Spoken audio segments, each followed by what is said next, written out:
Hey, what's up, guys? Hello. You cut that? Oh. Which one are you gonna cut out? Yeah, we were doing Criterion right before stream with Miss Cheetah and Pinned and Kyrie. Hello. Oh, my ads are working again today? Do I really want them working today? Man, not really. I don't want them working today. Oh, hold on. If I just disable it... Let me see. Boom. I think if I just disable it, it'll be fine. I'm not sure.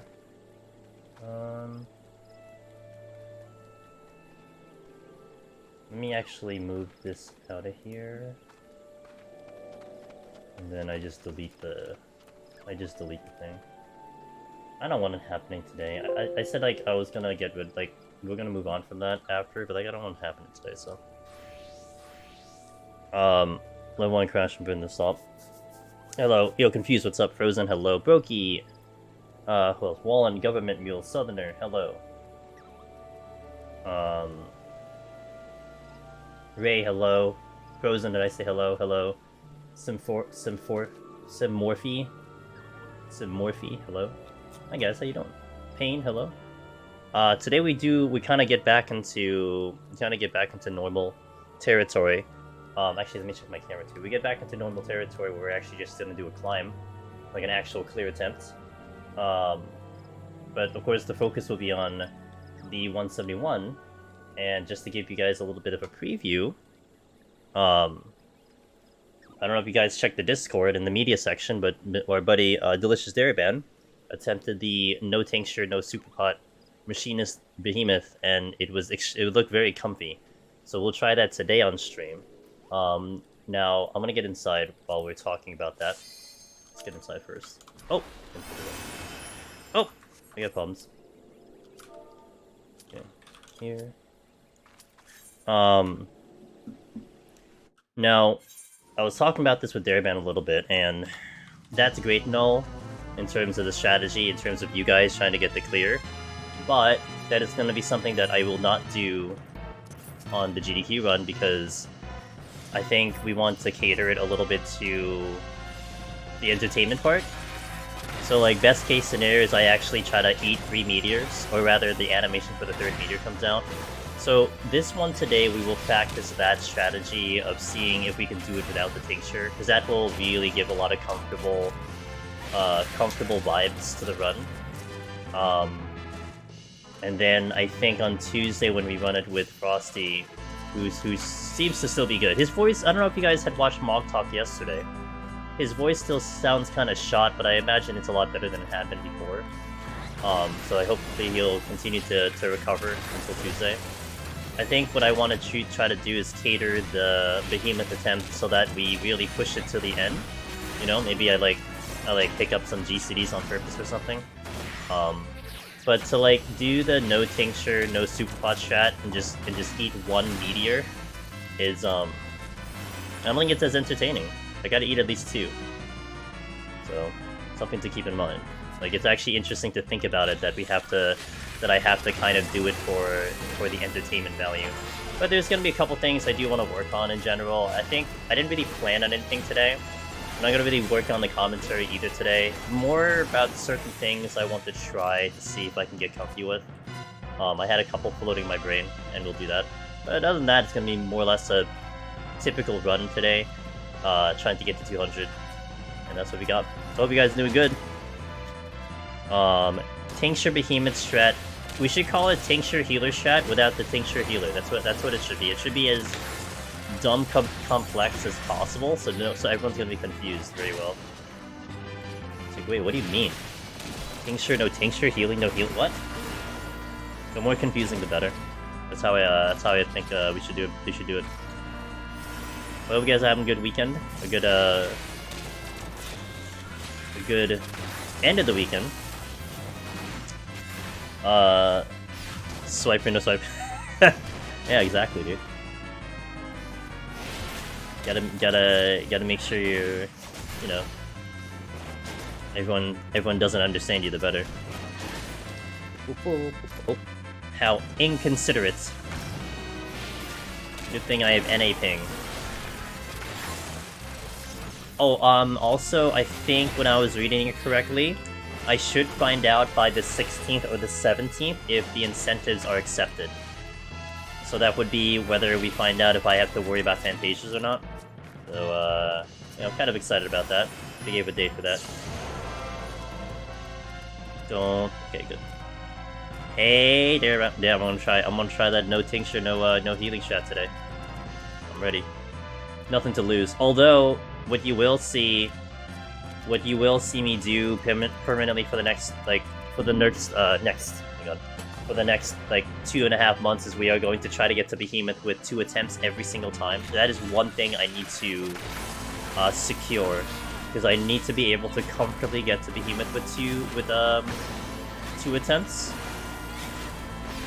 I will not do GDQ if I can help it without having 2 attempts to Behemoth, because if I have to put it to 1 attempt, man, that's gonna really test my nerves in a scenario that I don't know how I'm gonna feel. Congrats on the no tincture. That's awesome. Did it back when tincture beat. Yeah. I'm nearing the end of 2.0 main story on my NA account. I can't believe they changed Cape Westman.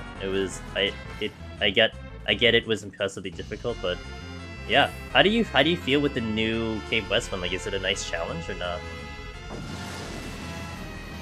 Hey, yeah, you guys better start moving on the main story. This is my first stream on 14 since the live letter. I'm sure we're probably gonna get a couple inquiries about the new deep dungeon, but you guys better start getting moving. Get that main story done. You need to finish Endwalker. Have fun. Everyone better get started. It was really incredible how many people did not do the main story and had focused in on just clearing deep dungeon. I was actually shocked, at how many people talked about that was their situation. I thought it would be a rarity, and it's almost like a pretty sizable percentage of people did that. So you better get ready.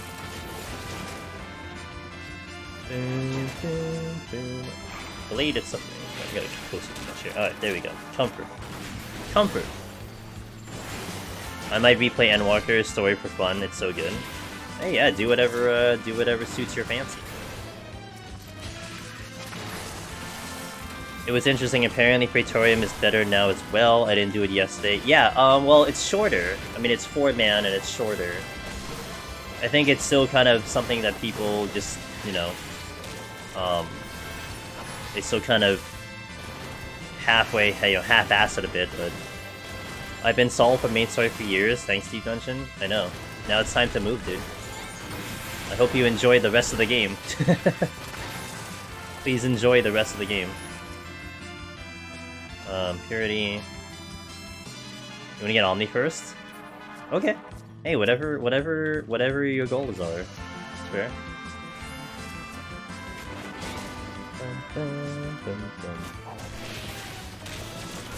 Make some trap, guys. Good. Do it. 100 other side things? Oh, I forgot about the Purity. Well. Yeah, I mean, on my end, at least in the actual Deep Dungeon content in-game, I think I'm pretty satisfied, except for Astro, but we'll see about Astro. I'm not gonna stress over it. If I don't get the clear, I don't get the clear. It just means something I get to do in the future, which is fine. Like, who can complain? I get more content. Oh, I pulled the wrong thing. Yeah, it's basically the only thing I have right now. It's Astro, aside from the GDQ stuff, which of course is a much higher priority.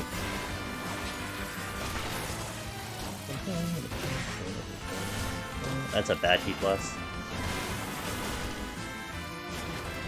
You know what? I'm go put a pizza in the oven. Wow. Can you share some? Will you have enough slices for everyone in chat?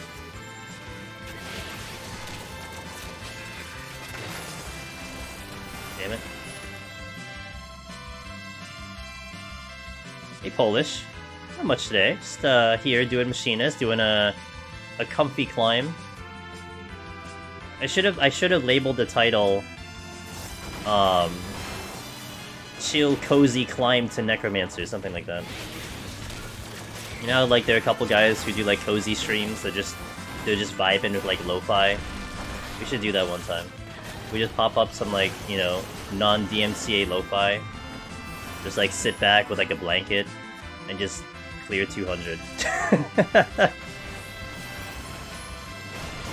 You know, put on some mega like super like jazzy song for like Behemoth as we're trying to kill him. Sound very, very low-key and not excited and everything. Hey Tasmanian, what's up dude? Happy Sunday.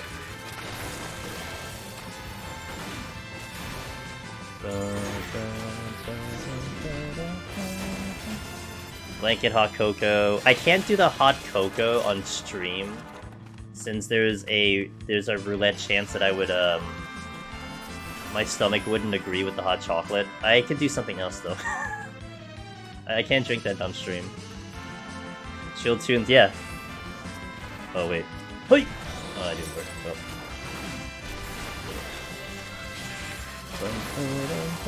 So a reminder on Tuesday, I'll say this a couple times. Tuesday, 10:30 PM Eastern.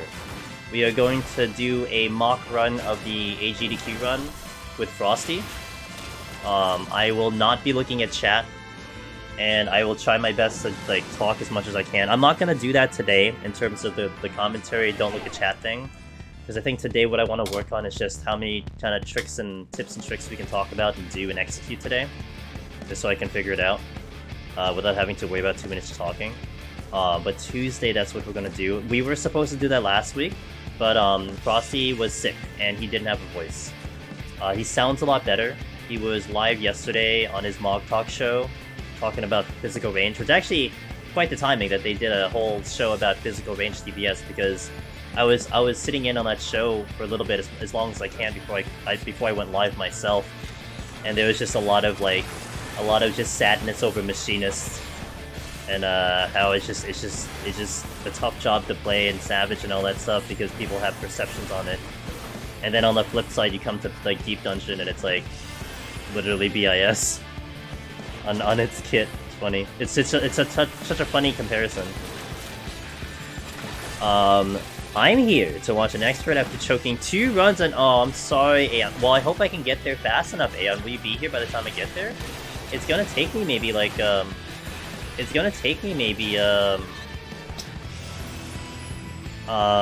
let's see, about maybe 3 hours I think to get there. So hopefully you'll still be around by then. Or if not, the bot will be there.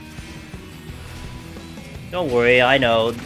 I mean, don't call it choking. Like, the thing with solo is that I think you really have to give yourself a little more credit. You have so much things to worry about in doing this content, so something is bound to slip up. Something's bound to get forgotten, something's bound to get panicky. But the important part is that you figure out what it was, and then you just try not to do it next time. That's it. Relaxing, working my heaven on high on my warrior. Then PoTD to get to at least floor 100. Nice. Haven't been too active here, but seen the news. Hey, thanks, Polish. I appreciate it. Hey, don't worry about not being active here, man. It's all good. We all got lives. We all got things to do. I'm just happy that you're able to pass by once in a while, you know? I just hope you have fun. You just enjoy yourself over here. Knockback immunity when you panic. Oh, yeah. I've thankfully got rid of that, but it took a long time. I'll tell you, it took a long time to condition myself, and I still do it too. It's still something that I'll do, but if anything, I will be able to react. Like, I don't remember the last time I actually popped a rage and then smacked something, and then was like, oh, it's knockback. Like, usually if I pop a rage, I'll all of a sudden recognize that it's no knockback. That's a little rare, but I've definitely gotten to that point. You condition yourself eventually. I'm machinist main, but deep dungeon tanking is keeping alive. I love it. Always inform at every stream. I appreciate that, Kyo. And we're gonna do something fun today. I'm gonna be talking about this a couple times because, you know, people are funneling in. But our buddy Daraban, we were talking about this last time. That, well, I mean, so first it started with Mia in chat, who is also Jenny in Discord, and she's like, huh, I wonder if you can now do the tincture strat without the tincture. And I'm like, I wonder if you could. And then whether Daraban heard that, I don't know if he heard that or not, but I know that's the first time I heard about it. So I was thinking about, oh, let's give this a shot. And Daraban got to try it yesterday because he was streaming yesterday, and he successfully did it without anything. So we will try that today, so we can get it on video. You guys can see it as well if you didn't see Daraban stuff. That is not what I want to do on GDQ though. But at least it'll be good it'll maybe help out a couple people feeling a little uncomfortable with that fight, you know. The more we can strip it down and make it look comfy, the better for people to get past it for the first time. Thanks, Ludo, I appreciate the good luck.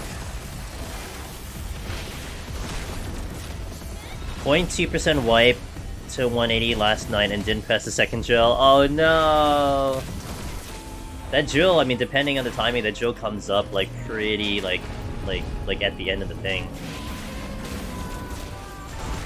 Machinists with their multiple obstacles. Just don't die. Is there like a Deep Dungeon community site where you all post videos? No, we don't have like a website like that. I will say that we are trying to maybe get that a little more organized. But in my Discord, we do have a section there called POV VODs, and you'll see the various creators who are sharing cool videos.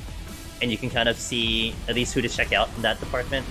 I mean, I have my YouTube, which is available. But yeah, it's a little difficult, and I really want to work on trying to gather it together, and that's something that is in the works in the future. So that it's easier to just locate all of the different people who are pushing content out there. But yeah, you can start with there. Yeah, it's the first time you're seeing it, Finn? Yeah, Cam. I still need to ask them. I think I'm gonna kind of observe the GDQ Discord. I do want to ask them directly about how am I going to be able to do this on a Discord call. And before I start researching it and really taking it seriously myself, I want to see like what their process is, because I was mentioned before. I'm sure they've had people have double cameras before. And I'm sure they have like a very like simplistic way of doing it, or like a way that they know works. So I just gotta figure it out. Join the Discord. Awesome. Yeah, a lot of people, and I'm very open to this, KO. We have a self-advertisement section, so everyone posts if like a lot of people post when they go live. We have a media section where people are very, very open to post any clips they have. You know, funny takes, victories, whatever it is. And we have the POV full VODs, which showcases anyone who has any big floor videos. And if you wanted to locate like who is posting videos, who's existent in that content, then you can start from there. You know, I've never been restrictive in Discord specifically. I've never been restrictive about people just dropping the links and stuff, because you know, as long as you put it in the right place and just kind of do it appropriately to the content that you're talking about, then I don't see any problem with it. So there you go. Wait, where's the chest? It's here. This has been popping off lately. Yeah. I mean, it's gonna get busier. Like really, the way I look at it too, Southerner. If it's busy now, just think about how it's gonna be later, right? This is like really the dead period. In relatively speaking, like it really should be more quieter, and it's still pretty active. It's gonna get nuts when the next Deep Dungeon rolls out in March. I'm very happy with where the Discord is right now. It's actually a very big Discord. There's a lot of people in there. I'm very happy with that. DC's gonna bring a ton. Oh yeah. Oh, there's already a ton of hype. A lot of people are really hyped about it, and it's really cool to see it. I mean, I think a lot of people in general are just hyped about just having another Deep Dungeon, like, not just solo, but just having another Deep Dungeon. I've seen that already too. If you use OBS, you can select virtual camera and let Discord use that. Yeah, Polish, that I'm just curious to see what is their preferred method, because what I was looking up is I can do 2 instances of Discord. I can have 1 point to my main account and then 1 point to another account, and then I could have that to double web camera. I can do OBS, although I'll be honest, I kind of would prefer not to do OBS, because if I don't do OBS, then it will keep my resources and everything down on the PC, just in case there's any issues. So if I could avoid using OBS, I would prefer that, but I should be able to handle, and it should be okay using OBS. But yeah. like I said, I'm sure they've had this happen dozens of times.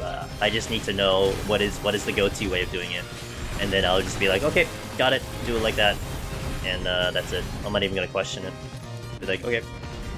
How much was revealed, if anything? I'll answer that confused unless someone in chat does. What's up, Kojo? Let me catch up in chat because I'm falling behind a little bit. When they announced it, one of the slides basically said it's the same as the old formula. I was thinking, like, thank God. I was scared that they're gonna try to innovate too much. Yeah, Finn, I wasn't scared about that, to be fair. I think I was thinking that there would be a bit of copy-paste, but they did mention, like, new original mechanics into the new one, so that I was happy to hear. Welcome back. I hope the breakfast was good. Definitely gonna be around then. I was just sure if... Yes, okay, so in terms of the news regarding Deep Dungeon, what they mentioned on Friday, it is confirmed for 6.35. They said it on the slide. It is called Eureka Orthos. More than likely, that is going to be a location underneath a crystal tower, and more than likely, it's underneath the source crystal tower. And it is 81 to 90, so that's confirmed. 81 to 90. And that's pretty much the most important part. It's gonna be Allegan themed, again, and you need to finish Palace. That's it. You don't need to finish Heaven on High, you just need to finish Palace. Or rather, you have to do 50 Palace, not finish Palace, but up to level 50 on Palace, and then you're good to go. Sick game. Yeah. I think it's great. Kojo. Died on 199! Oh no, wasted a rage on 181. I think it would have been gotten to clear possibly. You don't want to think like that, Kojo. You know, maybe that rage was something, well, unless you like just dumped it by accident, but you never know. You never know what the game gives you. You know, the game could have given you the rage and then it wouldn't even be a talking point, you know. But it's okay, next time you get it. You got that far, you get it again. It's like, they want people to do 50 floors of Palace so you get an idea of what Deep Dungeon is.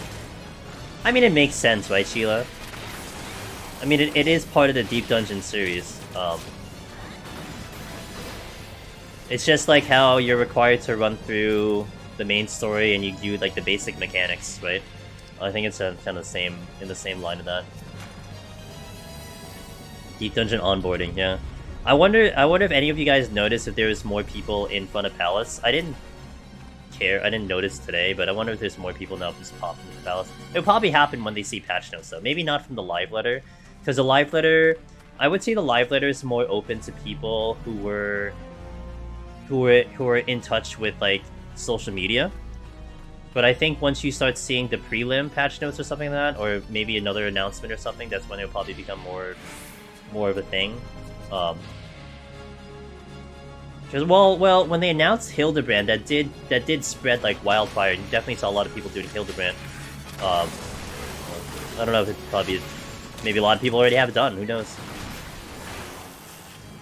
They also alluded that it'll be harder by saying think of PoTD as a tutorial. Well, I don't know if that means harder, but we'll have to. Well, I don't know, because you can look at Heaven on High, Southerner, and you could also say that was a tutorial for Heaven on High. But Heaven on High, some of you are gonna argue, is not that much harder than Palace. If not, you know, some people will argue Palace is harder. But I do hope they take that into consideration in terms of difficulty. To go into, you need to do 25 BA runs and all of you gotta finish all the Eureka relics? Ben, do you even have any of the Eureka relics finished? More than one. I have 2. I'm happy I have 2. Got a few months to get my titles. You have 5? Wow. Awesome. Alright. Well, you got a long way to go.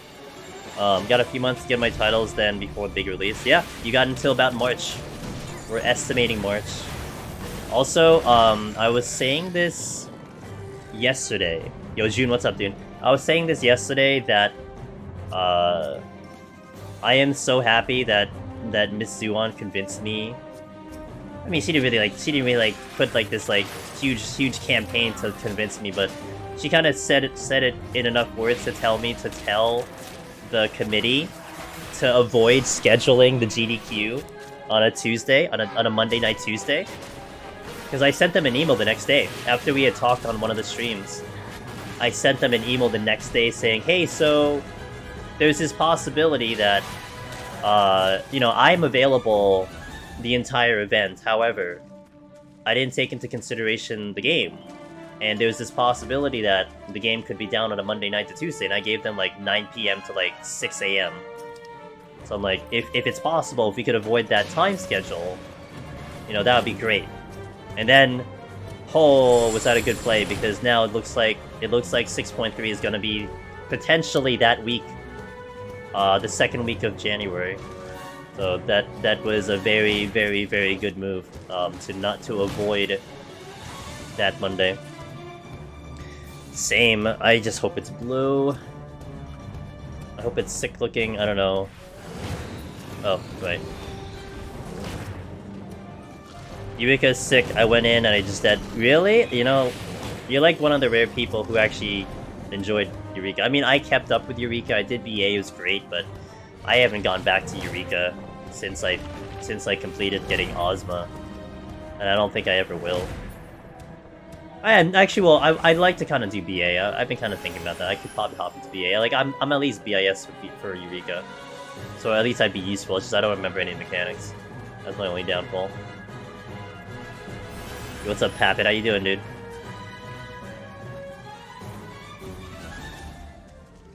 You're eating some fries. Ooh. I have been wanting fries for a little bit, June. I've been wanting some fries. It's going to be towards midnight, but it's on a weekend, so I make sure to tune in. Yeah, I apologize for the EU guys. I mean, like, I'll be honest, that time slot, which was like 7:30 p.m. Eastern on Friday night, that's a pretty good time slot. Like, that's, like, I know, like, some guys probably work early, so it kind of sucks, but at least it's not like, how late I go. Like, not right now. Like, this is 2 hours later than that. So it's like a really good time slot. I mean, it's definitely, like, power for NA, and really good for JP. You know, someone's gonna suffer with the time slot. Like, someone is gonna have the short end of the stick. But even for EU, I think it's not terrible. So it's good to see it. I know already a couple people were like, damn, that sucks, I'm just have to wait. I'm just gonna have to watch the VOD. I'm like, yeah, feels bad. But hopefully we'll have a good VOD. Well, I'm not gonna have the VOD, GDQ will have the VOD, so hopefully it'll be good VOD on GDQ. I really loved Animos when I did Eureka. I got to Pagos and it killed... Well, I think Pagos really was a problem, right? And then they fixed it on the other one. Whatever, I forgot the name of it, with Pyros. They fixed a bit of it in Pyros. I think a lot of people dropped off from Pagos. So, I get it. It's understandable. Did I safety? What is this? Sight. Ooh. I'm getting like safety sight. Whatever.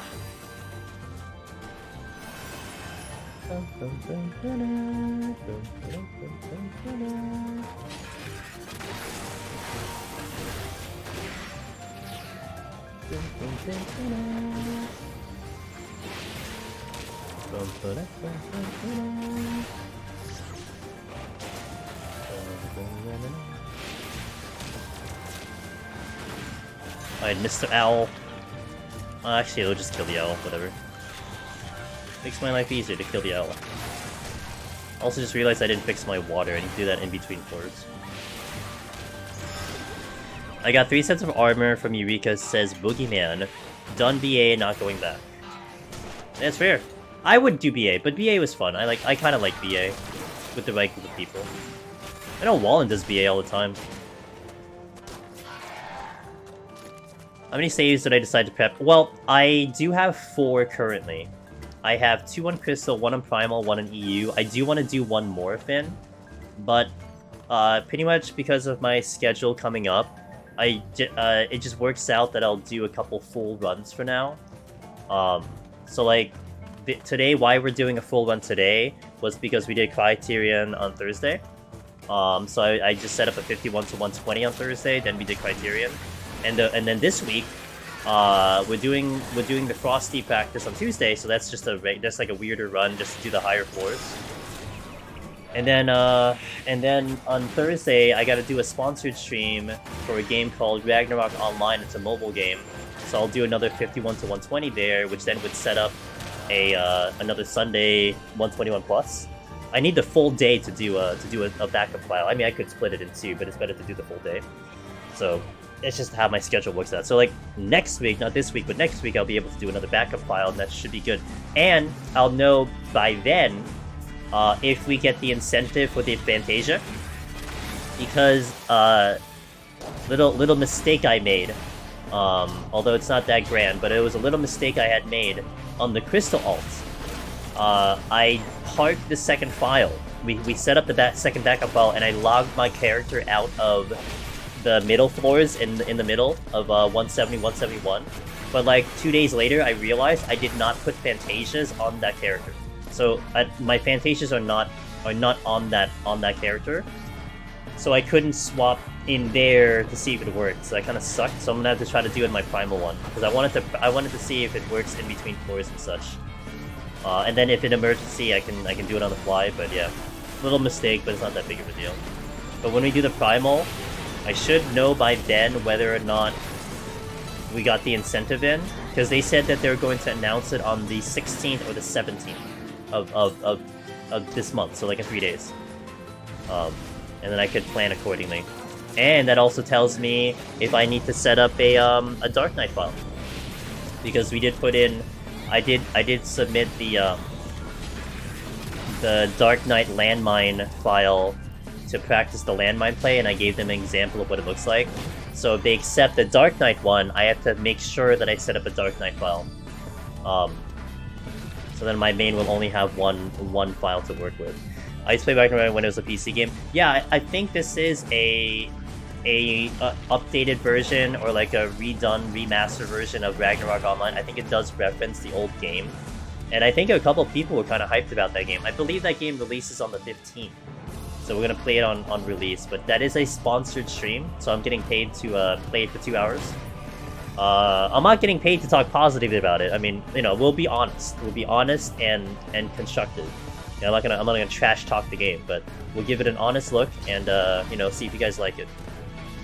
Gotta get a juicy whole room. Yeah. 30 mobs? I'll try, man. I'm gonna panic and probably just do like hopefully like a treasure room and do like 10 plus or something. I don't know. We'll see. Paid to play model? Is it a paid to play model? Oh no, because I'm doing it, right? Yeah.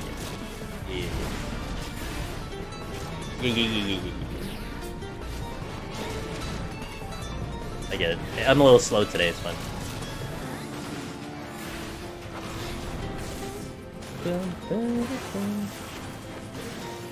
Me also. it's our old age, dude. Gotta, you know, gotta let it marinate a little bit before I can figure it out. Alright, what do we got? I got lusts. Ew, is this Snow Cloak? Yeah.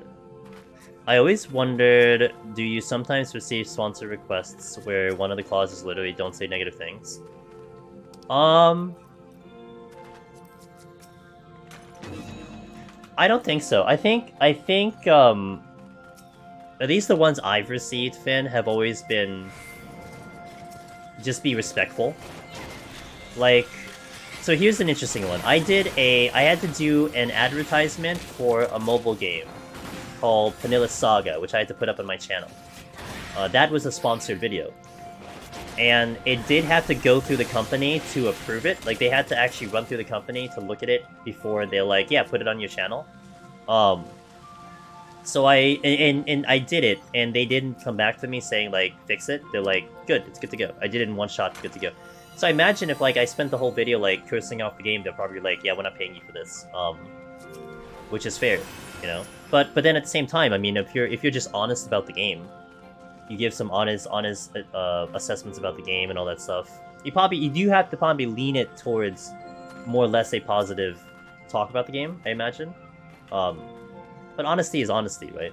I think they treasure something that's more honest than just like buttering up the game. Now maybe you do get paid for something like that, and that's a different story altogether. But I haven't received anything in that in that mind frame. Pretty much, it's always been like, don't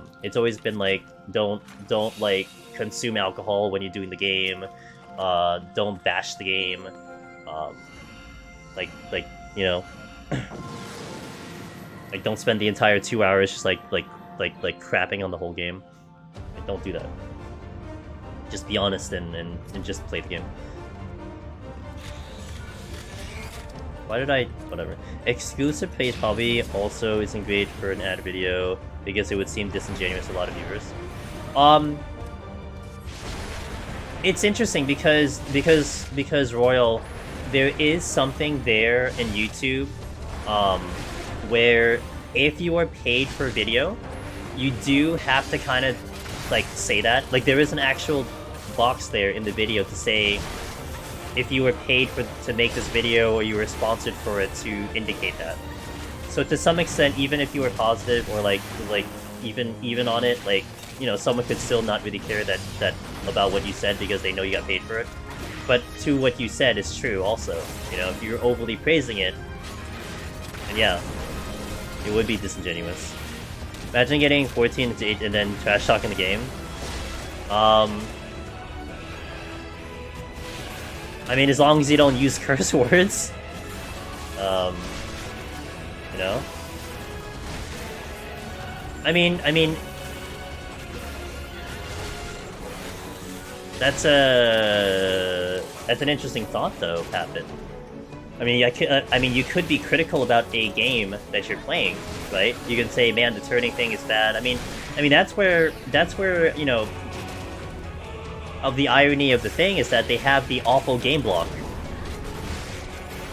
where they play like really bad games for a speedrun, and you gotta believe that those games on that block are like games where the people are just like, you know, look at this horrible turning thing, look at this horrible text, look at this that, look at this and that, but they're speedrunning it and they're making it look fun.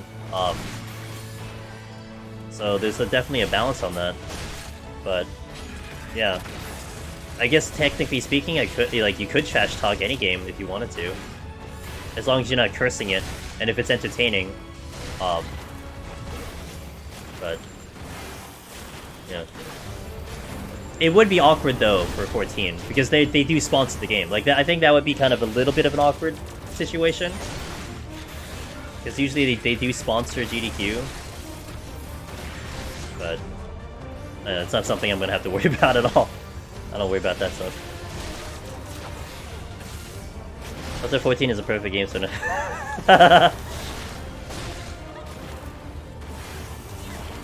I'm gonna be interested if it becomes a talking point in June. If this becomes a relevant topic about how, and Frosty's gonna obviously know about this because he just did a mock talk on the physical range topic about how the general public will probably understand like the memes on Machinist and the problems it has and everything, but then it's like god tier in Palace. Of course, I'm a little concerned, not concerned that it'll break the job because they're not gonna probably nerf the job down. But if the 6.3 patch is on that second week, which really it might be, it's either the first week or the second week, and if it's somewhere there, then I'm probably going to get yet another buff on Machinist going into GDQ, which would be really interesting, you know? We'll see how that goes. Yoshi will be watching and judging my comments. Good, I hope he watches. I hope he has a fun watch of the content. My main goal for sure, like putting aside any comments I have of the game, which I really don't have that much like negative comments of the game really. I mean, I'm not the greatest person to go to that anyway, because I don't really have a point of view that is representative of the general public. But at the very my main thing would be like promoting the new Deep Dungeon.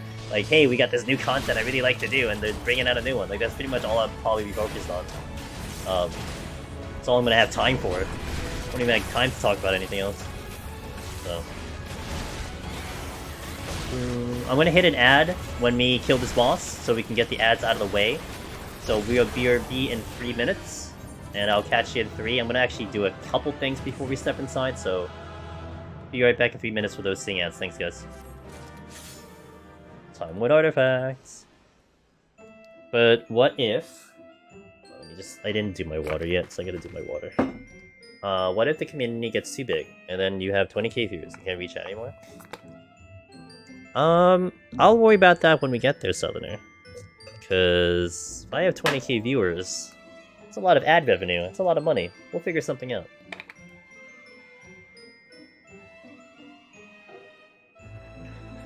Cross that bridge, yeah. It's a lot of ad revenue, and I'm not gonna complain about ad revenue. So...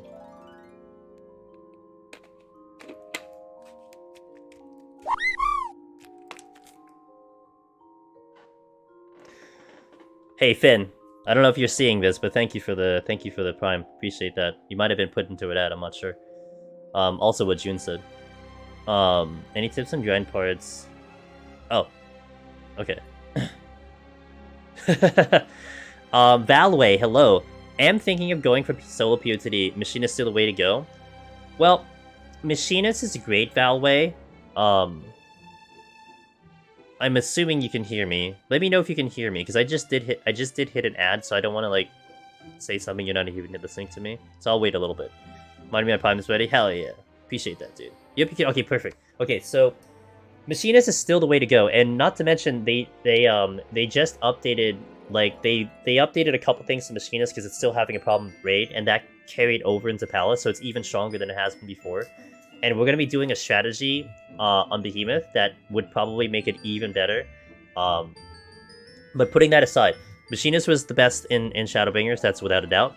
But a lot of other jobs have become a lot better because of Endwalkers. So like Warrior, Dark Knight in particular have risen in popularity. If you were watching Aurora earlier, who was doing 161-200 on Summoner, like he crushed Summoner and he loved Summoner. And Summoner is fantastic. Reaper has been one that's nice, but that's a little tricky because of melee, but it's still a really nice job. So you have a lot of jobs that are pretty damn good and really like comparable to Machinist, but Machinist has kind of like the full kit, if you will. It has the mitigation from kiting, it has the interrupt, it has the burst, so it does have kind of the full package, but you can get away with a lot of the other jobs. And I would say that there is definitely a debate about Machinist versus Warrior or Machinist versus Dark Knight, because they're two very different playstyles. And if you hate kiting, like there are people who can't kite or just don't like to kite or hate the idea of kiting. And that's fine, because then you have a tank. And maybe you prefer the tank better because you like to go mono a mono. You don't want to kite, you want to stay in place. You know, you want to just do damage that way. Or you want the challenge of time as opposed to HP and your frailty on your defense. So it's very difficult to really put Machinist like directly above, say, the tanks, because it's a playstyle thing. Very, very different playstyles. But you are seeing a lot of people get tank clears as of recent. It's just up to your preference. Dark and Summoner, well, those are good jobs. Dark Knight got a recent update because of Living Dead, and Summoner is just a glass cannon. And there is that comparison again. You have a tanky job that can sustain damage. You have a Summoner that we call a glass cannon. It is a glass cannon, but you can basically kill a lot of things before it kills you, and that's how Summoner works. So whichever you prefer, you go with that one. Is there a better job now for HOH solo, says Yona. Tanks I would say are favored there, because the tank kit for 70 is way more superior than the tank kit it is for 60. Now, something like Machinist Yona does not lose anything going from Palace to Heaven on High, with the exception of maybe the kiting routes, because the rooms are a little bit tighter. You don't have the wide open space like the 151+. But Machinist is, I would say Machinist is a bit of a sleeper in Heaven on High, because it still performs very well. It still does such a good job with what it has. But the tanks are by far propelled so much higher because of what you can do with tanks. And their damage is just very respectable versus Palace. I healed the Expert Rolo and got all commendations. Pog, dude. He killed Behemoth in one meteor. I wonder if that's faster than Machinist now with the updates. You also consider how the cast plays against Behemoth. That's a huge block for most people. Yeah, what Southerner said too. But even then, that's still kind of debatable. I mean, what you have to do rotation-wise is going to be very different from Machinist to, like, Warrior. But I would say Machinist is definitely more comfy than Tank on paper. Especially now, it's even more comfier. Wait, I need to update my title. I haven't updated my title in a long time because I always just put the range to things and. Here we go. Okay, good.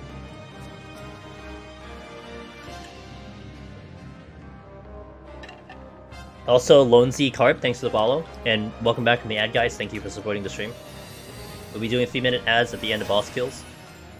Just so as a heads up, get up and stretch when that happens if you see the ads. And sometimes I will also get up and stretch myself. Hello to Aramon. They look like a couple. It's okay, I'll kill one of the couple.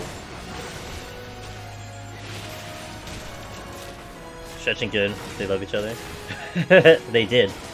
Until I ripped them apart. Yeah, but they should have seen it coming, but they only have one eye. It's bad.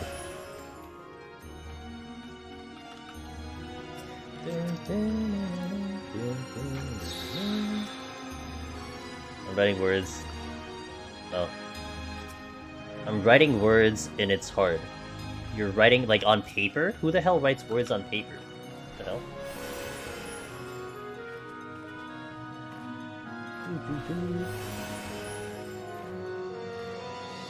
No, in Google Doc? Yeah, you said you're writing. Who writes on paper? Who writes on Google Doc? You gotta type them, dude. Time Worn count? Ah, we're in the main. Time Worn count today is... Today's number is... 819. 819. Let's go. Almost to that 999. I might get that before the new Deep Dungeon. Who knows? She has ink and quill and parchment. Yeah, and then she's writing on her monitor. That's how I'm writing with the live letter recap. Gotcha. She's gonna ship it by a pigeon when the time comes. I don't know where it's going, but it's gonna go somewhere.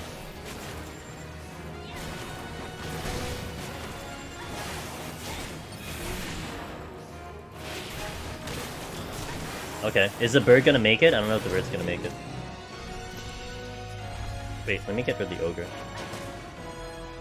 Sitting by the candlelight on her oak desk. Oh, on the oak desk. Okay. For some reason I read under the oak desk. I'm like, why is she under the desk? Look at the lighting, that's cool. Do I open my mouth when I shoot? I do.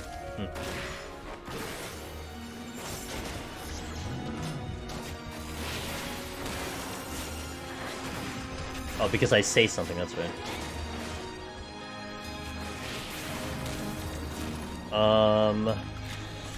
Come here, Goo-Boo. Oh, I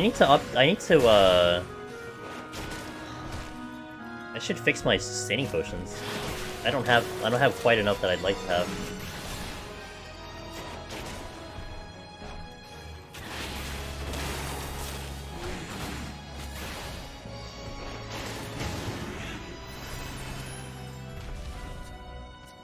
Yeah, I was gonna say, like by us, it's pretty hot.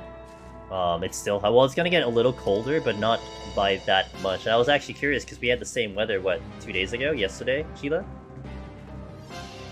But it's still gonna be like, at least by me, it's gonna be like still 50s for like a week. It will hit the 30s lower, like later at night, but.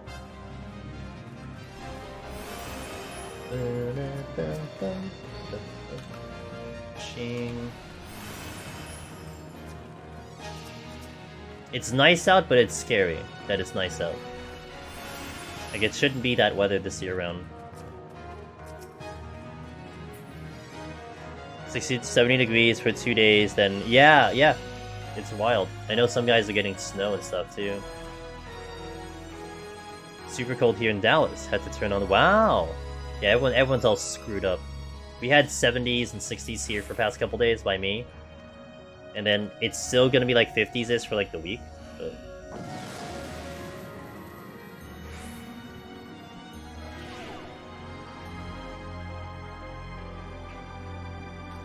IRL Eureka weather.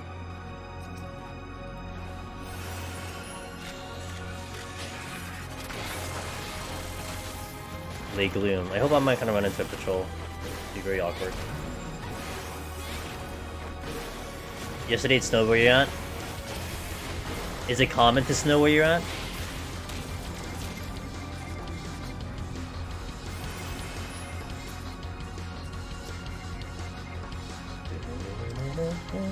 Oh, I have no healing. Okay. Duly noted. It is common? Okay. We're supposed, like, according to the weather almanac, apparently, by me, we're not going to see... It's like, it's gonna be a mild winter, but then there's probably like a very short period of time when it's gonna be cold. Might be when I get snow, but it was very warm the day before. Ah, so the shifting of the weather, gotcha. That's how people get sick, dude. Bodies are not used to that, it's not something that's normal.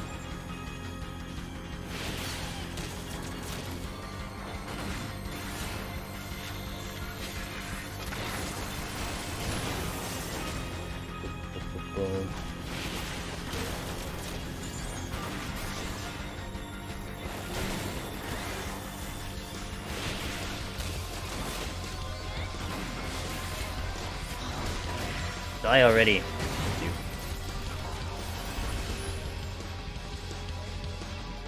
Hey Suki, I have a question. One moment. Do you have those ultra rare open amount? I am still working on the Hoarder title. The Hoarder title is if you open 10,000 intuition sacks, and I have about 9,200 in my lifetime. So I'm getting close, but I'm not quite there yet.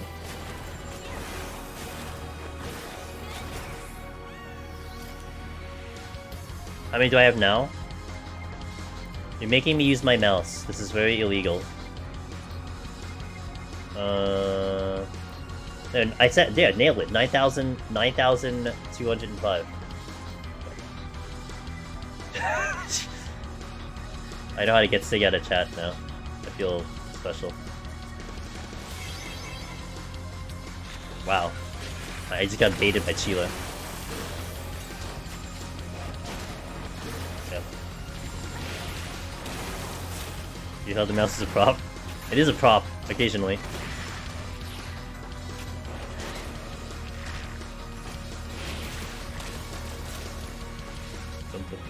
I gotta heal. Oh, it's an intuition. I don't want to get it. I have a witching though. Lazy.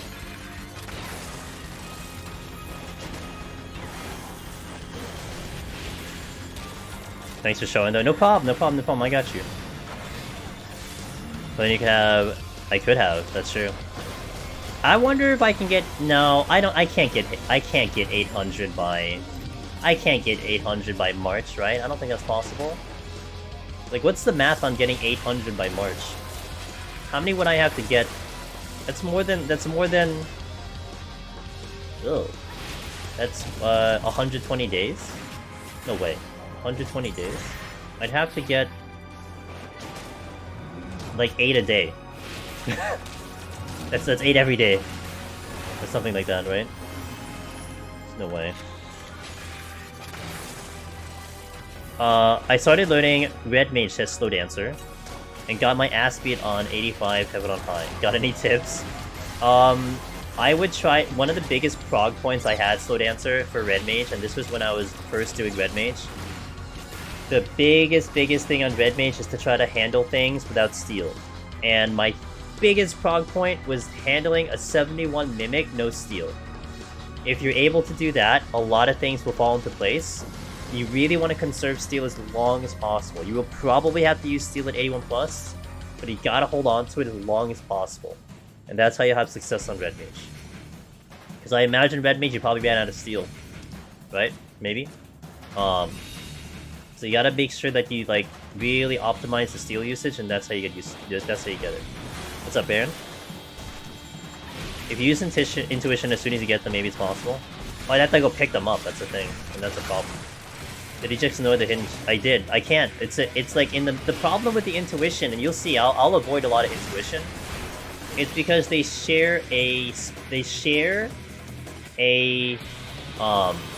location with traps. Like they have the same spawn locations. So by stepping on the intuition, I could probably step on the trap, and that's really not ideal.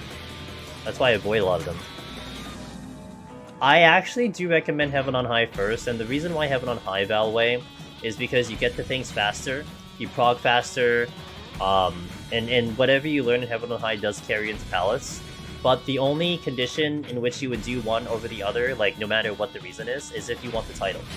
Like if for some reason you just care about one of the titles, like maybe you just want Lone Hero, or maybe you just want Necromancer, then there's no need to do the other one. If you're kind of thinking about you're gonna do both, then do Heaven on High first. But I will say, like, it's an extremely rare situation that one person only wants one title and then kind of just moves on. It's like, yeah, I'm good, Necromancer, I'm good, I'm never gonna touch Deep Dungeon. Like, everyone eventually does, like, the other one, or does it multiple times. So... And go a little bit, yeah. Heaven on High will... That's speaking from experience, by the way, Valway. I had done Palace first, because it was the first one that released. I did Palace before Heaven on High existed. I got a lot of problems with Palace. Granted, we were doing, like, we didn't have information. I was figuring out all on my own. I went to Heaven on High, got a massive confidence boost in Heaven on High, and then boom. Went back into Palace and had such a good time in Palace. Got killed by Raijin, either that or a Shentai. Yeah, those two you don't fight, period. But if you have to, you really need Steel. But I avoid those like the plague, especially on Red Mage. This content's addicting, you'll want both, also. Hats. Boom, boom, boom. New Deep Dungeon hype! Yeah, Nether side, new Deep Dungeon hype. Now we have even more secure information. So if anyone is curious about what got released, we know it. And we can definitely sort out the information. But I'm sure a lot of you guys heard about it, so... I do like the Necrolite title more, but definitely gonna do both. Yeah, I prefer Necromancer myself, by far.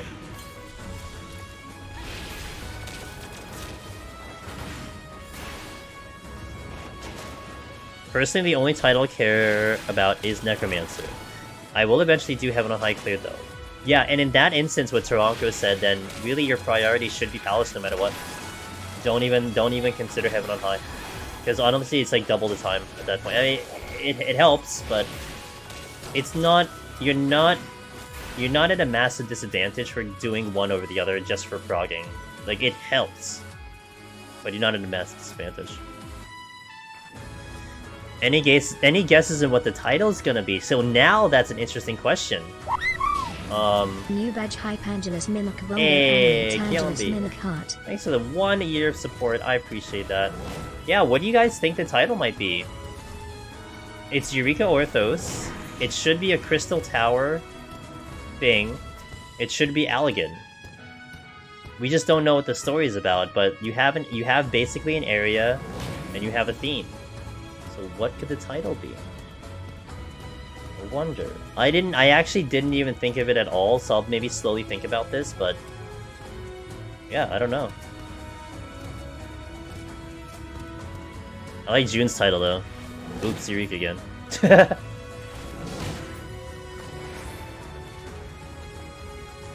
Or like, you know, Where's Ozma? That'll be a nice title. World base for Deep Dungeon clear? Oh, you better believe it. I'm going solo. A lot of people are gonna do Light Party, but I don't care about Light Party. I'm gonna be trying to hunt down the solo title first. Eureka sucked.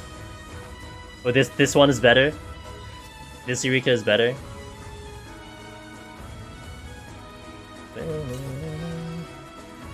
Hell yeah, Kojo, let's go, dude.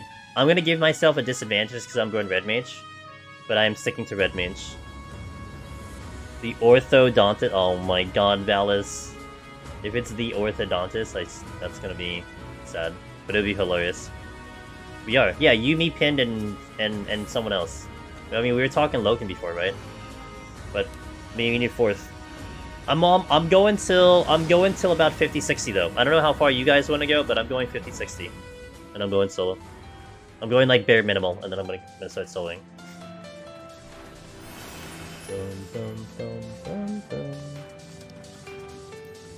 I thought, yeah, around, yeah. No, 60 armor. Not floor. I'm only gonna go as high as like 30. If the thing is 100 floors, then I'm going as high as 30. That's it. Yeah, arm and armor. Because it should be the fastest doing it by the 21 to 30. Like, again, assuming it's 100 floors, the fastest would be doing the 21 to 30. And I want to do that until I get 50, 60, and then I'll solo from there on. I'll go blind. I'll go completely blind from 30 onward. You can do it? Alright, cool.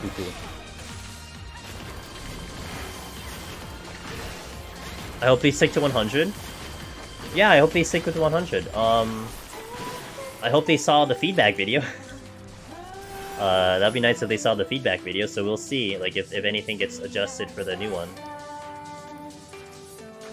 Maidenless? I don't know about that one. Oh.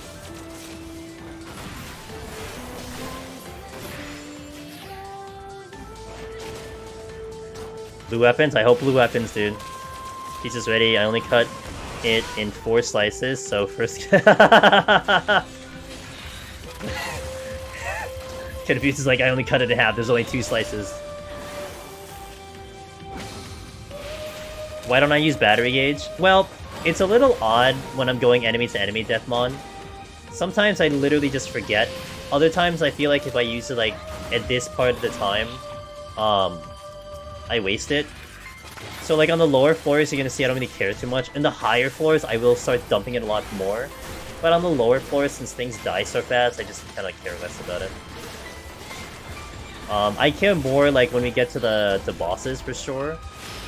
Yeah, it's a common theme. I'll just like not use cooldowns all the time when we're going from enemy to enemy and on the floors and stuff.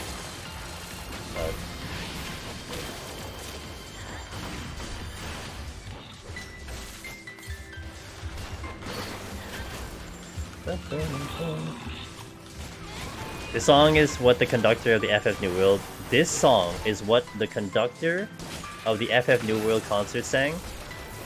Really? Like, wait, really? Oh my! I've never heard that in a FF concert. I never went to a New World concert. I went to the Distant Worlds one. Oh, I would have loved to have heard this song. What the hell? This song's so good.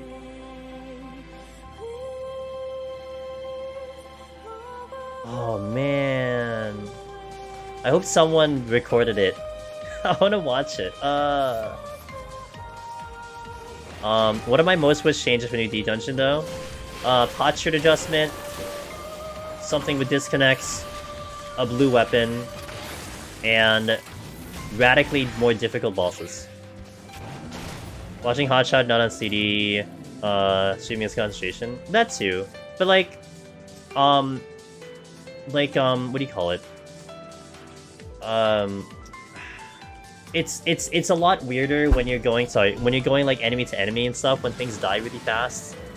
It's like you're not really staying on the strict rotation. It's like the more the enemy lasts longer, the more you think about a rotation and a burst. So yeah, I just don't really care that much on the enemies. Like a lot of times I think about like, am I gonna get the most out of this one ability if I use it right now, kind of thing. It gets really weird, but like it's interesting because like Deathmon, like once I step into, let's say, the next set 141, and for sure. Hey Angelus, I'm thinking about starting Lone Hero Run. What role do you recommend? And like when I step into 151, you'll start seeing my rotation much more fleshed out, and I'm paying more attention to like all my cooldowns and stuff a lot better because I need to drop the enemy a lot faster than just YOLO. But hey Cove, thanks for the 3 months. What do I recommend starting a lone hero with? Well, I always recommend in the way you ask the question, I always recommend someone start with the job they're comfy with. Whatever it is, if it's healer, if it's physical range, if it's caster, try that job first. If you have no prior experience in Deep Dungeon, like you haven't done Palace yet, at least with a serious solo attempt, get comfy with the mode, with the best job that you can play. You don't want to be fumbling over new buttons, you don't want to be fumbling over rotations. Play a job that you're like, okay, I know how to play this job, I've done it in Raid all this time. I know it back and forth. And then you start to learn about What are the strengths and weaknesses of the job? Like, how do you manage pro managers? How do you stay alive? And then from there, you start to figure out, is this job good for me? You start looking into, what are the other jobs capable of? You start looking into what are the popular jobs for other people, and then you start seeing, you know, what play styles up your alley. Because you might find that even if you end up being healer, maybe that's the job that like you're like, I really love this job. I really want to do it in Deep Dungeon because it's a lot of fun, and then you'll have a lot more success than like us shoving down saying, oh, just do warrior because everyone does warrior, which is true. But not 100% of people playing warrior will like warrior. Like, there's going to be people who just don't like warrior, and that's fine. There's nothing wrong with that. But I do feel that a bit of your success rate is definitely determined by how much you enjoy the job that you're playing. Hey, Handsome Coos. My friend got into this and sent me pictures. My friend got to go to this and send me pictures. Yeah, same. I had a friend, one of our moderators went there and was sending pictures. It's pretty cool. Let's do this.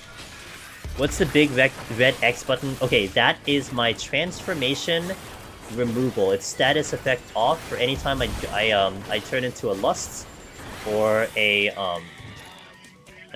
rage or a resolution. It gives me a very quick way to dispel it. Been a while? It's been a while. Probably been good. Oh, the macro? The macro... Here, I'll put it in chat. Okay, so this is definitely something that is obviously good because I'm not using a mouse. However, I do recommend, even if you're using a mouse, to use that because you don't have to misclick anything. It's just a surefire ability, it's just a surefire button to just take off the transformation. And then also bear in mind that you're level 60, so you're not having as many buttons in here as you are if you're 90, so you should have hopefully space to put it into your bar. Hope all's well, Elson. Yeah! I'm so excited, dude. Just getting ourselves ready for it. We're doing a lot of machinists for the next couple months, so I can get comfy with this job. But didn't know that's a thing. Yeah, yep. It's a very useful thing. And it's one of those like really simple things to have, but it's so useful. So you're gonna be huge. It's gonna be massive. And now knowing that what their plans are for when they're gonna do 6.3, there's a very strong possibility we're gonna be entering GDQ just after the patch update, which is like one of the biggest hype times for the game. That everyone's gonna be kind of back in the game, and they're gonna like return to the game to do new patch stuff, and then they get the hype of GDQ directly like later in the week. I think that's just awesome timing. And I was mentioning this earlier on stream, how I was very fortunate that I was convinced to contact the Games Done Quick committee to tell them to not schedule our run on a Monday night, because I said there's this like low possibility there might be a maintenance on a Monday night. It doesn't happen very often. You know, it happens like once every other month or something like that. So if we can avoid the Monday night, and then boom. Once I saw the general timeline of when they're doing 6.3, I'm like, oh my god, thank god I got this thing pushed. Because that would be so awkward.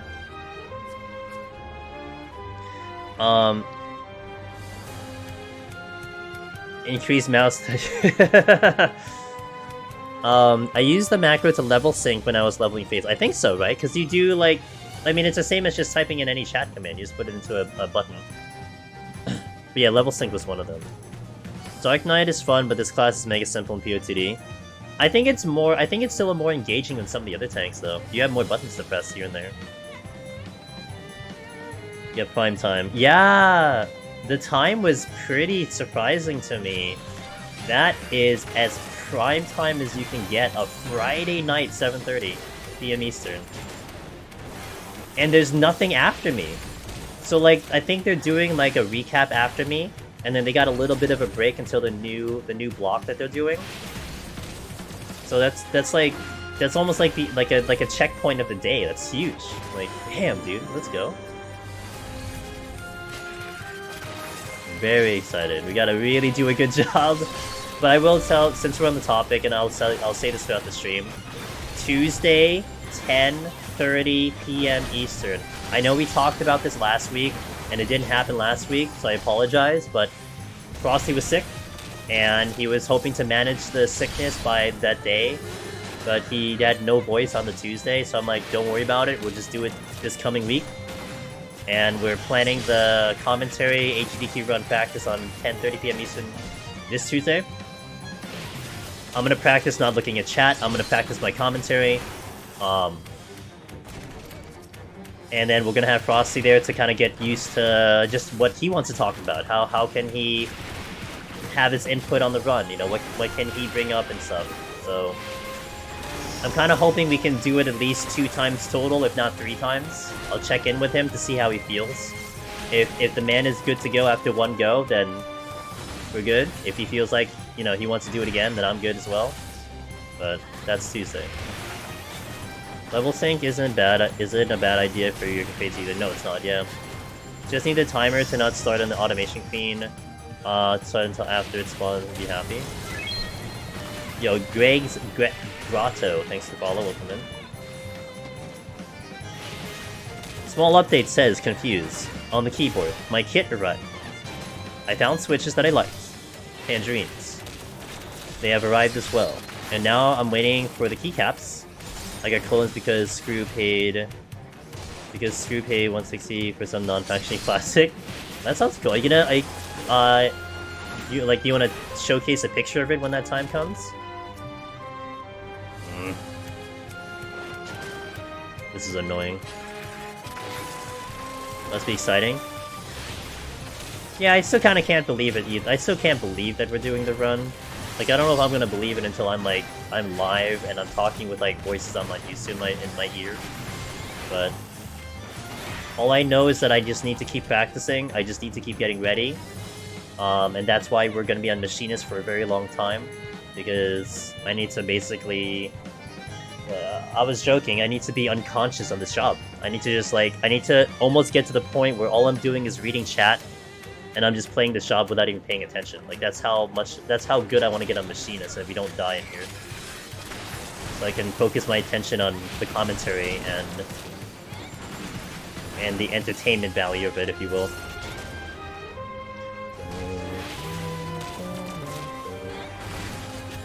Every time, all these enemies are looking into the exit. Jesus, dude. Like, this Dahak has to die for me to get past this exit. Yeah, it's only 171 to 180, so it's a good set. It's Behemoth, 1 hour, but I imagine I'd finish up in 40 minutes. I'm going to guarantee set myself up to have 2 attempts at Behemoth, for the safety value, just in case I wipe on the first one. I really shouldn't wipe on the first one, but I don't know how I'm gonna feel. I might be really nervous. I might botch it. So having 2 attempts on Behemoth is really gonna be a good idea. And we're gonna get into full attempts a couple times before January, and every time I get into 171 it's practice. We will always practice getting 2 attempts in, because I need to get used to the timing that I need to go to make that happen. Although I don't want to screw it up and just you know, and set it up where I just don't have 2 attempts and then that's it, GG, I mess up on the first one.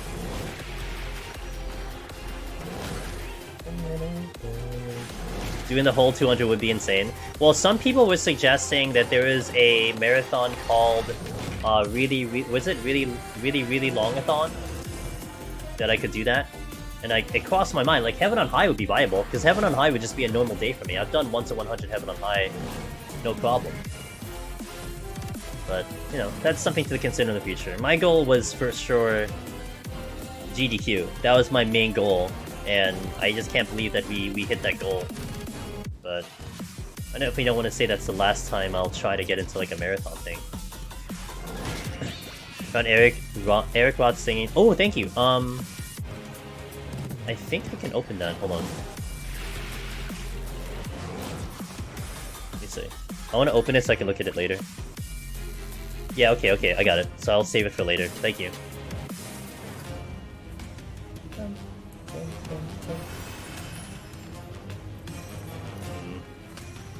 I want the chest.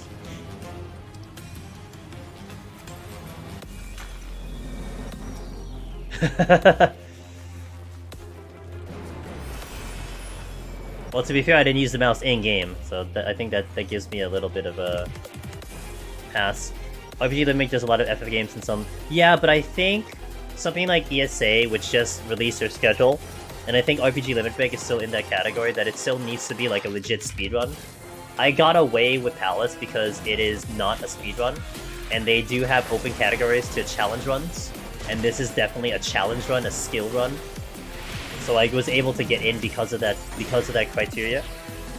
But this is not a... I mean, I could potentially do this as a speedrun, but I definitely don't cater myself to doing it that way. So...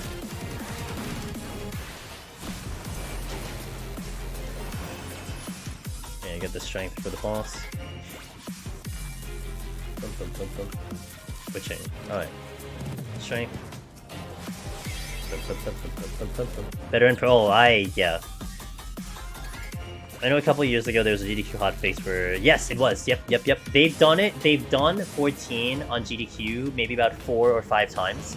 Each time has been a dungeon speedrun. So like ARR... ARR... hold on, I messed up my...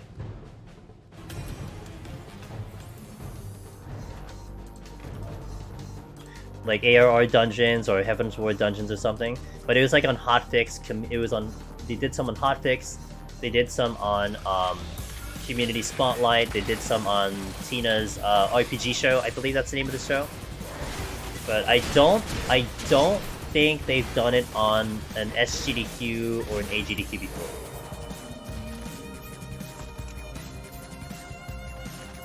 Now I was trying to see if it may have been potentially the first MMO, but I don't think so because I think Destiny was in an SGDQ and AGDQ, and that I believe is categorized as an MMO. But I don't think like WoW has been on or something like that.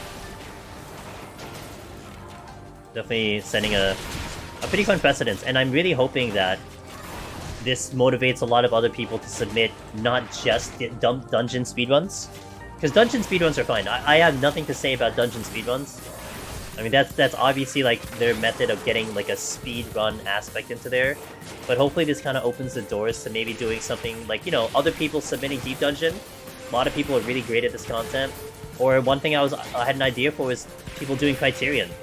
You know, do a run of Criterion. Because that's 4-man, that's more practical. Because 8-man is kind of not very viable for a GDQ in general. So I think that would be awesome. D2's last wish was an AGDQ 2018. Yeah. Oh, I'm just gonna murder you because I hate you. Hey, Missive.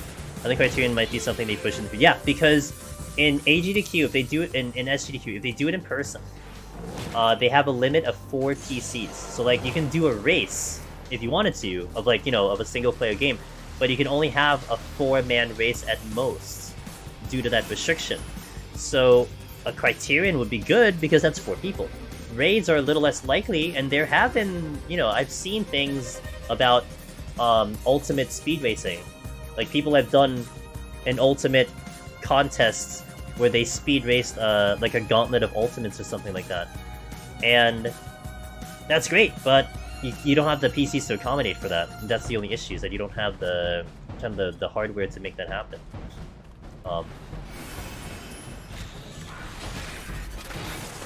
I am doing 171 to 180, 10 floors only, 1 hour estimate.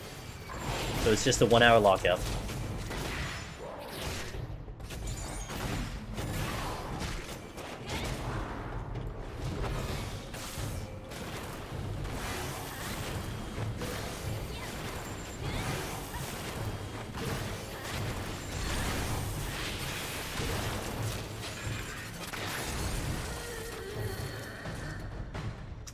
Another rage.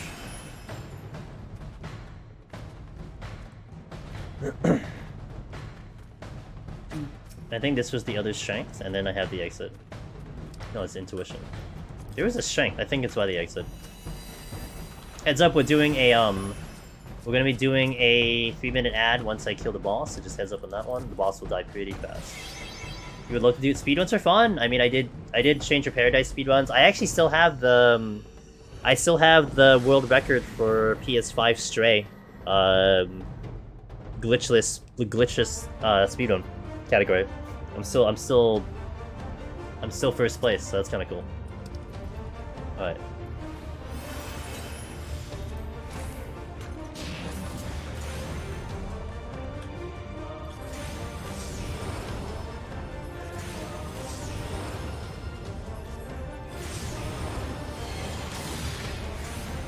Two here. One. Oh, I'm gonna read that after this. Let me read that and then I'll hit the ad.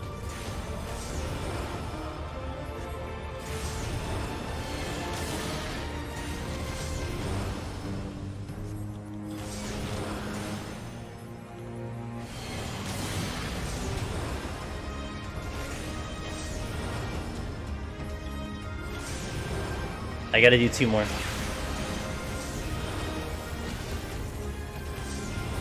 Okay. Okay, let me read Sill's thing, and then I'll hit the ad.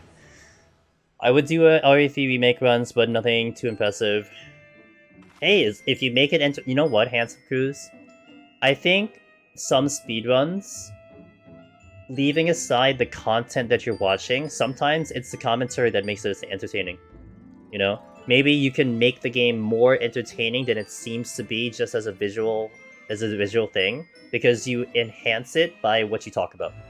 Lore, tricks, explanations, so it could be up to that more than just the gameplay, you know? I mean, you know, think of it, like, they have the awful game block. They have a block of games where the game is just absolute trash. It's made badly, it's coded badly, but they make it fun, and they make it entertaining. Not to say that's an awful game, but you get the picture. Like, you can make any game look fun if you kind of just, you know, commentate on it or something like that. Okay. Still, I haven't done PoTD tries in a while, but my most recent Red Mage one ended really dumbly at 181. My max is 187.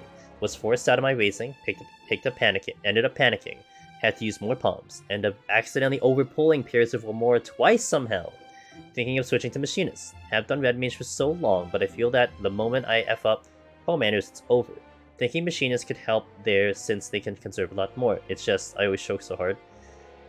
That's fair, still. I mean, like, the more you run it, the more you get used to situations. I mean, even you talking about it right now, you can see and understand problems in the run. I guess you just have to recognize it faster and react. Perhaps Machinist will be a better fit for you. I mean, if you were kind of having fun with Red Mage, and Machinist is not too far from Machinist. I would say from Red Mage, it's easier to maybe go to Machinist than it is to go to a tank. If like if you're happy with Machinist. If you're happy with Red Mage, because Machinist is a bit of kiting and a bit of a range class. Caster to physical range as opposed to caster to tank. So yeah, give it a shot. And if you're able to stick around still, I mean, I'll be doing it all the way to 200. So if you want to see Machinist in action, I'll be here, and you can watch it and, you know, judge it for yourself if it might be something that you're up to aside from, you know, watching any of the videos. So, okay, let me hit that ad, and then we will continue. Thank you for watching. For those seeing ads, I appreciate the support, and we will keep going. So thank you guys. Make food up here, and let's continue. No more music. Hey, Podo Boo. Thanks to follow. Podo Boo. Thanks to follow.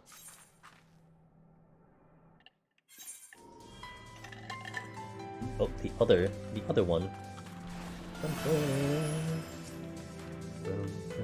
Oh, I didn't get. Oh, I forgot sustaining potions. All right, someone has to remind me.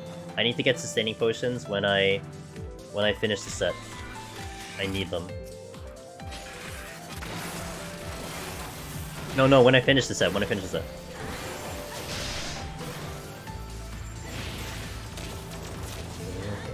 Yeah, I feel I could focus well enough if it's just the kiting I have to worry about, but I literally never played Machinist in my life. I would say Machinist is not too bad to pick up. Of course, it's up to your personal playstyles and all that stuff, but I like Machinist a lot. I learned Machinist in Deep Dungeon exclusively. I never took it into any other content. And, I don't know, in my eyes it's not too bad, but I am heavily biased because now I've been playing it for so long.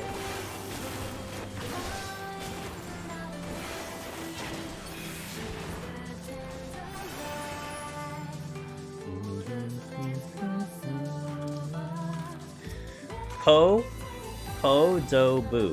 PoDoBoo. Okay, just poked my hand into PoTD for the first time today. Hey, what's up, PoDoBoo? Okay, I'm probably gonna mess up your name all the time, so I apologize, but hey, welcome in. I hope you enjoy the content and ask questions if you wish. This is actually perfect because I'm really trying to be able to do this class and do this run with as little attention to the actual gameplay as possible. Because I need to get used to commentary even more so. I need to get used to talking about the run and what I'm doing. Otherwise I'm just gonna have to get more people on the couch to talk for me. So I need to be able to talk what I'm doing. So it's gonna be a really good time to ask questions, even on the higher floor. Well, on the higher floors I'll try my best because I want to focus and get the clear, but I'll try even more to get questions out of the way. Hey, hell yeah, dude! You got a very supportive community here. It isn't just me.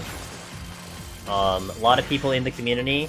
You can do !Discord. A lot of people in the community just want other people to succeed. It's so supportive. I love it.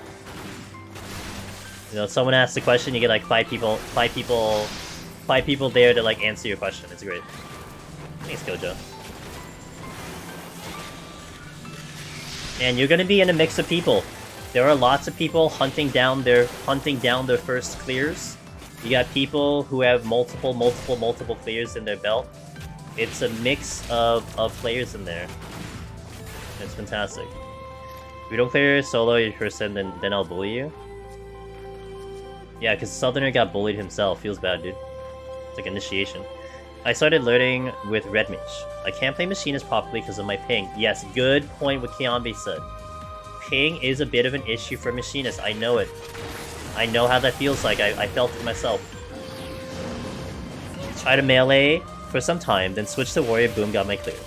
Took me 2 years to clear, everyone super nice. Hell yeah. Can't even fake. Yeah, no, it's just...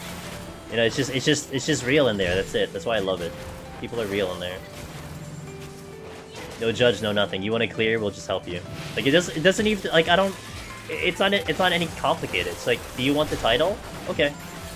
Well, let's just get you there. It doesn't even matter what the criteria is. We're just gonna help get the title. Guess I'm on a year now that I've been trying on and off. You know, still, my moderator, Tinasaurus Rex. She's been in this channel for nearly 3 years, almost 3.5 years. She just got Lone Hero last week, and she had been working on it for about 3 years. She's from EU, and she had a character in NA because of friends and stuff, reasons that were very good. But she had been trying to go for Lone Hero on the NA servers for such a long time, 2.5 years. Then she had an opportunity to come back to EU, because I think friends were there or something to that effect that she moved her character to the EU servers, and we're all like, wow, okay, well, the weights are off now, you know, like, she's like Rock Lee. And within 2 weeks, she clears. Boom. After all that hard work. So, yeah, like, takes a year, takes 2 years, it doesn't really matter. You know, you just keep working on it, we'll keep helping you out, that's it. Yeah, like Rock Lee, yeah, just exactly like Rock Lee, dude. Weights are off, man. 2 weeks, clears. I'm so proud of her. And she was tough, dude. She got down on herself a lot about that, you know, trying to motivate herself. We kept, you know, motivating, and then she had some IRL things, but she got there, you know, after that time. A lot of things happened and transpired. She still got there after all that time, you know, that's definitely never giving up on that front.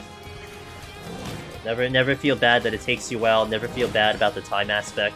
It'll take as long as it needs to.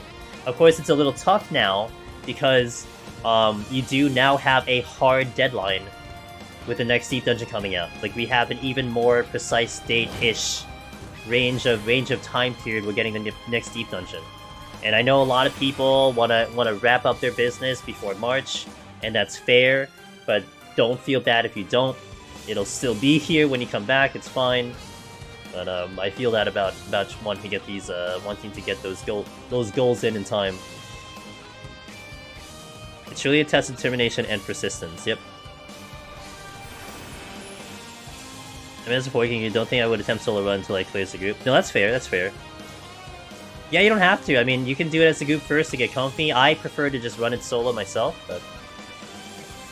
still to this day, my proudest PoTD moment was my improv mimic kill with intentional silence trap into aggro drops to deny pox. That's where you really pull out some of the fun plays. What's going on in March? The new Deep Dungeon. More than likely, that is the release of the new Deep Dungeon. Can anyone chat confirm? I think, what, was it about 2 months? From 6.2 to 6.25? Like about 2 months period? So if 6.3 is releasing in early January, so it's the first week or second week, you do 2 months later, you're landing in March.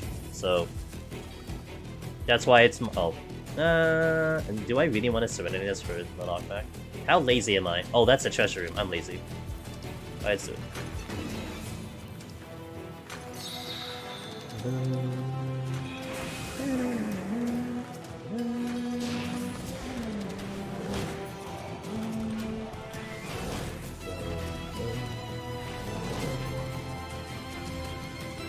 About 2 months.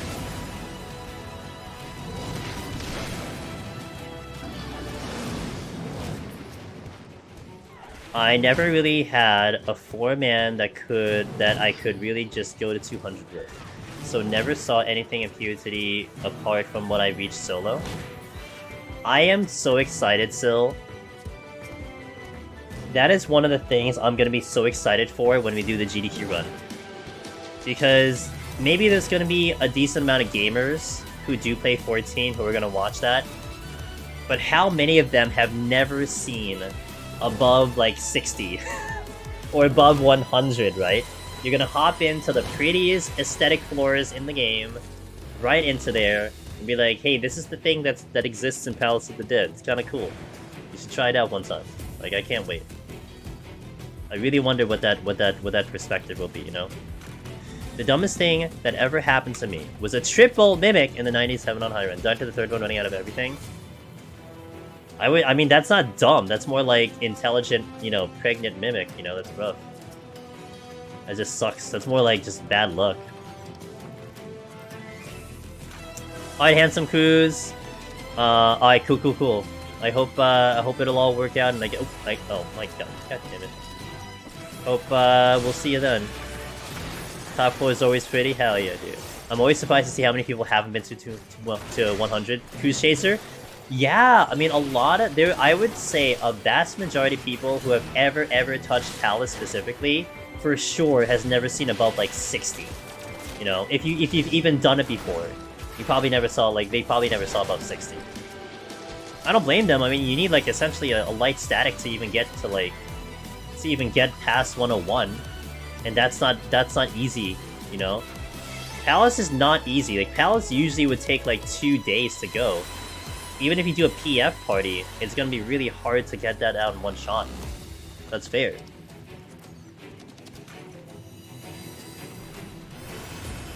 I bought two friends of mine, says Riz. To Rizcord, who respectively never been past 60 and 115 to Palace the other day, and both of them were blown away. Yeah, dude, it's fun. But it's also very pretty. A friend of mine didn't even know it went to 100. Isn't that great? Show the world what this content has.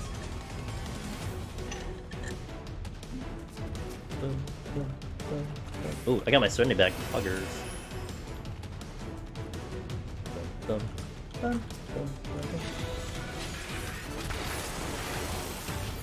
I managed to get my friend with like 15, Aether to start to 160. Was able to show them the cool ice zone. Also got to like 57 on that run. That's not bad. That's pretty good. The highest I've been in Palace of the Dead in a party was 171. Would have gone further, but we were unfortunately got hit with 2 ads and exposed to chat. Oh no! Wow! Oh no! And the ads of the Cyclopses. Oh, I don't have the ads of the Cyclops. Well, that's rough. And those have no telegraph to them. Yeah, I can see that happening. Yeah, I can see that happening, John. Yeah.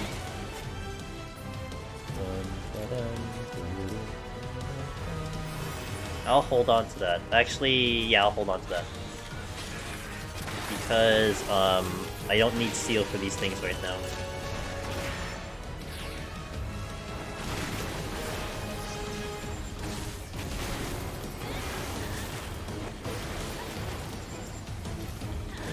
Mimics on top of the exit.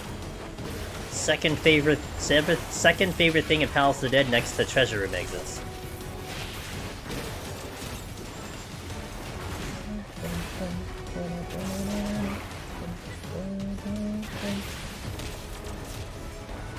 Took 2 of my friends to floor 164 last night. Neither of them have been past 20!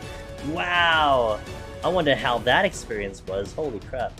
That should have been a lot of fun. It just keeps going!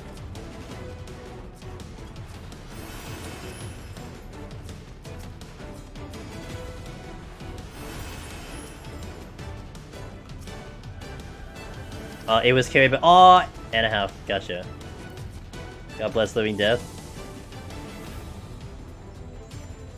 Very cool. So them in deep. Alright, let me get the steel over here.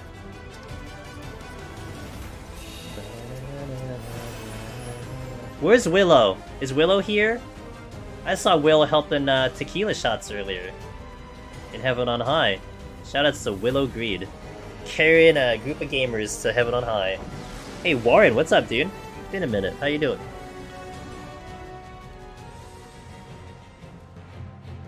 I gotta talk to Will about that. Proud of Willow.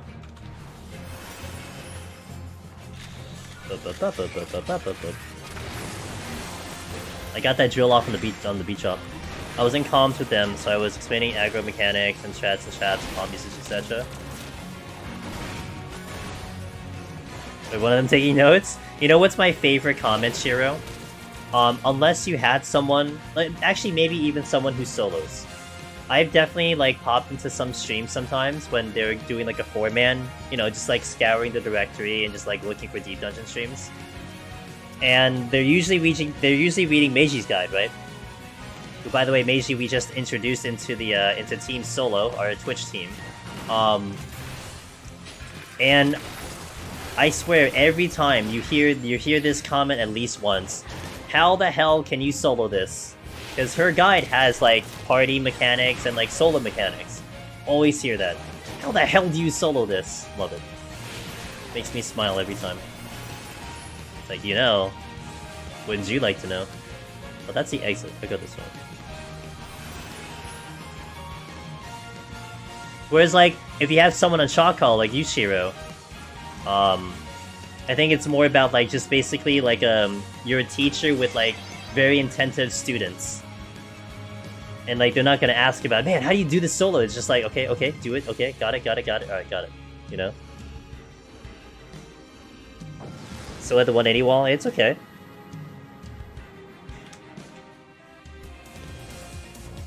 Did they ever ask about Anzus? Someone in chat told me they beat Nanzu without Steel and Machinist. Halfway tempted of trying, but I'm not sure. Maybe.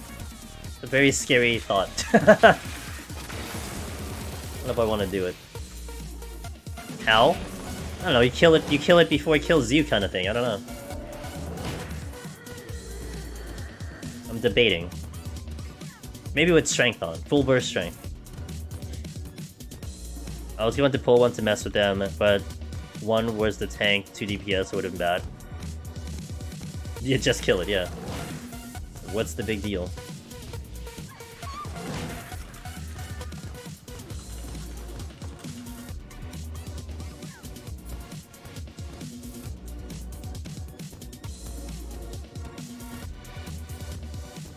Anzus are not fun. I hated fighting them solo on healer. Even though you can, it's just so annoying. But I have to pull one. So like one of the goals we're gonna definitely do on today's run and for GDQ is we're gonna pull every single enemy. So I have to fight one today. And leave it in.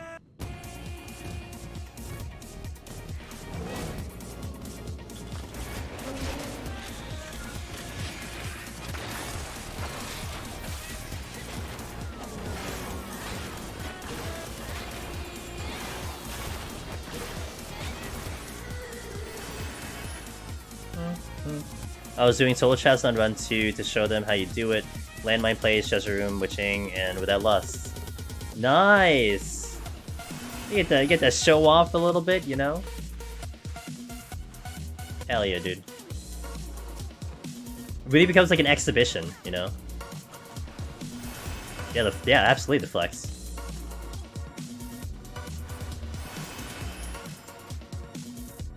Pretty much all the guys classify more as extremely easy. So I'm gonna have some PTSD every time. Yeah, well, they're easy one-on-one. They're easy one-on-one still. Get both of them, then that's a bit of a problem. And by bit of a problem, I mean a tremendously impossible problem. But yeah, gotta avoid them.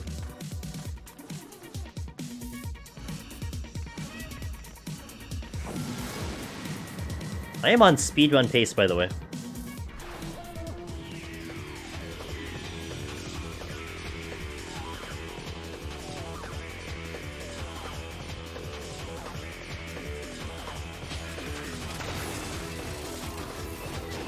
Made my confidence shoot up to see that being able to do that wasn't normal. Because I'm used to watching other gang clear through stuff. Yeah. No, it's not normal. It's just the strategies that have been formulated to give you the better advantage, you know. How to get more of an advantage in here, that's what it is. But...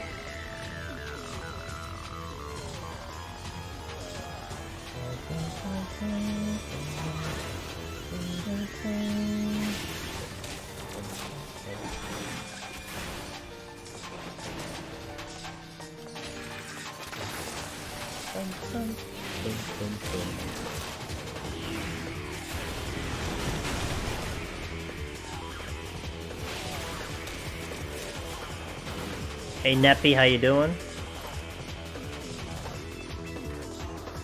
Nothing here, alright.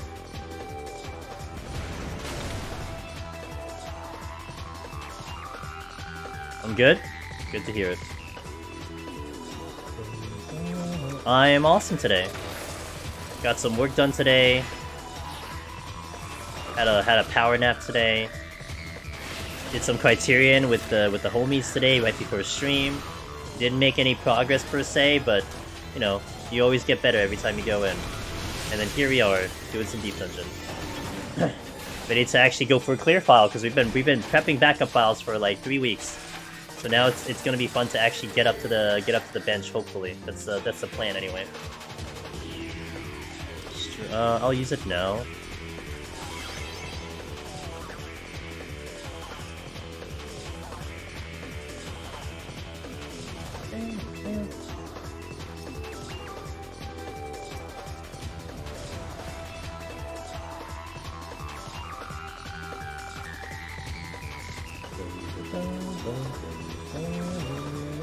Ooh, yes, insurance, I love it.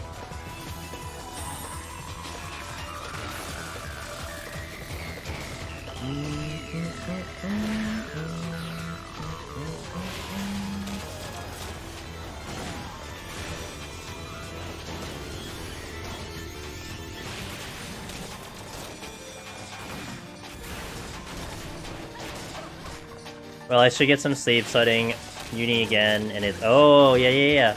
Well, thanks for passing by, still. I really wish you good luck on your journey. Keep me posted as much as you can, and I'll talk to you next time. I remember the times where I died to the 30 boss twice because I didn't know how simple it was to counter it. And you got better, Kojo.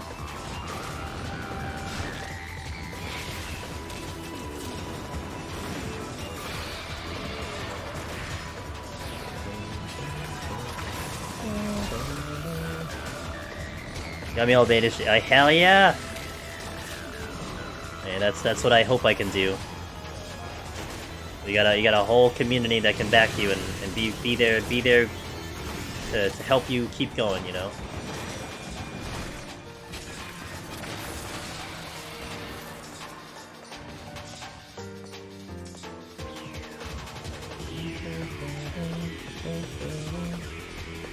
I am just on speedrun pace. Goodness.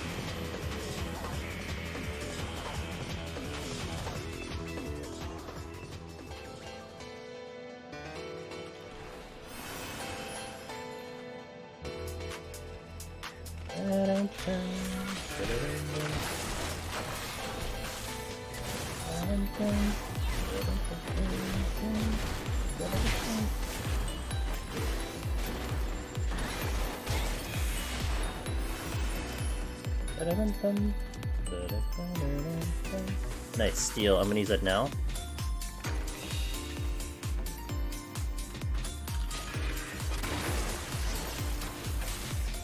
One, 2, 3, 4, 5. I'll take the persona with me.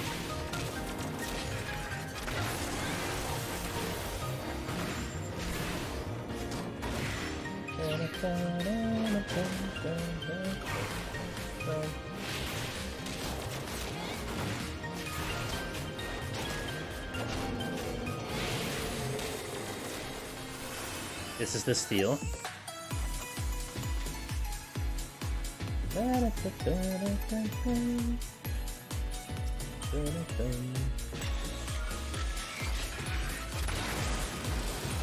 That's the exit.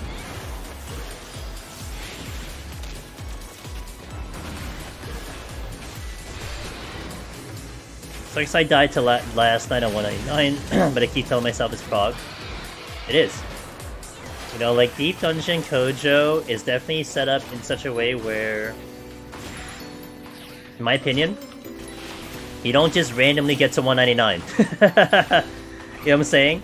You know, you just didn't have some god tier run that, oh, 99, and it's like you're never gonna see it again. Like, you got there because you worked really hard to get there.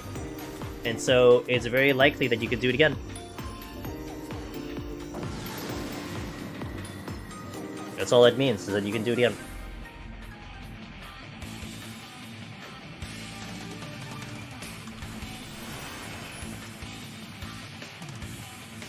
Dun, dun, dun, dun. Hell yeah, heaven on high, let's go.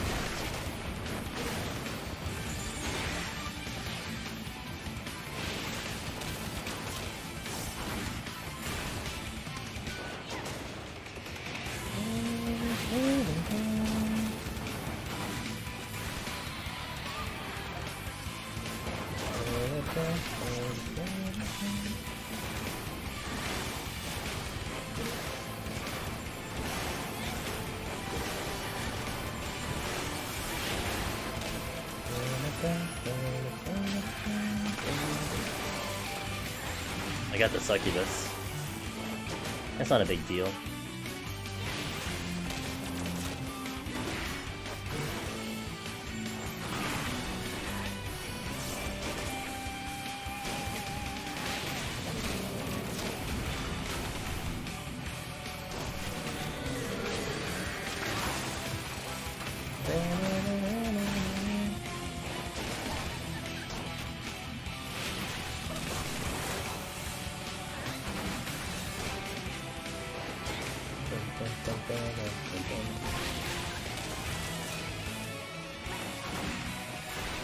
Oh, it opened?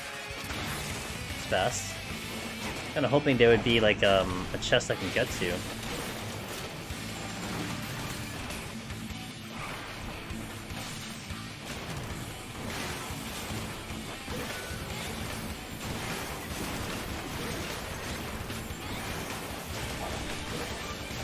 Hoping for his strength. That room is dead. Alright, we're just gonna re-up strength and go to the boss. I don't really need strength, but I kinda want to see if I can kill the boss in 2 cycles. Because I've been doing like 3 cycles kinda. Just after she eats the second succubus. So I'm gonna try something to see if we can do it in 2 cycles.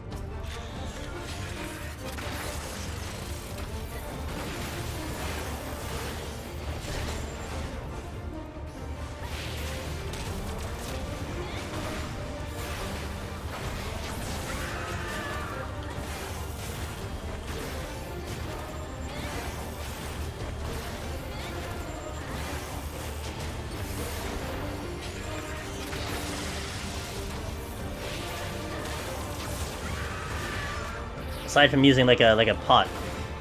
So I would rather not use a pot. Like, I mean, could use the pot and that would work, but I want to use it without the pot.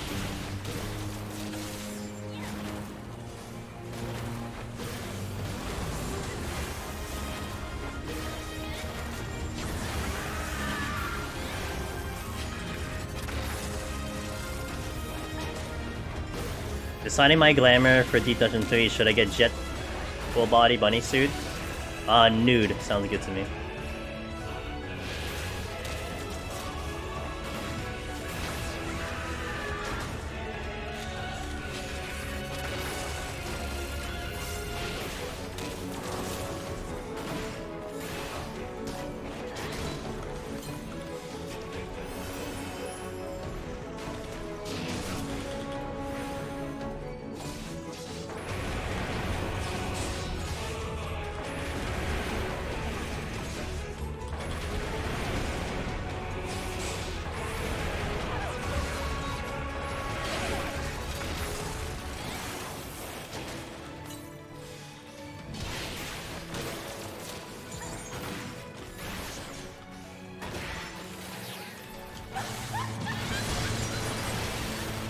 Okay, let's see if this works.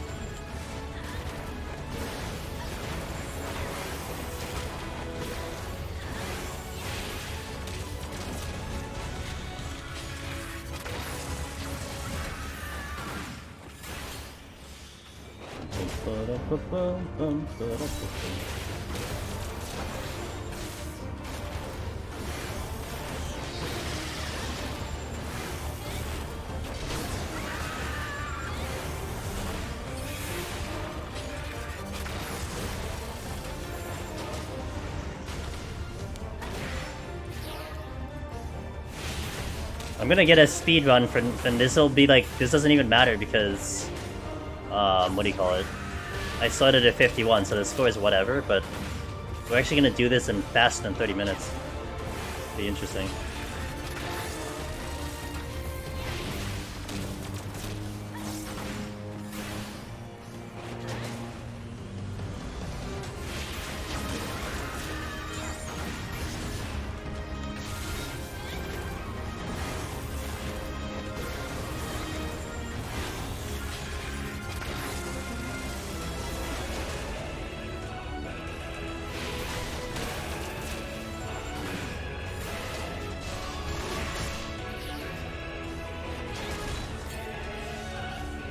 Oh, do I just miss it? Uh-oh. I get the drill. Alright, cool. Just made it. I like that sword. That sword's pretty nice. Alright, cool. If I do lust that way, I just make it to the 2 cycles. Cool. 2 cycle machinist with 1 lust. Man, like add that into like anyone running high scores or something. Goodness. But I think this set you're probably going more for kills than time. So it's kind of thought about. Yes, let's do the potions. Let me do the potions, but I'm also gonna I'm gonna step up and hit the restroom. So we'll take a small break here, and then we'll continue. Where is it? Yeah, because I gotta make sure I'm at 900. You? I swear I know which NPC it is. I swear. Okay, 5. Not bad. We're at 27, so that's pretty good. All right. Let me make sure I enter the right file later. But how many trim sacks do I have? Yeah, I'll park myself at that NPC so you guys can gander at it for a while. There you go. So BRB, give you out 3 minutes. I'll hit the restroom and we'll continue when after the ads are finished. So thank you for watching. Catch you in a bit.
Alright. 200 million? Yeah, that's not happening. I am holding off, guys, even more so. Look, maybe we get the feedback video that we did. The Deep Dungeon feedback. What's the command for that? I forgot. Hold on. The DD feedback. It's kind of outdated now, because we did like a year ago or something like that. But like, just imagine one of the coolest things they can do is like, instead of getting fireworks out of these dumb sacks, you get like sustaining potions, like Eureka does. And part of me is like, I'll hold on to these just in case that happens. Can you imagine that happens? Then I am set for life, dude. I'll have like thousands of potions at my disposal. Don't even have to think about it. Holding on to mass, maybe that too. Yeah, like Eureka has a much faster appraisal, and that could help too. I mean that'll save me some time. And what's the point now? Just hold on to it forever. I don't need money. One day, yeah, and it's in the game. Like that thing's in the game. Also, Liquid Ripple. Thank you for the follow. It's in the game, so it's not like it's an impossibility. It's just whether they want to keep that animation or not, you know. But we'll see. We'll see what they decide in the future. In the meantime, we shall continue to 151 plus. Make sure 151, not the other one. This is the one we're doing Tuesday with Frosty. But how this is going, this 161 file is on Tuesday. We start the stream at 161, and then we chill for like about 30 minutes, depending on how fast I finish it. We just kill some time. And then Frosty comes in, and then we do 171, and then we finish the day doing the rest of the run. So for this one, 151 is today, and we go to the end, assuming I go to the end. So that is what we got. Shall we? Let's go.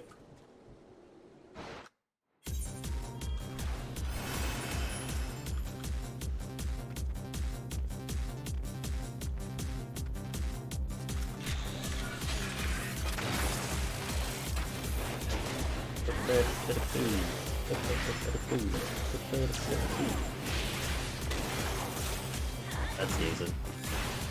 Yeah, we're at the pretty floors. This is the floors that some people don't even know exist in this game. Can't wait to showcase that one for sure.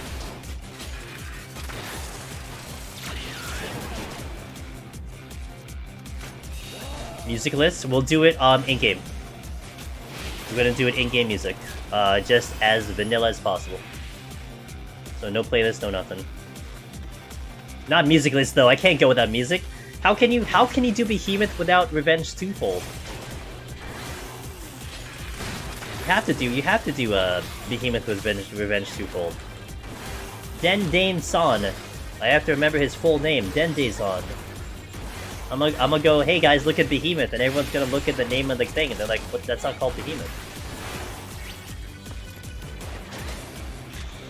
Yeah, the playlist is a no-go. You know, it's funny, because I've talked about this. The playlist that you're listening to is, like, curated. I know for a fact, after playing the playlist for hours and hours and hours, that this does not give me issues. No issues on Twitch, no issues on YouTube. So it's clean. But it's not what they do in-game. You know, it's not the true in-game music. So I will play the true game, the true how it is supposed to be in-game. French Behemoth. I gotta make sure I say it correctly. Your YouTube guides help me a lot, LOL. I'm still having trouble with Warrior though. Hope you have fun. Oh, dude. It's like the Super Bowl, man. I mean, if any Americans are listening, it's like our Super Bowl. If you're not American, you're EU or outside America, it's like the World Cup. That's what it is to me, you know? It comes once every season, once every what's World Cup? 2 years, 3 years, 4 years? You know, it's one of those special moments, and we're gonna definitely be all over it. 4 years for World Cup. Here you go.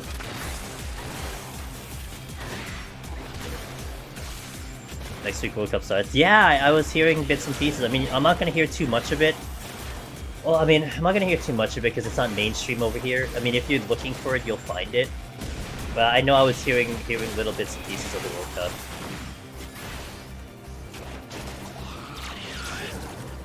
Haha, you're already dead. Get wrecked.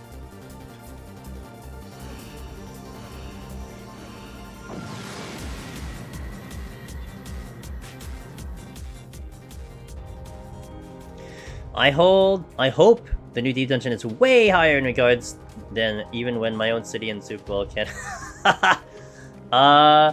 You know, Akuzi,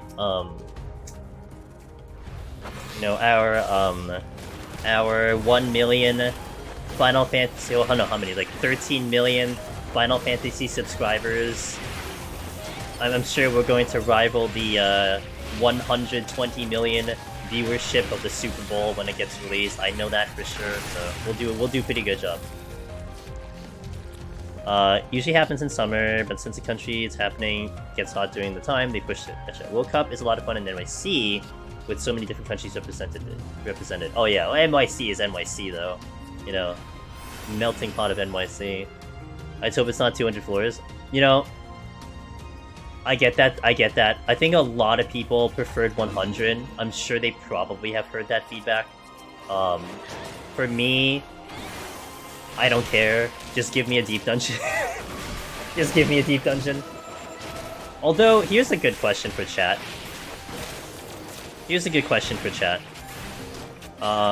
What if it's 50? Would you actually be sad that it's 50, or would you be happy that it's 50?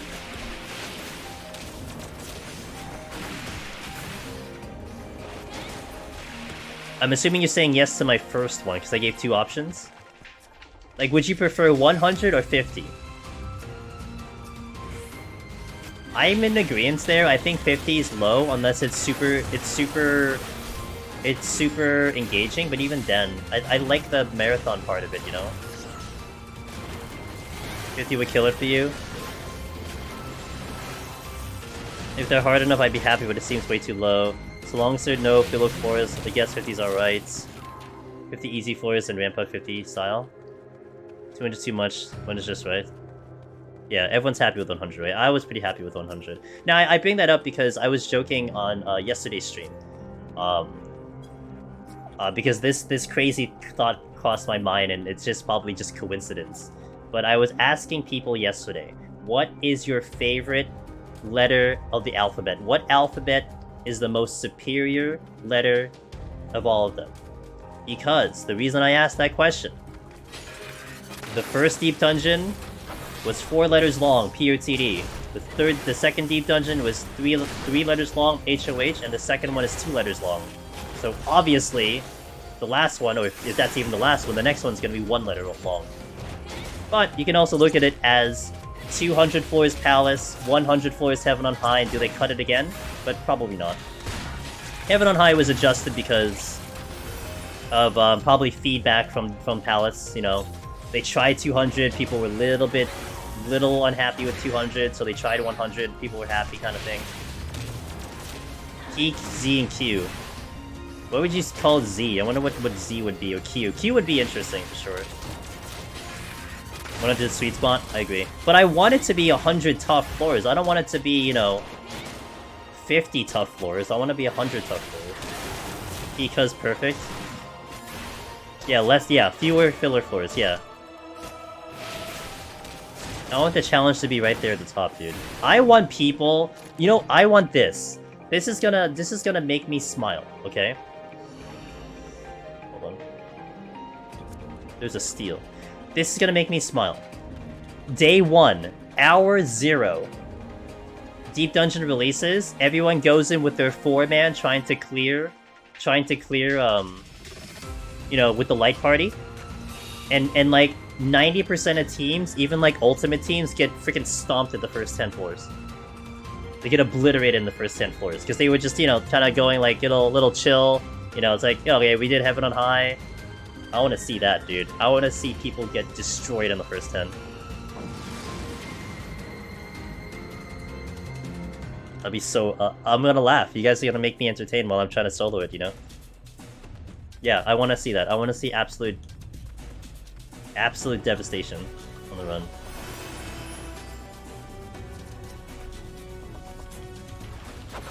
Come here, friendo. Everything just one-shots you from... Yeah, I mean, that's kind of where the shark memes happen.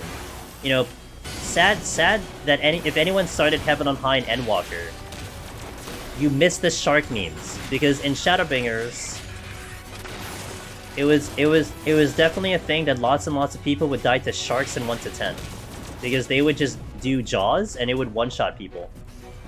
It doesn't happen anymore because a lot of times you kill sharks before they even get jaws off. That used to be a thing and that was a lot of fun. Criterion moms were hilarious day one. Oh yeah, I imagine. Because even if you saw them in Deep Dungeon, you're probably like, your mind is already adjusted to what they kind of do and they just go way faster. Thanks, Loken. Loken always coming through for me, man. No raise for Light Party? That would be interesting. You have to make Shaq think it's constantly on the cusp of dying. Spam this. Oh. Oh my god. Well, I spam all my emotes. That'd be nice, you know? Because the emotes are Deep Dungeon related, right? So it's perfect. Who else is gonna have Deep Dungeon emotes in the community?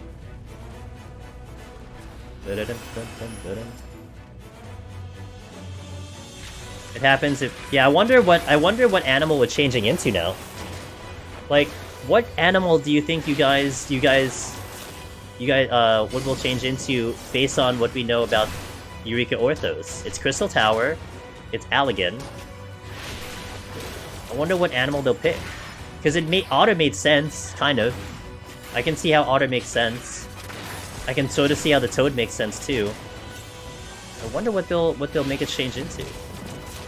Like a mini Heidelin? No, that doesn't make sense though. That would be off. A rabbit? Like the ninja rabbit? The one that pops up and then go that way? Just to shoe bills? Oh dude, do we move, Zevran? Are we able to move? What if we turn into mini ADSs? Because it's Allegan. We just turn into mini balls. Oh, the Eureka bunnies. Oh, well, I can see how you say that, but if from the way I look at it, Eureka Orthos is not really connected to the other Eureka from the looks of it, but I could be wrong.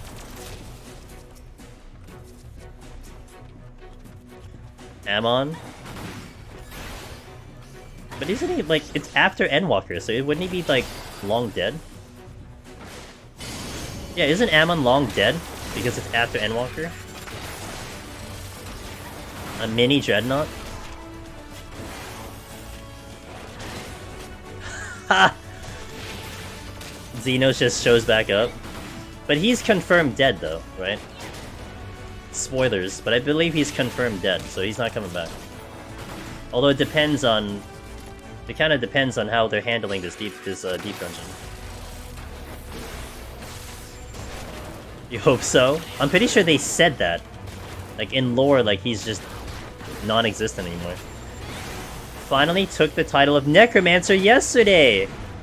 Hey! Kuma, we were talking about that a couple times. You popped in here. Hey! Welcome to the club, let's go! Thanks for letting me know. Bum, bum, bum, bum, bum. Good job.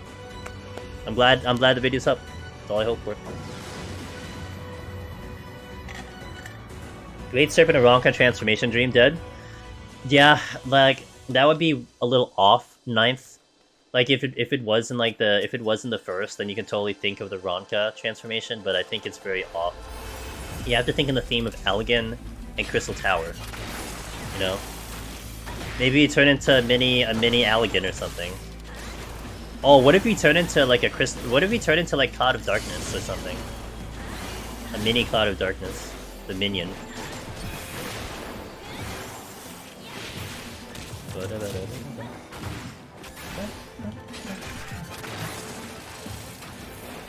I really wonder what the story is even about. Like maybe that'll also help. Like what is the story about for the new for Eureka Orthos?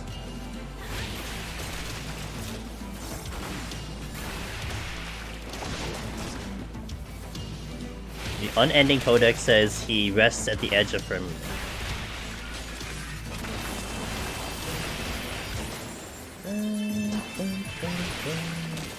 As he keeps reviving things. It's like a soap opera. No one's really dead in a soap opera. Man, how did you come back to life? Well, you won't believe it, dude. There was this necromancer, he cast a whole bunch of spells. I'm back. Wait, what? Don't worry about it.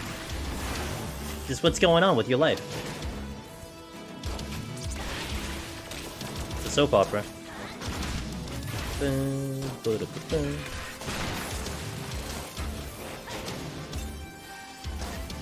I need to kill that pot.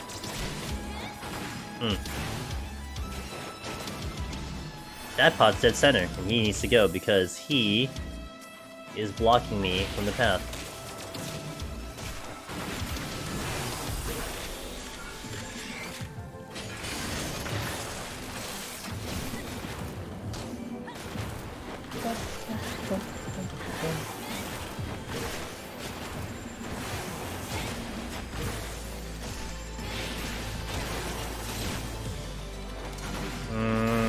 That pudding might give me a problem.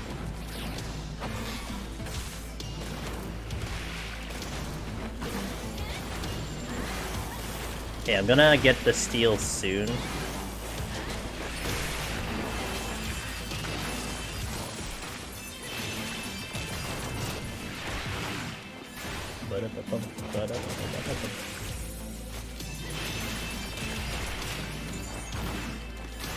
Alright, let's get the chests. Pudding, pudding, pudding. He's gonna aggro.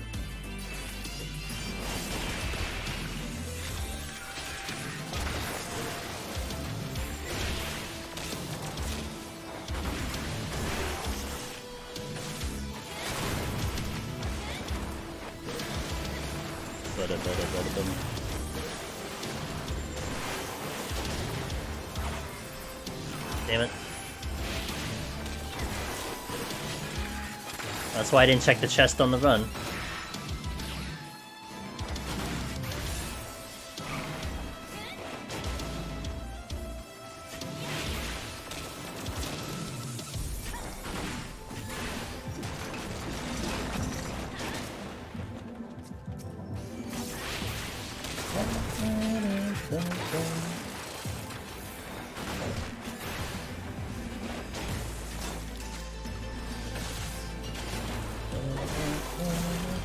Hello, welcome back to the meeting.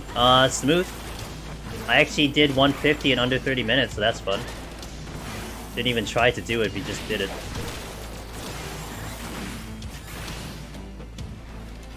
Hell yeah. We gotta pick up the steel and off we go. Where are you looking?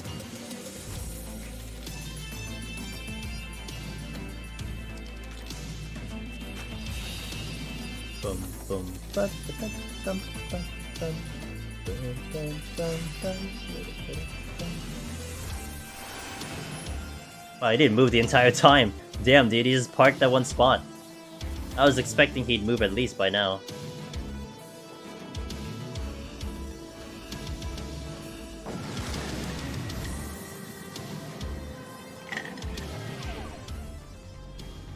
I think I have 2 debuffs here. Oh, 1. I damage down again. Boom, boom, boom, boom. Boom, boom, boom, boom.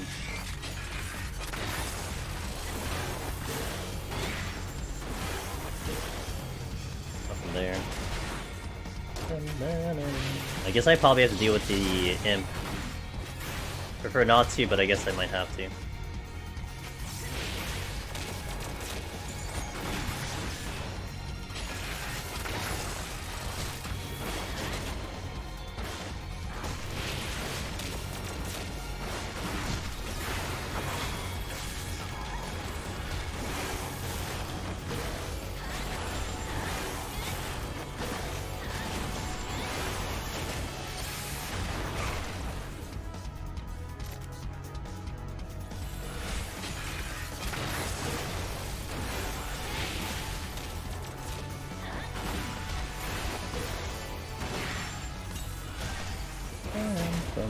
Oh, Corgans. Okay. You're facing this way. I'll probably sneak the chests. Cool. Every time. You get the Corrigans, but they give you mimics anyway.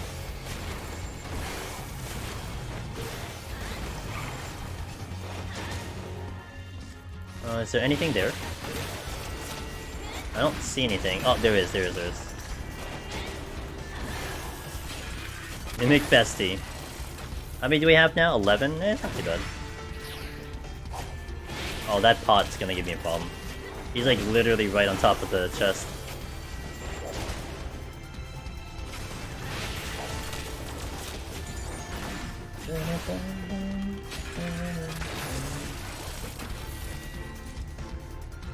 Lost. Hey, what's up, List? How you doing? I'm doing pretty well here. Hope you're doing well.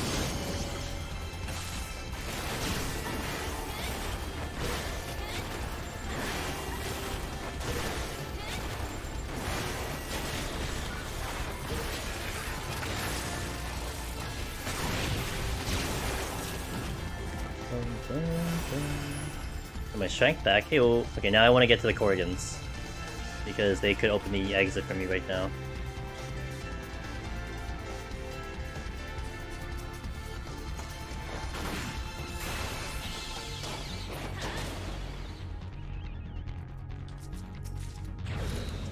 Just in time. Ew. I get my witching back. Ew.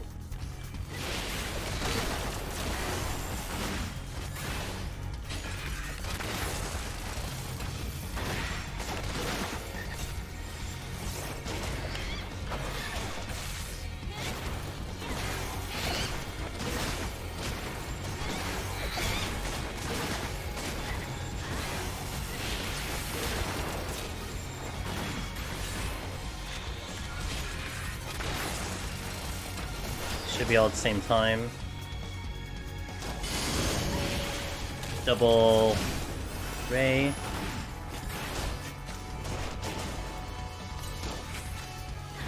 Don't know if I can get that other chest though.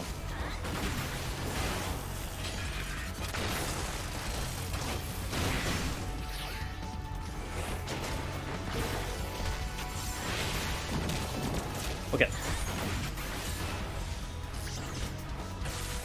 1, 2, 3.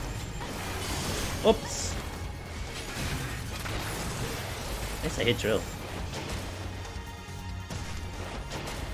Last Mog Talk really got me thinking, why isn't Wildfire AoE? How can you make it AoE though?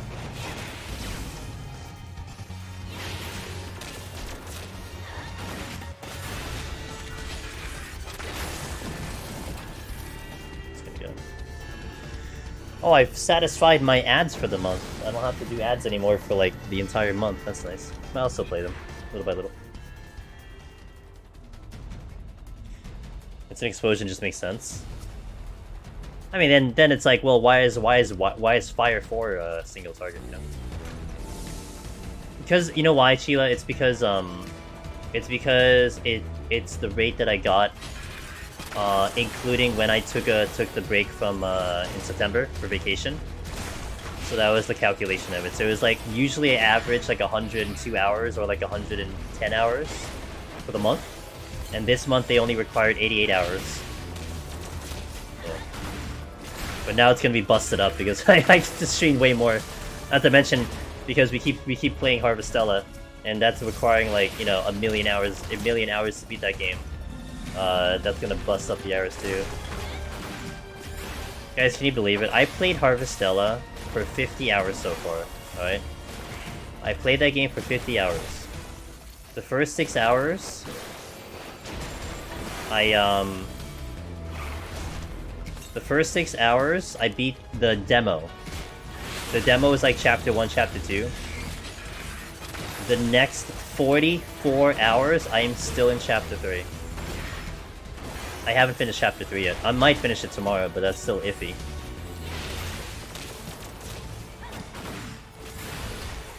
$88 hours of ads. You know, if I got like way more money for it, I would, but I don't really get that much. I mean, I get a good amount, like a respectable amount, but... Ooh, well that's nice.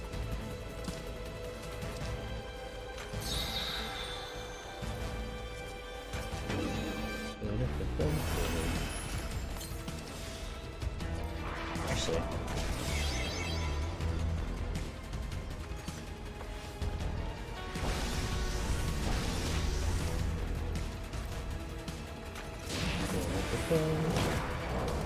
Persona 5 tutorials like 15 hours. Yeah, you know, I'm really curious to see how long it's gonna take me to beat Harvestella. Now, I heard rumors of the... I don't want to say it, because I don't want to say this only because someone might be playing it, and I don't want to give away this thing. I did hear a estimation of how long the main story is, but not like the entire game as a whole. So it's definitely gonna be interesting. But I'm having a blast. We actually hit a pretty interesting story point yesterday, and it really made me like literally go, what the hell?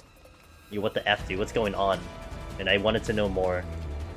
I still wanted to know more about the game to begin with, but like even after that part, I'm like, okay, we just gotta keep playing to find out more information. So it's been very, very fun. I've been having a blast. A lot of dialogue reading. You know, if I ever took, which I'm not, because I don't see myself as ever doing like a voice acting thing. It's definitely not up my alley. But man, if like you're a voice actor and you're practicing voice acting, man, is that a game to stream? Because there's no voice acting in that game. You have to talk everything, so it's a nice opportunity for people to practice their voice acting if that's up their alley.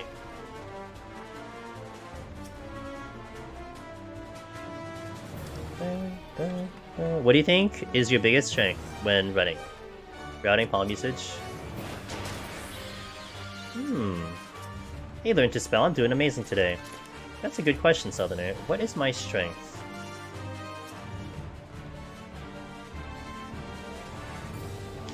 I would say one of the things I'm proud about, Southerner, it's my ability to react on the fly.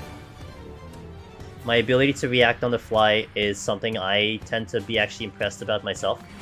When like shit hits the fan, I focus in and I try to figure the best way out of there. And that's probably the best that I am proud about the most. You know, like, we do a lot of things, like double chimeras, luring traps, you name it. Like, we've done really, really crazy things, and we still try to keep the run alive, you know? It turns into the entertainment part, and I love that. I get a thrill out of that, but I do think I do a pretty decent job of at least executing those moments.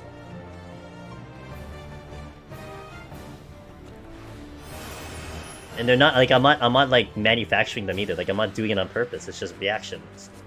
You start thinking about what you got to do, and then just try to do it. Keep calm. Reminds me of watching the VA for Amon Hermes play. Oh yeah, is he still playing it, Zevran? Because didn't he make the account like specific for 14? Are they still playing it? You know what sucks about those voice actors is that they have like real lives and like they don't do degen hours. So like I could never have the opportunity to like say hello and raid them and stuff, which feels bad. I would love to just raid them one time. There was just this one very lucky opportunity that I was able to raid the Strange Rebel. And if you don't know the Strange Rebel, she is the voice of Aerith in Remake and Crisis Core. I got to raid her one time. I was so happy about that because big fan of hers. I think she did a fantastic job being the voice of Aerith now. So that was rare because I think I ended stream early or something like that. I think it was like a Monday. I don't know, it's like some early stream that we had, and I just finished up early and raided her. My routing pattern is immaculate. That's fair. I mean, especially when you start comparing like how it goes with other people, you know? You start seeing success or you're very happy about it, that's for sure can show up.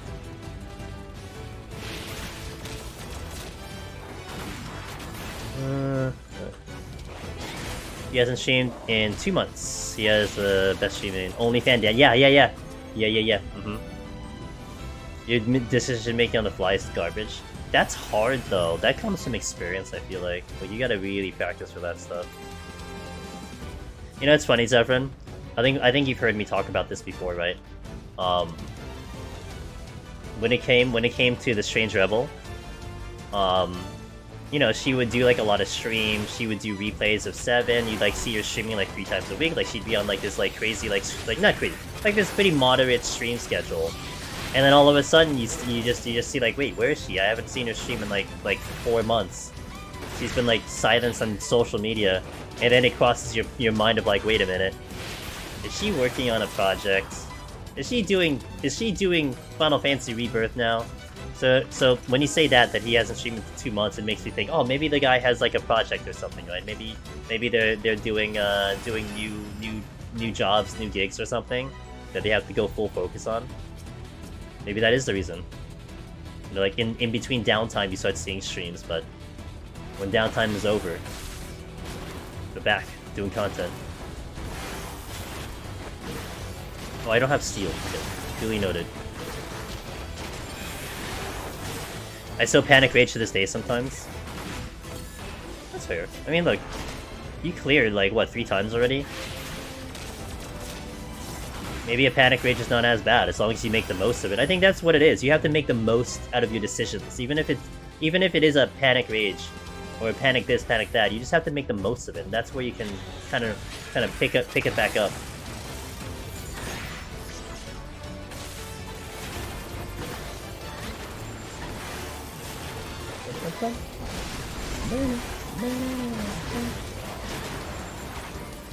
I want to pull from this side. Hey Imp, can you move? Wait, there's nothing here, right? Oh, never mind.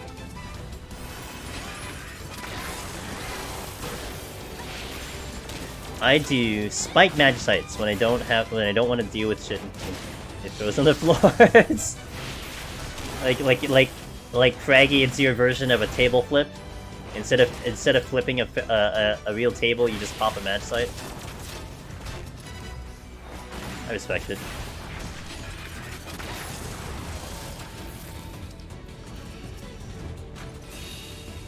Yeah, I respect it. I don't blame you. I do feel that like that sometimes. I cleared with only 8 minutes left. I think it's just because I was unworried and kind of being lazy.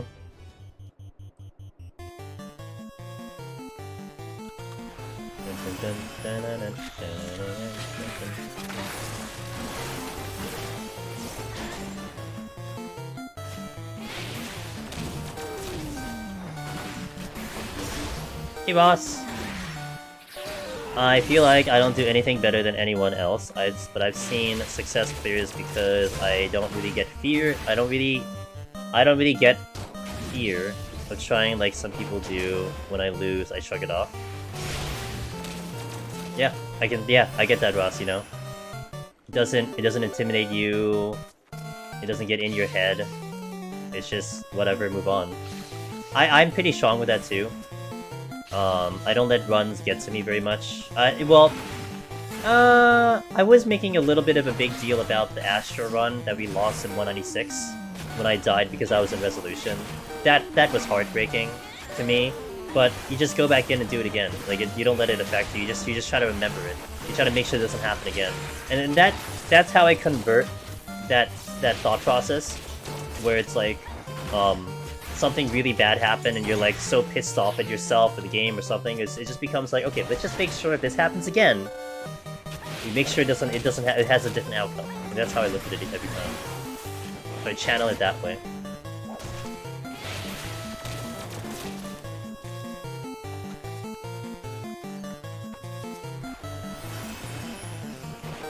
I used to get tilted on deaths, but I started watching. I just like, whatever. Try again next time. Yeah, and that's why, I mean, a lot of people have said that they really enjoyed when I put up all my runs on YouTube, not just the clears, because they really get a good impression about the difficulty of the content. Because it kind of does give like a weird perspective if all you're seeing on the channel is like clear, right? You know, sometimes it is good to showcase how it feels when you lose, how it feels when you just make the dumbest mistake and end the run right there. And what's my reaction, you know? How do I deal with it? Because there have been people, we've had a couple people ask that question. Man, you know, I just lost at like 190. I'm so down. It makes me feel like I feel like shit. You know, how do you get past that? Like I've had people ask that question. And you know, everyone's gonna be different in how they handle that kind of that kind of situation, but it matters to people when they at least see an example. When they at least see like someone else having to go through that exact same thing. Yo, what's up? Alex, how's it going, dude? It's been a minute. I saw you pop the stream open. I don't know what game you were playing. Wait, you're playing like Colony, I think, right? I don't even know what that. I don't know what that is. It's good to see you, man. It has been a while. How have you been? Just tell me that like life has just been busy, good. You're like making a butt ton of money. You know, you're living the life, and you know what? It's all good. It's all I need to know. I hope so. Don't tell me it's the other thing, then I'm gonna be real pissed off. Losing with grace and using it to learn as a learning experience is a struggle for me right now, says King. I take it on too much and see it as a failure rather than an opportunity. It definitely does help when people show both sides. I can see that. One thing I've said, King, to people, I mean, look, even though I focus in on this content for all this time, I'm not blind to like the rest of the content in this game. Like I know how the raid scene looks like. I've heard from stories of other people, and I know, like, you know, when you're in Savage and Ultimate and all those things, and you lose, like you die, you have digression as opposed to progression. Sometimes people like to blame other people. Sometimes people like to get angry and all that stuff. Or maybe you do blame yourself. Maybe, you know, I would be the one who would look into what I'm doing. It's like, oh man, I'm letting the team down. You know, I'm being the bad player. But when it comes to solo content, I think all it comes down to is if you can like wake up the next day, look into the mirror, look at yourself face to face, and be like, you know, we tried. Because you don't really have to impress anyone. There's no other human you need to care about. You're not letting anyone down by you failing. So I think that probably helps people try to cope with losing. That there's no pressure of someone else or having to play good because you failing means someone else also has to suffer. Like, it's just you. As long as you're okay with that, then take as long as you need to. Super busy? Been good here, dude. Been busy here on stream and everything, doing a lot of things, getting ready for all the events, getting ready for the Deep Dungeon, getting ready for GDQ. It's been a great it's been a great way to end the year and then eventually start the next year. Yeah, we're all busy. We're all busy, dude. Oh wait, he missed. Get wrecked. It's such bad content to hear. It's such bad content to hear that after every death. I only feel bad when I lose my runs because I know people want to see it go to the end. Or if they're like watching me fail, then I guess I'm glad something out of it. Yeah, like the way you said that, Omnimos, like in a positive way, not the negative way, right? Wait, where am I going? I just got lost. Where am I going? Oh, I killed this so I can get to this chest, right? So I think even people here, like when they see me lose, it's not like haha you lose kind of thing. It's like, oh man, that's okay. Like that's how it feels. That let's see how you handle like losing and stuff. I think it inspires people, and that's why that Deep Dungeon fail channel has been such a cool channel for lots of people, because that is a channel that they can see, even if you have someone that has like the Omni clear and everything. They'll still share the fact that they lost at some point. It keeps it in perspective. And I think that means a lot to people. Like the thing someone hasn't done this in a while, but the early runners in Deep Dungeon, the guys who were here like a year or two ago, a couple of them had posted their spreadsheets. Hold on. That caused the problem. A couple of them had posted their spreadsheets. Oh, I did a mistake. Oh, hold on. A couple of them posted their spreadsheets of how many times it took them to clear the content. And they literally had, I died on 190, I died on 80, I died on 20. Like, every single thing that they died to, they put it on a spreadsheet, and they noted it down. Attempt number 20, attempt number 30. And that probably was one of the biggest, like, the biggest things that helped a lot of people, because it really, really put things in perspective. Like, wow, this guy took 25 attempts. And oh my god, he died to the dumbest thing on attempt number 12. We should definitely kind of get back into that, because that was such a cool thing, but... Why am I overkilling so much? I can't get to the exit, and I want to get the chests. All the chests were blocked. God damn it. All the chests were blocked. I was hoping to get, like, a strength steal. I also have 20 minutes, so this is not really, like, I don't really have to do this. But no, this isn't score. This is just me trying to preserve my palm manage right now. When's a no palm? Go watch Finn. He did that. Well, he used no palms. He had palms, but he... Oh no, he didn't pick up anything. That's what it... He didn't check any chests. He had full palms going into a certain floor, and then he climbed without opening any chests at all. Nice little challenge he had.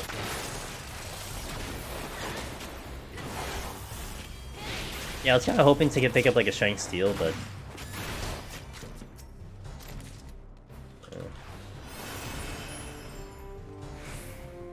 Solves the mim problem.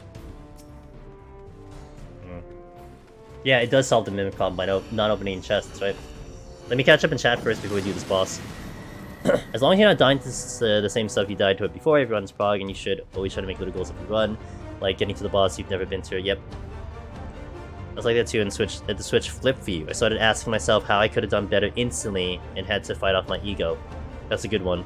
Noiban tried no gold chest ninja and got to 170. Like from the beginning, Seeker. Also, Noiban's like really, really good, so I'm not surprised. Food's almost gone. Oh yeah, my food's almost gone. All right, let's pop the Arch Burger. Let's go steel only and a lusts, and let's go.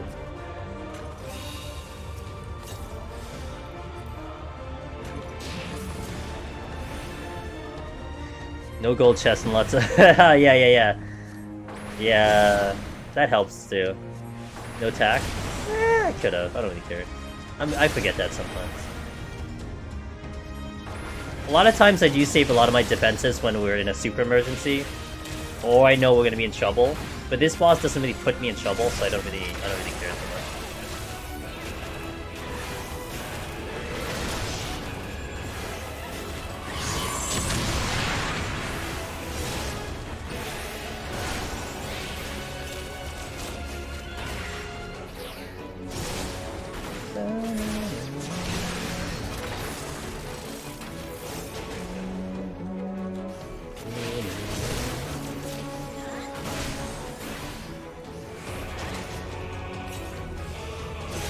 Come on, 4C.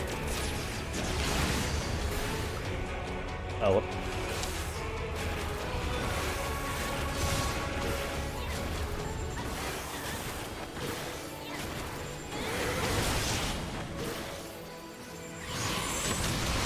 I've never actually done PoTD solo yet. But I plan on doing it for the new one sometime. How much different is this current run you're doing from the one in AGDQ? Well, basically this one is just a lower floor. So the one I'll be doing in AGDQ is actually in, maybe if you can hang around King for about 90 minutes or so, I will be doing the run that I'll do in GDQ, which is the 171 plus. Basically comparing 171 to 151, the enemies are definitely just a little bit easier, more manageable. The floors get harder and harder every 10 floors. So by 171, you're kind of dealing with one of the harder sets over there. If that makes sense. And then you have one of the most toughest bosses in all of Deep Dungeon, which is Behemoth, and that exists on 180. Where this boss is definitely not even comparable to Behemoth. This is a walk in the park. I know. I mean, you're seeing my HP get a little spicy, but more or less I'm under control in this fight. But Behemoth is where it's at. That is the tough one. At least for a lot of first timers, it is.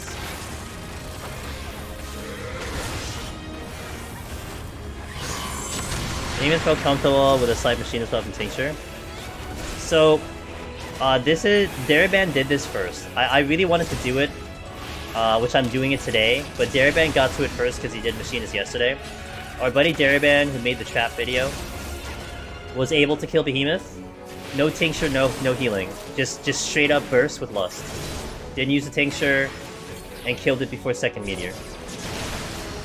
So like, I want to try it today, because it actually looked kind of comfy, and we'll see how it goes. But that's pretty huge. Like, then you don't even need anything. You just need to just do a burst, and that really opens a lot of doors, I think. Like, 3 trials can do it, which is fine. They just use the healing strategy, but man, if you don't even have to worry about the healing strategy at all, you just do a straight burst, that's gonna be really nice.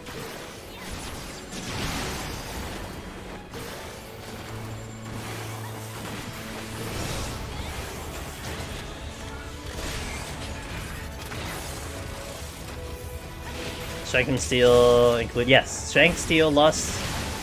A tight setup to get Behemoth close to... I'm sure to get it close to 15%. Just a straight burst.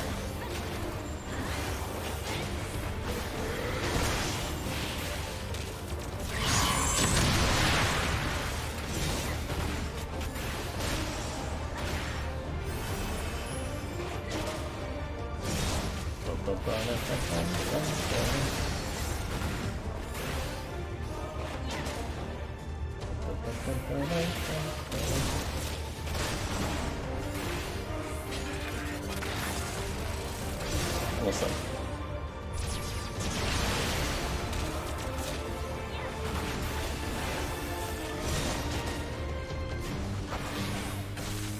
One, 2, 3, 4, 5.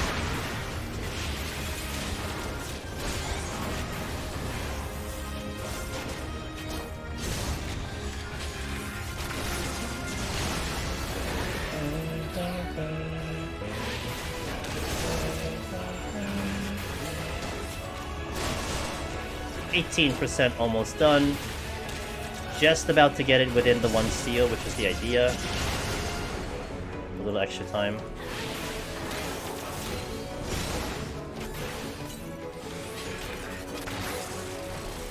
Finally got Lone Explorer says ish. Then ran out of time on the 120 boss. Good lesson that my next thing to learn is time management on the trash floors. Step by step-ish, step by step, dude. It'll all fall into place. Remember where you are right now, and maybe a week from now, a month from now, you look back and you're like, wow, I can't believe I was here, and now I'm here. So just keep at it, you'll get there. Part of the process.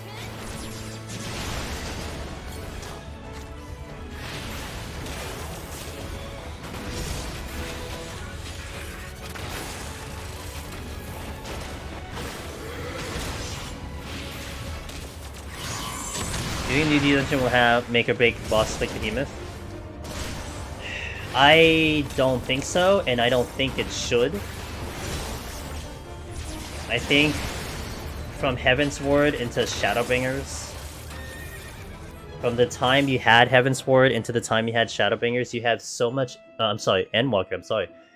You have so many more innovations in boss mechanics, and you have the Boja duels that exist. And you have all the solo duels that exist even in Endwalker. I thought a lot of the solo duels in Endwalker were pretty fun and impressive. I think your creativity of how to manufacture a boss fight is much better.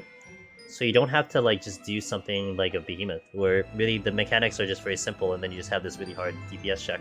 And then not to mention, I don't really think they created Behemoth with the consideration of soloing. You know, like, I've always believed, and I think it is true, that Palace really was meant for a 4-man team, just you could enter it solo. Like, I don't know if they believed someone can solo it off the beginning. I mean, they didn't even put sustaining potions when they first released the content. So I don't really think it was designed for it to be solo, but eventually people just went hardcore and figured it out eventually. So I think they'll take that into consideration. Unless, look, you can look at it in 2 ways. One, they want to make the bosses where it's more approachable. Maybe they ramp the difficulty and the mechanics versus just like put a hard enrage at the end. Or they look at something like Behemoth and they notice how thrilling it is, because it is thrilling. No one can deny Behemoth and the thrill that it gives, the show that it gives. I mean, look, that's probably why GDQ picked the Behemoth run, you know, not the Godfather run. Because Behemoth, as a visual to the spectator, is epic. So maybe they see that and maybe they double down. You know, who knows? But if I were to put money, they would not do it. They would avoid that because it already exists. Like, you don't want to recycle content. You want to make it unique and different. So I would think that they would just do something different. I don't think they should do something like Behemoth in the new one. But look, as I said, whatever they do with the new one, I will do it. I will figure it out, and then we'll share it with you guys. That's just how it goes. Your average show. Thanks for the follow. Welcome in. Let me catch up on the chat, and then we'll do a quick ad. We'll shave it down to 2 minutes, I think. We'll do a 2-minute ad. The best roguelikes have perfectly progressing bosses in terms of difficulty with an extremely hard 100, in my opinion. Too gimmicky to be intentional. Hey, BevTech, what do you think of the screens we got for the Deep Dungeon? They look sexy, dude. I like the aesthetic a lot. You know, people were saying coil for the first, like, I think Yoshi P said coil during the live letter, but I like that vibe. You know, a little dark, but with a technological thing. I like it. The Deep Dungeon Guide and UI should give a clear solo option because most people I know don't even know you can do it solo. I wonder if it's just about... Yeah, if it's just about an explanation southerner, or maybe just getting the word out. Because now you had Variant, right? Variant kind of... I think a lot of people understood you can enter Variant solo. Of course, it was easy to just do it. You didn't have to make a file. You just queue up, whether, you know, with 1 or 2 or 3 or 4 people. So I wonder if maybe that opens the door for people to understanding that concept, but who knows. You can solo Variant. Yep, I soloed 11 out of 12 of Variant. Yeah, you can solo Variant. It scales. So the difference between Deep Dungeon and Variant scales. If you go to 1, it'll bring all the HPs and stuff down, and the damage taken down, so it accommodates for it. Deep Dungeon does not scale. If we are here with 4 people, it'll be the exact same content as you are with 1 person, which is the big charm of Deep Dungeon. It ended up being way too easy with the action. It was meant to not be hard. Variant was supposed to be easy. You know, like, that was the expectation it set for the content, so I wasn't upset by that at all.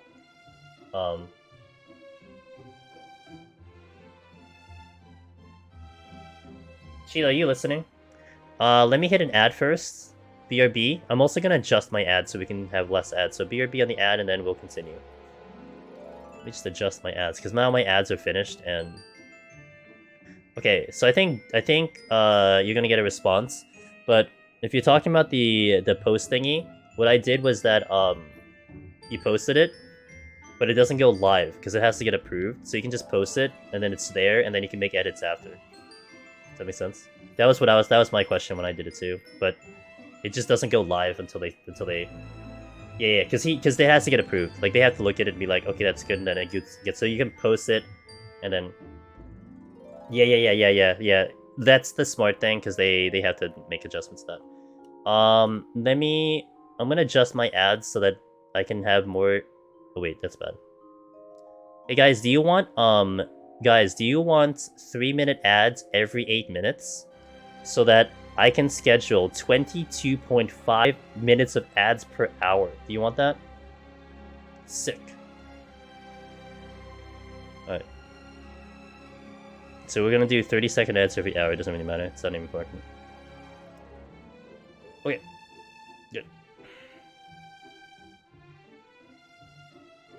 Sounds amazing, says the subs. I want to end it too. Also, we also need to finish up the video. Did you look at the link yet?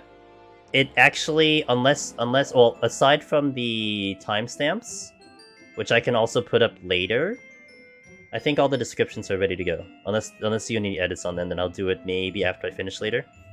But you can check it, because I sent it to you first, and then later in the day I kind of dressed it up, and so it's kind of like presentable. All right. Personally, I feel it was quicker to solo. I did it on stage. Sorry. Yeah. Unless you wanted to edit it more, which is fair. But the YouTube one, I put it in all the description, so that should be that like I could just make it public. Like I could do it like really fast if you really need me to. Like you're like the thing is there. I'm like okay, let me just go to YouTube and put it up. So if you really need that. What is this thing? Oh, I don't have a gift sub to a channel anymore. Okay, let's continue. Let me update the title.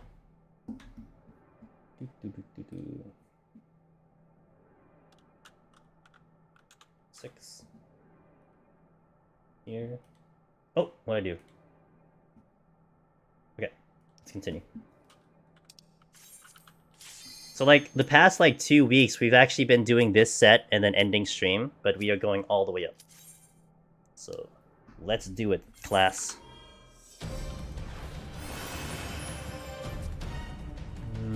Patrol. Okay.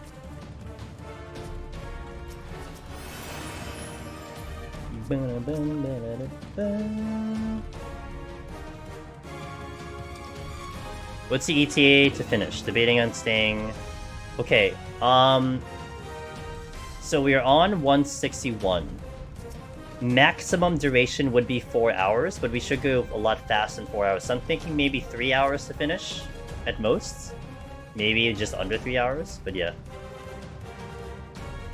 But like literally maximum it would be is 4 hours, because that's 1 hour per lockout. 1 hour per lockout, so... Wait, what did I do? Why did I open with Wildfire? What the hell? How do I improve Behemoth without screwing it up? How do I improve Behemoth without screwing it up? Well, you can watch more video came by Kyle. You can actually practice on a dummy, because it's a rotation. So if you want repetition on the rotation, practice on a striking dummy. That'll definitely help. You know, you're not dealing with like randomness on like enemies and such. You're just dealing with a scripted fight. So practice it on a dummy. One thing that you can do if you want to mimic the using of a sustaining potion, so you can worry about, you know, so you don't have to worry about clipping and stuff. Echo Drop, Antidote, they are the same cooldown as your sustaining potion. So you can kind of replace that in your hotbar if you're practicing on a dummy. And you could practice weaving it in. Like how does it go when you weave in the Echo Drop?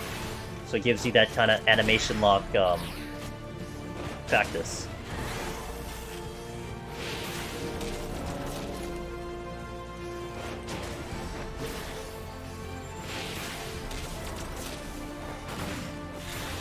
Welcome back, Mia, guys. Appreciate it.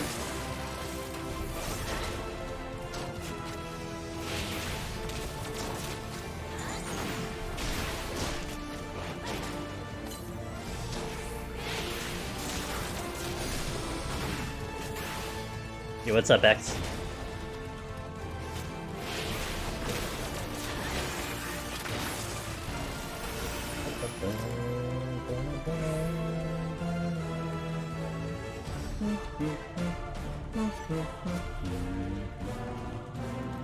Ah, speaking of coil, thanks playlist. We were just talking about Allegan. I got 2 runs, no rage use, and got slapped by Behemoth. Well, we're gonna do Behemoth today, so if you want to hang around, Behemoth is in about an hour and a half. So if you want to see Behemoth, then I got you.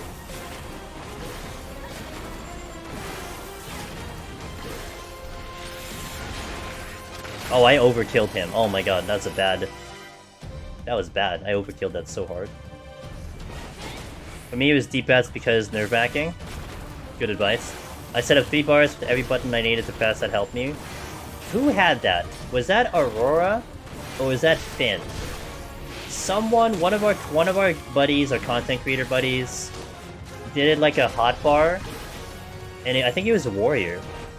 They just had another hotbar with like their entire rotation, and they just went through that hotbar. They just like did it in order. I forgot who did that, but someone did that. That was really that was like a really nice visual to help you remember like what to press, so it didn't become something that you had to like all of a sudden remember. Finn showed a warrior hotbar at Survivor ones. It was Finn, right? Okay, yeah, I know someone did it. Just to give like a little bit of a more visual thing. That was Finn. Both of them? I bet it's both of them. I know it's like one of them, if not all of them. Because I don't do that.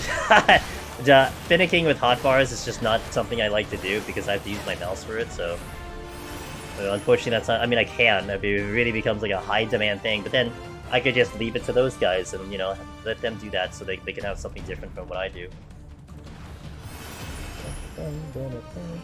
I need more, I'll get one of it. I know Finn has the, one thing that Finn has that I think is so cool is that he has Howling Fists at the top of his screen, like above, like below where the Mimic thing is, because that is like your aggro range for pulling, I believe. It's either aggro range and or pulling. So like if it lights up, that means you're rage to get the enemy or to aggro the enemy, something like that.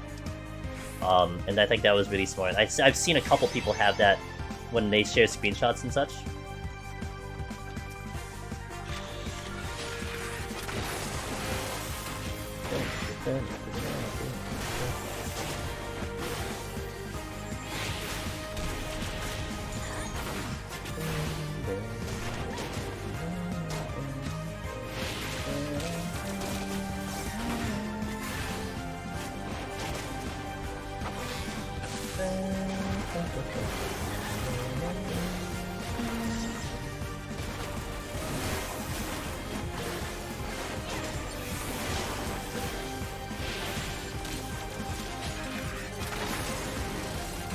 Site's good.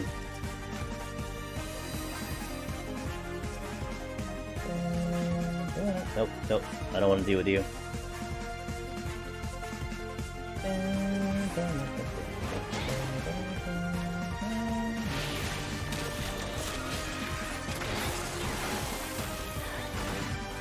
I have range indicator set up at range indicator set up as well. Then I misshoved the reins of something anyway because I'm impatient and wanted to go. Rip. Are you going all the way today? Hell yeah, going all the way today. I really gotta get these practice in, Sheila, so I really gotta, but it works out, so. We are going all the way today. To-da, all the way to-da.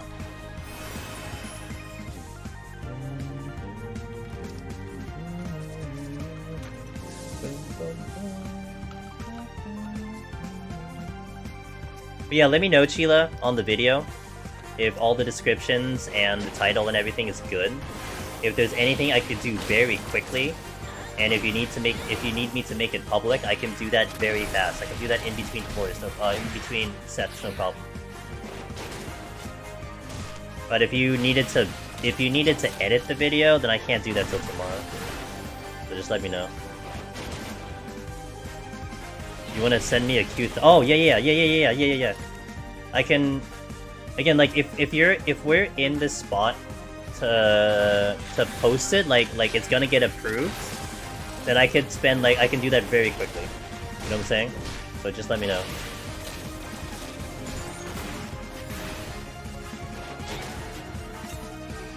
Hey, Odie!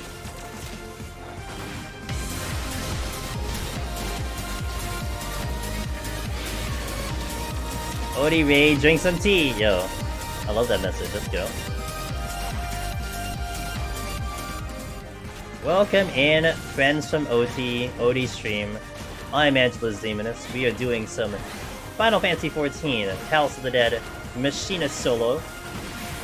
Getting our repetitions and practice in for a GDQ run happening in January. I hope the stream went well. Thanks for shouting out Valorant! Wow, is that how Valorant is? Wait, is that how Valorant is displayed on Twitch? It's like excited Valorant! With an exclamation point? I think the exclamation point's me, but that's pretty funny. I hope Valorant went well. Hope you had a good time, hope you won some matches, hope your kill count, your kill to death ratio was good. It is, that's hilarious. Welcome in, guys.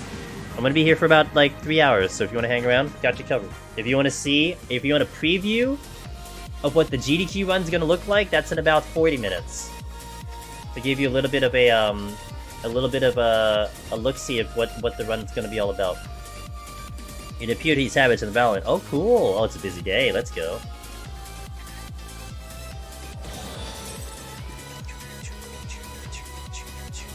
But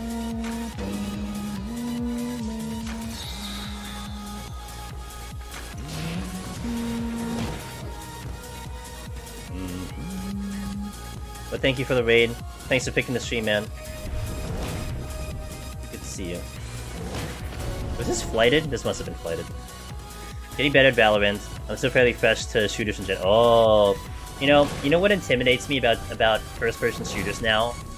OT. I feel like first-person shooters as what's the term I'm looking for? As cliche as it is, you know, have a gun, shoot people kind of thing in a game like that. Ever since Counter-Strike and everything. Are you kidding me?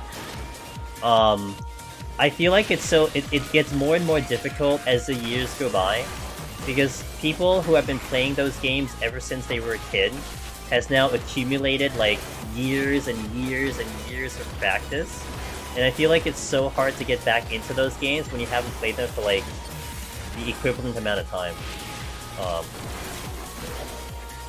I get intimidated sometimes thinking about like trying to do a first-person shooter. Not that I'm really like care as much right now, because I have more than enough JRPGs to play for like a lifetime. But it crosses my path, you know. I see like a first-person shooter come out, and it kind of looks aesthetically cool, but I'm like, like I'm gonna run up against like teenagers who are gonna obliterate me because they've been playing longer than I have.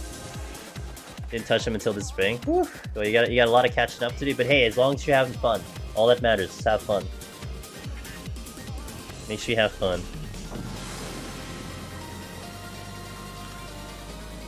I think because older we get, the worse our instant reflexes diminish, so we get destroyed.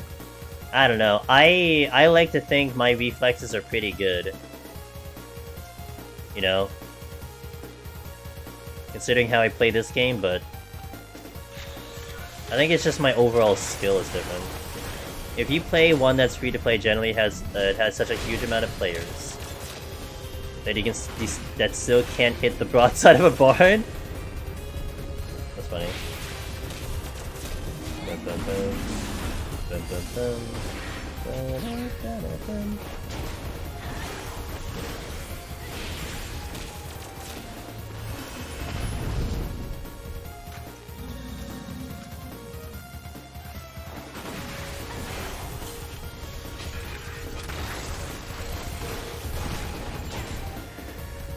How consistently can I clear? And how long did you practice before I got my first clear?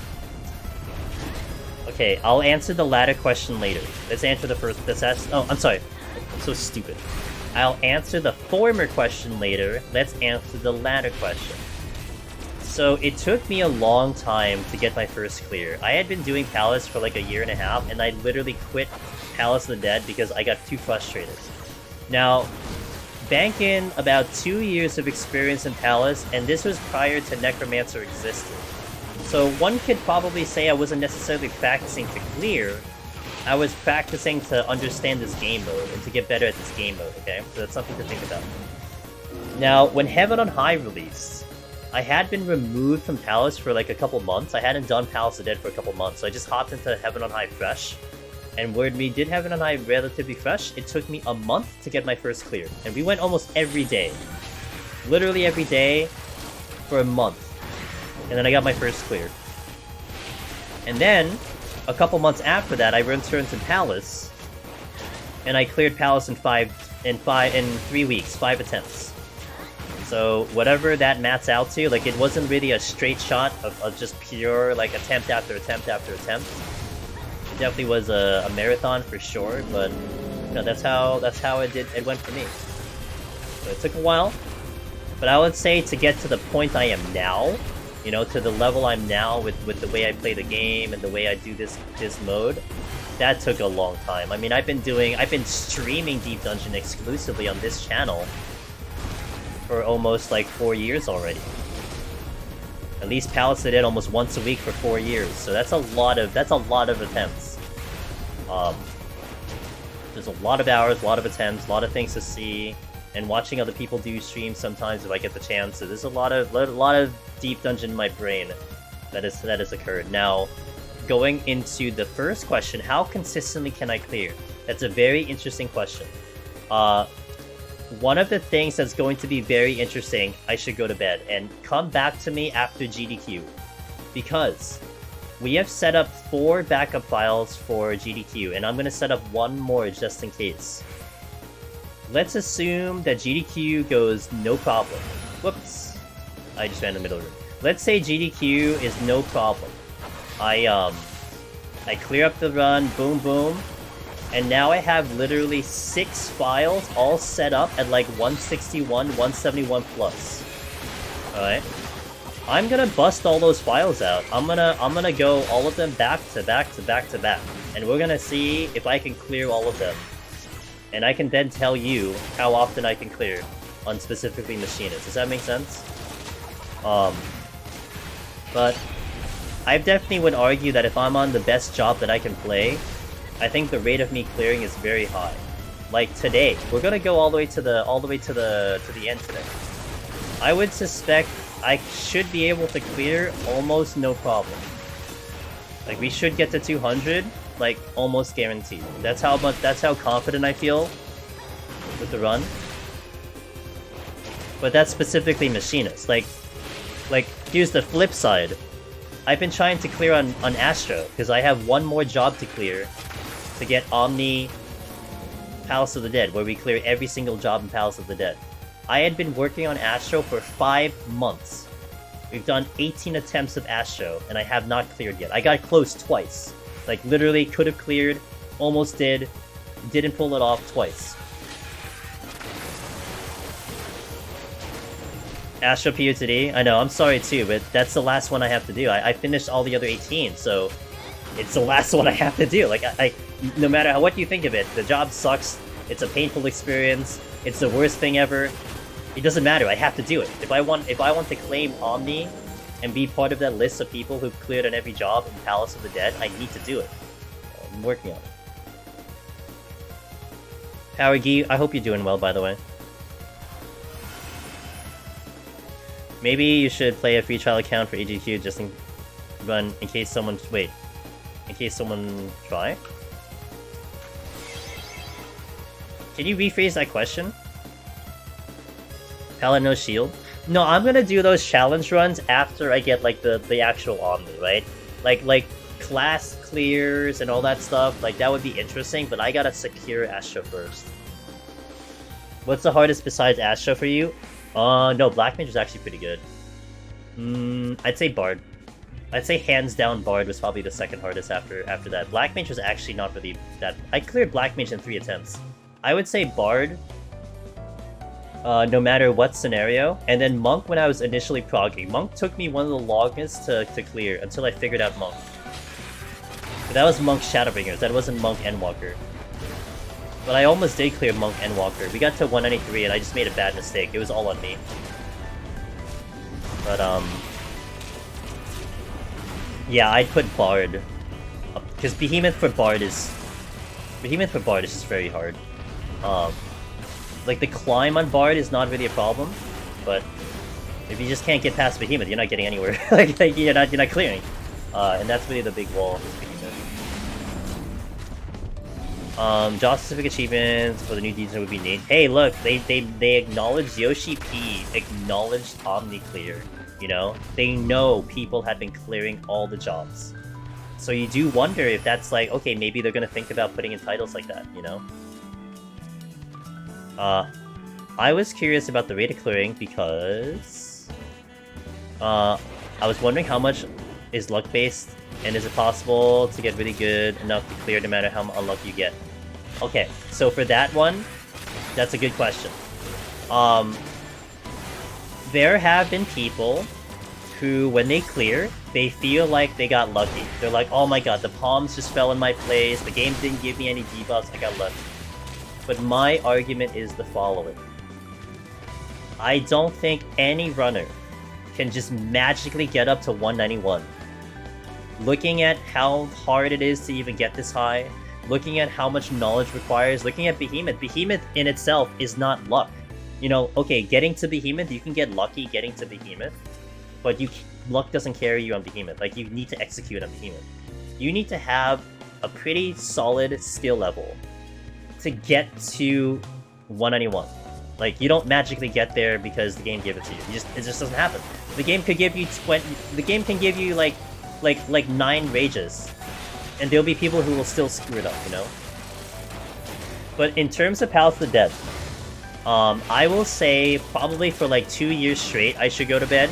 I have never lost in Palace of the Dead where I felt like RNG was against me, where it's like, oh my god, the game wanted to kill me.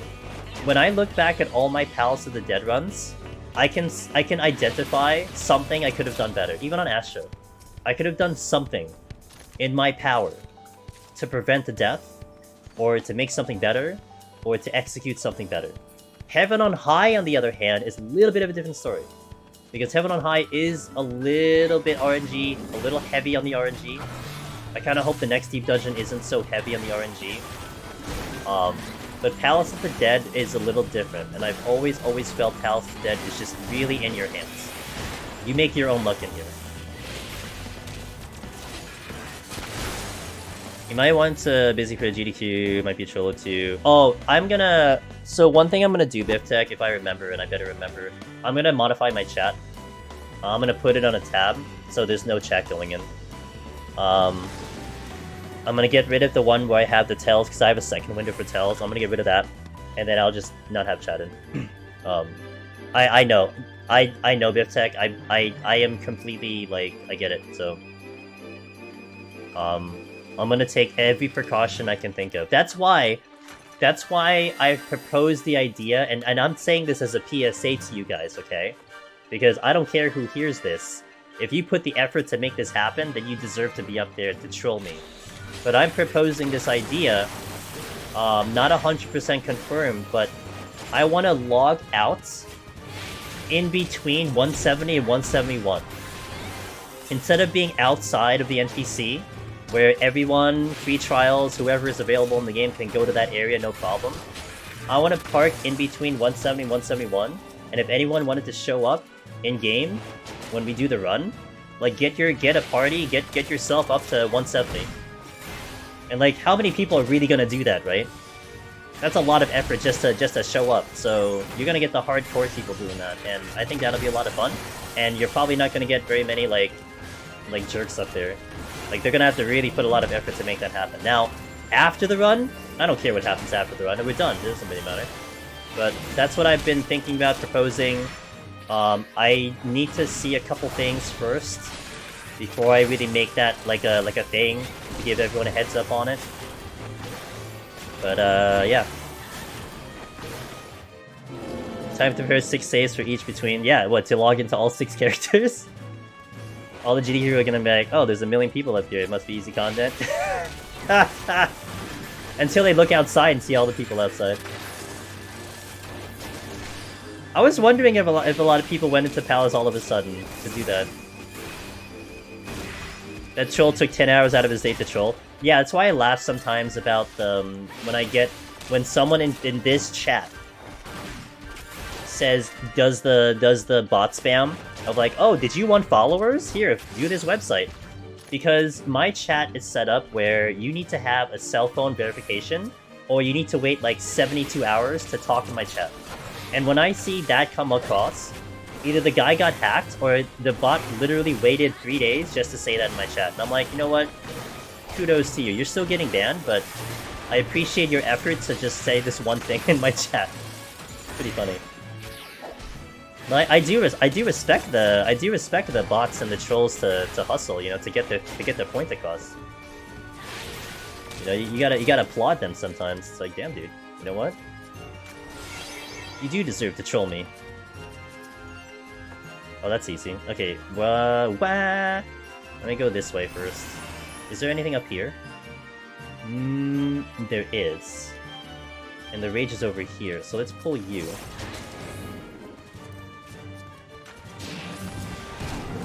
They can play the critically acclaimed and try to get to 170 then? Yeah, I mean, a free trial can do it if they really want to. The hasted rage? Wait, why are you angry about the hasted rage? What? It's faster. Let's see if I can get to the bottom side. Even the crazy Chimera chain, I could have been dealt with if I had the patience to think about the problem. Even though Heaven on High RNG can be wild, doing a lot of feeler runs in Palace showed me how devastating treasure rooms can be, and you have no easy way out of them, so as of now I'm kind of on the fence for RNG. Interesting perspective on Ross's end. You know, treasure rooms for me don't bother me, I don't know, maybe I just haven't had a bad one, Ross, but treasure rooms for one, I know Finn has kind of developed a strategy that seems fairly consistent. But man, I've never really thought about treasure rooms being terrible on healer. Like, I did have one on 191 that kind of wrecked my run, but it didn't feel any different than any other run for me, if that makes sense. Like if I had a treasure room on another job, it'd be the same thing. I'd feel the same thing. So I've never really isolated treasure rooms for healer myself. But again, each their own perspective, right? Whoever, it's up to you to kind of figure that out on your own. So that's fair. Oh, yeah. What's Finn's strategy? So Finn on healer, he will opt to Fortune Rage once he sees a treasure room. He just kills it, and he banks on the RNG of picking something up, and that's how he's been successful. Thumbnail done. Okay, so again, Sheila, if you think you're gonna be ready for that, if that thing's gonna get pushed live, like while I'm streaming, just tell me. And then in between floors, remind me and I'll fix it up. If you can wait till I finish, I could do it then too. But I am totally okay to do it during stream, because it's really not going to take me very long. It'll take me like 5 minutes tops. I can do it in an ad break, you know? After this floor set, that would be... Okay. Is the description good? Are you happy with the description? Like, is there anything that needs to be changed? Did you get the timestamps too? Did you want to add the timestamps? So I could do that real fast. Okay. Let me know if you want the timestamps on there too. Okay. So do you want it to go public, or do you want it to stay unlisted? What do you want to do? If it's unlisted, you just need the link and it's fine. It'll, like, people can access it via unlisted, but I can make it public. Just let me know. I find that you get back rage 80% of the time on treasure rooms floors except 191+. You can make it public? Okay, got it. So I'll put the thumbnail in, I'll make it public, and then we'll go from there. But remind me, don't DM me. You have to tell me in chat. Because I have notifications on my Discord, so I'm not gonna decipher if you DM me. So tell me in between the score set. I'm doing the delicious dare band. The please buff machinist dare band strategy. Doing that one. Is that the official one? That's how you call it, dude? Please buff machinist. It's not good enough. Strat. I guess you just I just named it. Yeah, I want to try it, dare band, but I just want to try it to see it and have it like basically a video recording of it, you know? Have it on record. Yeah, me and Sheila we're working on a YouTube video, and once it goes live, I'll tell you guys about it, because we can talk about it once it goes live. I know we're being very like vague about it, but it's something that once it's finished, then I could actually talk about it. And it actually works out, because if it's on stream, then you guys will know about it. If it's off stream, then it gets a little weird. But another idea I had was shopping Shank on purpose and just doing Lust Super Potion. You know, I am very interested, Dariban, like we were talking about this a little bit. I'm very interested to make the Behemoth as epic as possible in GDQ. So I'm kind of up for ideas. Be done very soon, yes. Here.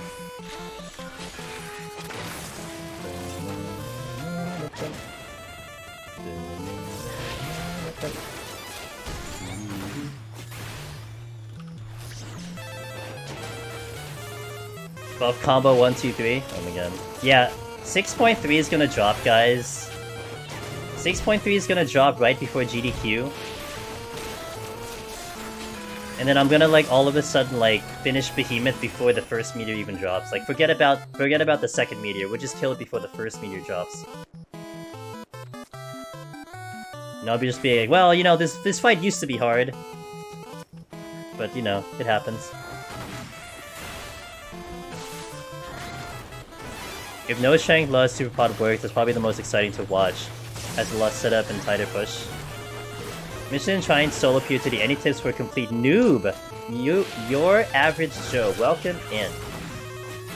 So how noob are we? Like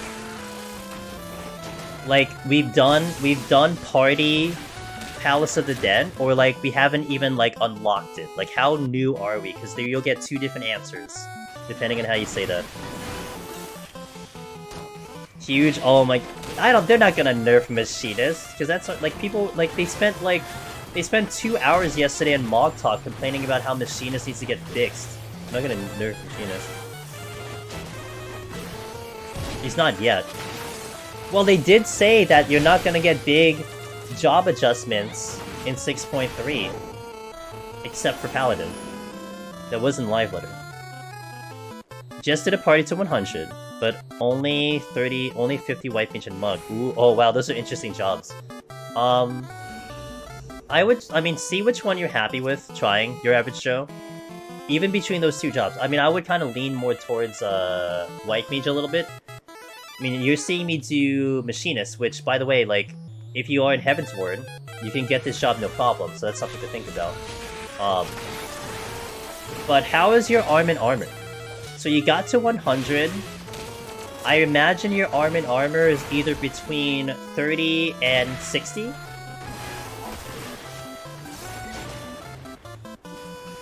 So let's just put it in general. Let's say your arm and armor is below 60. One thing I would suggest doing is to go into 51. Okay. One thing I would suggest doing, you want to get into 51 to 60 match party. It's boring, I get it.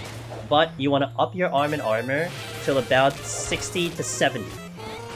You can go like 60-60, that's fine. 60 to 70. And then, when you're there, you can start soloing. You don't need to have 99-99 to begin actually starting the solo progress. If you're like, okay, I'm going for Necromancer today, this file is gonna be my Necromancer file, then you should be 99-99. But it's your first time. You said you're a noob. You haven't started soloing yet. So you can start by about 60-70 arm and armor, and take the job that you're most comfortable with. You can also try to get some of the tank jobs up. You can try to get Machinists up if you want to, because those are the popular ones. And just try to learn the job and learn the content little by little. And obligatory information. First, we have Meiji's written guide, so check her guide out if you need some information. Then you have my YouTube stuff, which I have video versions of what she'll talk about. And then if anything, we get Discord, because Discord is where all the people are at. All the people hang there, they are so open to questions. And the Discord, we have an FAQ section that will literally answer a lot of very basic questions that I might have answered some of them. But if you're curious about certain things, it's going to be there as well. So that's definitely your big resource to be able to look at your fingertips. So I would start there.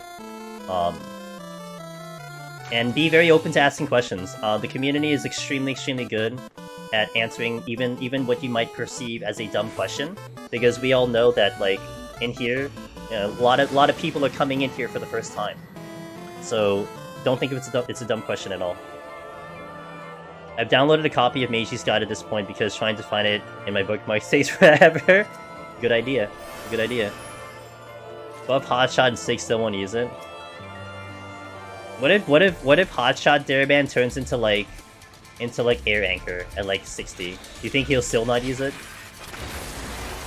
I'll look at all that after grinding a bit, no problem. And if you have any further questions, your average Joe, if for some reason all of those resources I sent you do not answer any of the question that you might have, you're welcome to ask me in the live stream or in chat or as a DM when I'm off stream, and I'll be happy to answer. Question: why do armor colored yellow or orange? Do floors have a hard cap? Yes, they do. So on the lower floors, 14 hours, you will see it italicized. So what happens when it's lower floors is that it caps and like sinks down to the appropriate cap of that floor. For example, Palace of the Dead, I believe it's floor 94 or floor 95. That it uncaps to 99. Every floor before then, it's capped to a lower arm and armor. So that's one reason why you can start with like 60, 70. Because you don't need 99 at the beginning. Like, you're not even at 99 on like floor 1, floor 10, so on and so forth. You don't need it till 95. Floor 95. That's what that means. Is that it sinks it down to whatever they've set the cap to for that level in-game. Are you ready to get a notepad and how to deal with Mobbot situation? Your question is, am I in the when Tapashas become tradable? You might get a next deep dungeon. Stay tuned. Possibility. Is there a chest over there? No. I'm not gonna bother going over there.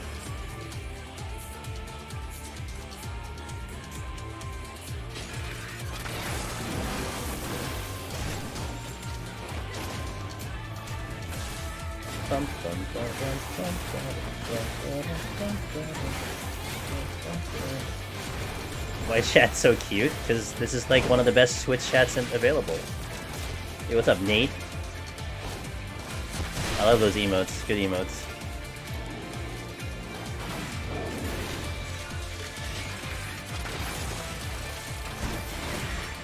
Good old Return to Oblivion.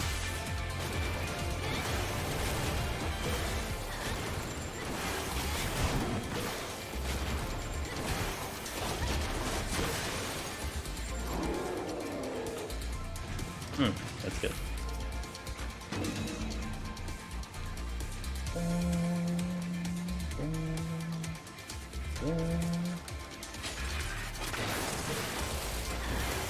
I opened with Ricochet, not a good idea. Super potions are still the strongest, not Sting. By a small margin. So take a look at my HP right now, 9th. I have a super potion. I'm gonna use the super potion. I get 2660 out of the super potion from Palace of the Dead. Max potion is 2400. So you're getting 200 HP extra. If you think that's a game changer, then it's a game changer. But I mean, it's not that big of a deal. So you don't have to feel bad about using max potion. You don't have to go out of your way to get supers. But that's all I get out of here. And super potion caps out at 3600. So it's better for a tank to have super potion because you have more HP. But for a DPS like me or for a healer, you're not getting that much. And this is with food on. You know, bear in mind, like this is when I have food on. So.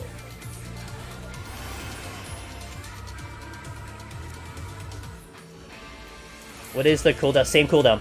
I'll show you. I'll show you so you can see it visually, so it saves any confusion.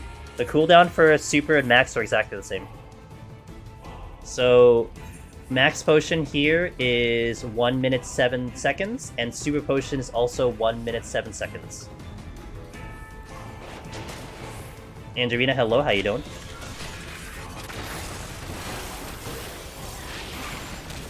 I was wondering super potions would be less useful in the next deep dungeon.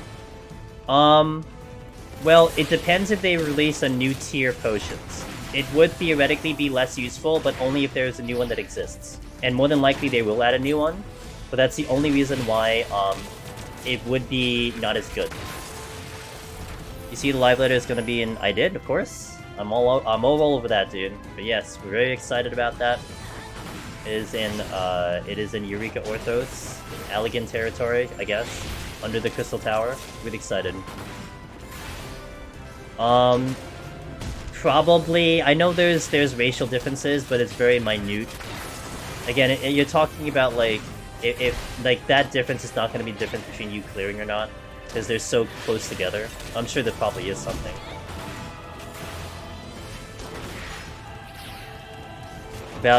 About the original Eureka?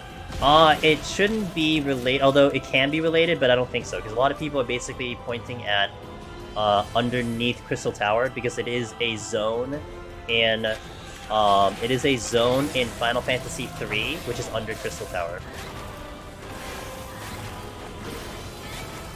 Yeah. Oh no, I think it's fantastic. And it is also very smart that I was able to request a time slot, not Monday night. Because I sent them an email saying, is it okay if we can avoid the time slot of Monday night to Tuesday morning? Because there's a possibility the game will have maintenance, and man, was that a smart idea. What's up, Kembar? I saw you come in here. What did you say? Can't stick around because I have a meeting in 7 hours and need sleep. But I want to wish you oh, thanks, Kembar. I appreciate that. I hope you have a good meeting. Good night. Time to look for a bit. Oh, I have a good one, Kian.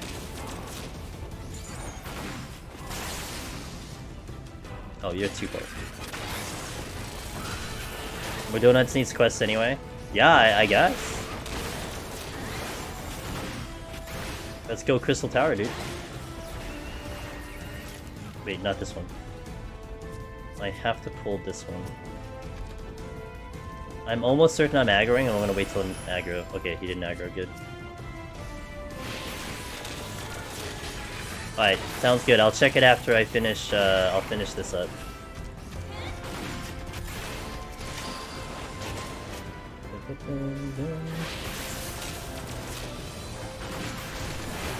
The guy I ran to continue with is a jerk. Since I got my X2 cat, I don't know what to do now in the downtime. Okay, it'll do Deep Dungeon solo, it's pretty good.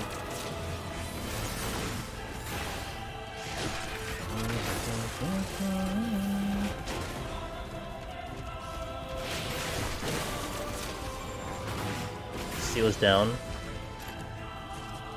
I'm not really happy with the fact that Steel's down.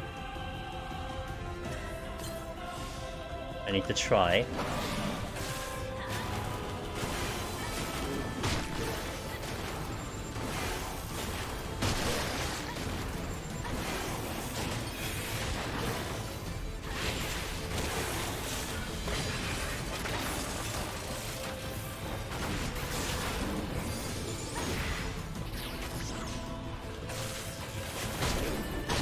Ow, can you not? Not out of here. Oh great, actually, my turret's like, F you, Bimic. I completely bombed him right at the start. Oh, I'm so dumb. I was just like standing there, not even using the thing. Oops. Because I was focusing on trying to see if this dinosaur would move. Makes me think the next VNC might also be completely out of left field. Who knows what it'll be? Yeah.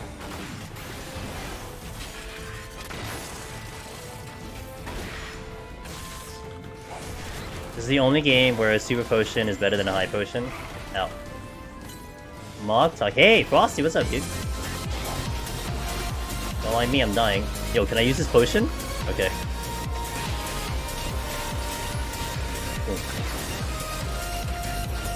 Yo, shout out to Mog Talk. That's Mr. Frosty himself right over there. Okay, I can actually relax for a second. Oh, there's a wait.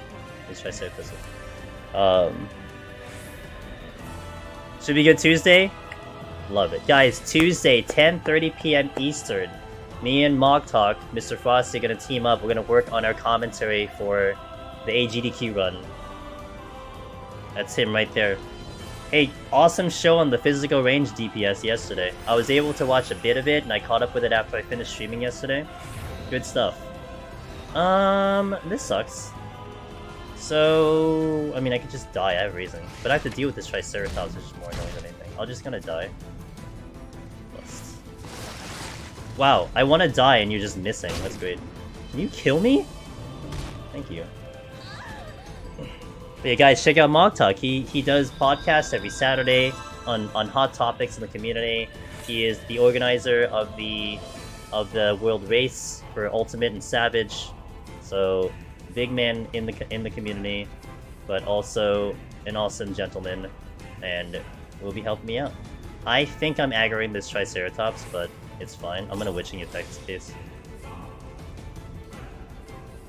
Yeah, so the reason I thought this would work is because he's actually technically LOS'd from me, because he's on the corner. Guess I'll die. I'm gonna wait for weakness. I'll actually I can do the thing Chila for a little bit. Let me see. While I'm chilling. This actually worked out. This was a strategic death. This was a calculated death right here. Insane. Did you need timestamps or no? Are you doing timestamps or do you do it later?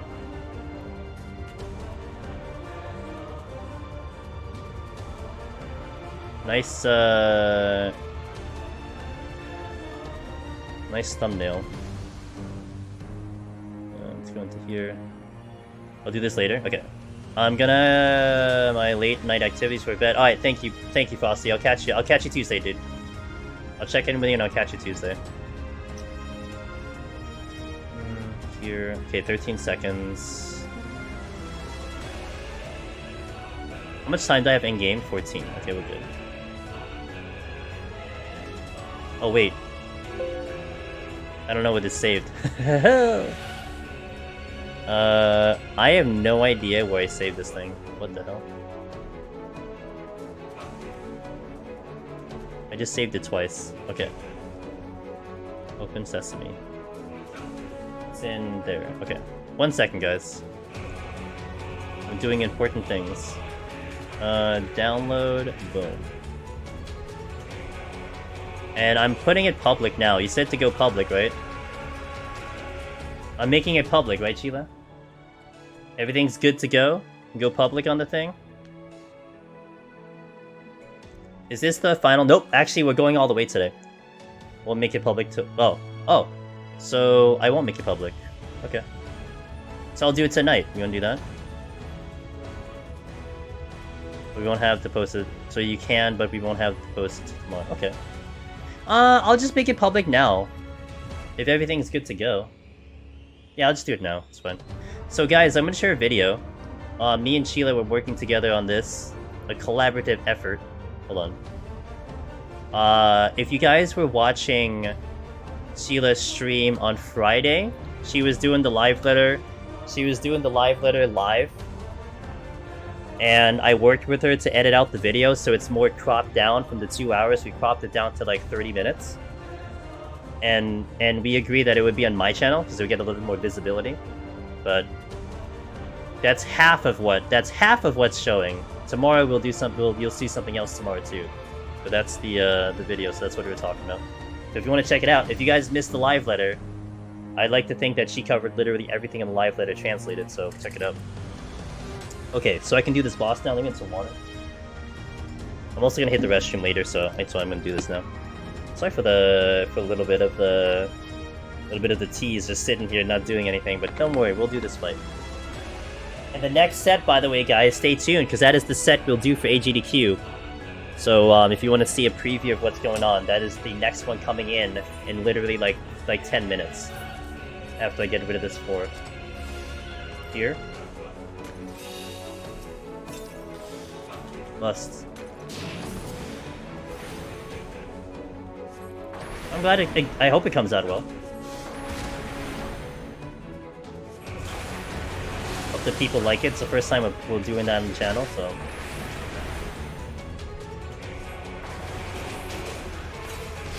Ow!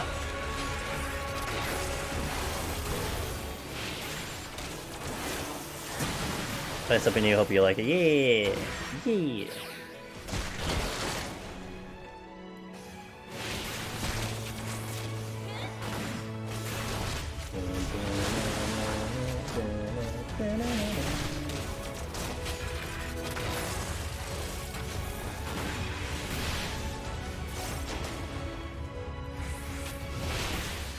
Ow.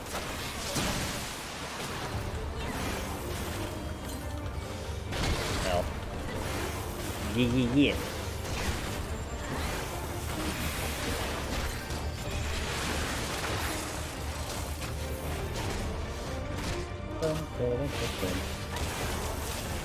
My run died in 199. I flighted.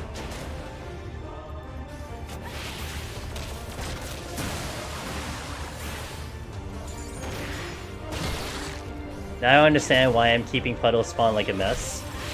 I kind of keep it, so I do this in like a little bit of a cadence thing. Basically, the gist of this is that I want to park the Electrogenesis next to the puddle here. And once I park it next to the puddle, then I go over here, I wait for him to come at me, and then we just move around. That's the gist of the strategy. Like, that's as simple as I can put it. So here I want to make a big circle, because I don't have the weight on. To buy me time also to drop the Electrogenesis. Electrogenesis drops and we just go right over here. I don't take damage from the puddle. I wait here for him to come in. He parks it. Boom. That's it. Rinse and repeat. Now we're going to get the weight. And I'm going to make a tight circle here. Oh, not yet. Big. Not yet. The next one.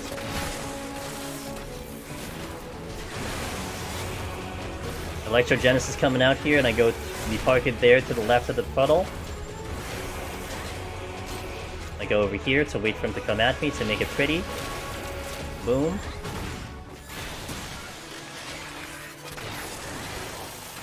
There you go. Now here I get the weight. So now I want to make the circle tight here, because it's going to take me a lot more time to get where I need to go. I sprint here. I get the park of the Electrogenesis. I move into the puddle this way. We get the park. And it's rinse and repeat.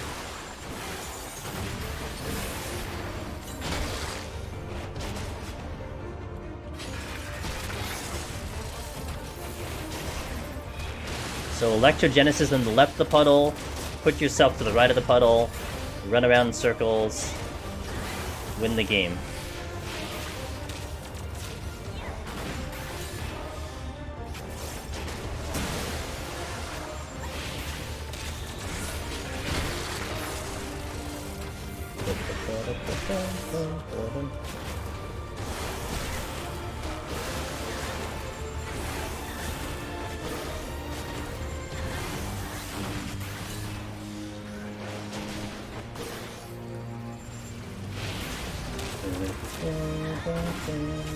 And the circle is kind of getting like, it's like going very slowly clockwise, but it's not that big of a deal. Like, you know, unless you're super OCD and you're trying to do some like unnecessarily hard challenge, then, you know, all that matters is that you more or less get these puddles in the right spot. That's all that matters.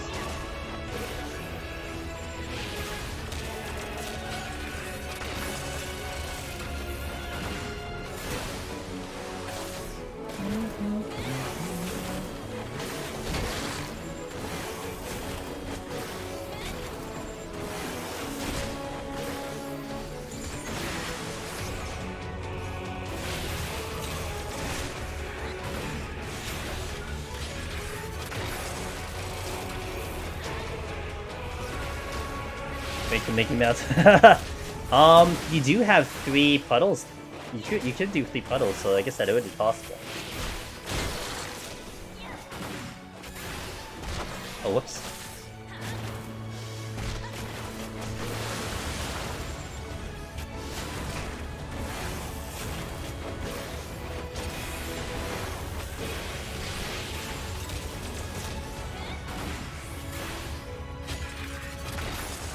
Almost done.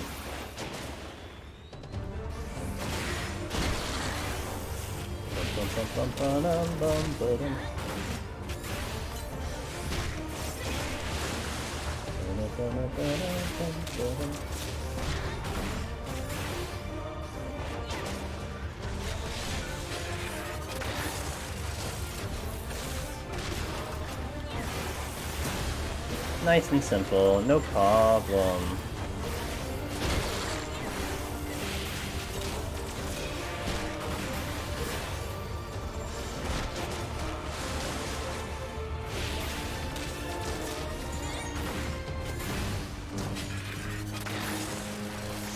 Drop my turret in the puddle because it'll get hasted, right? So that works. Actually, it isn't even in the puddle. Damn, dude.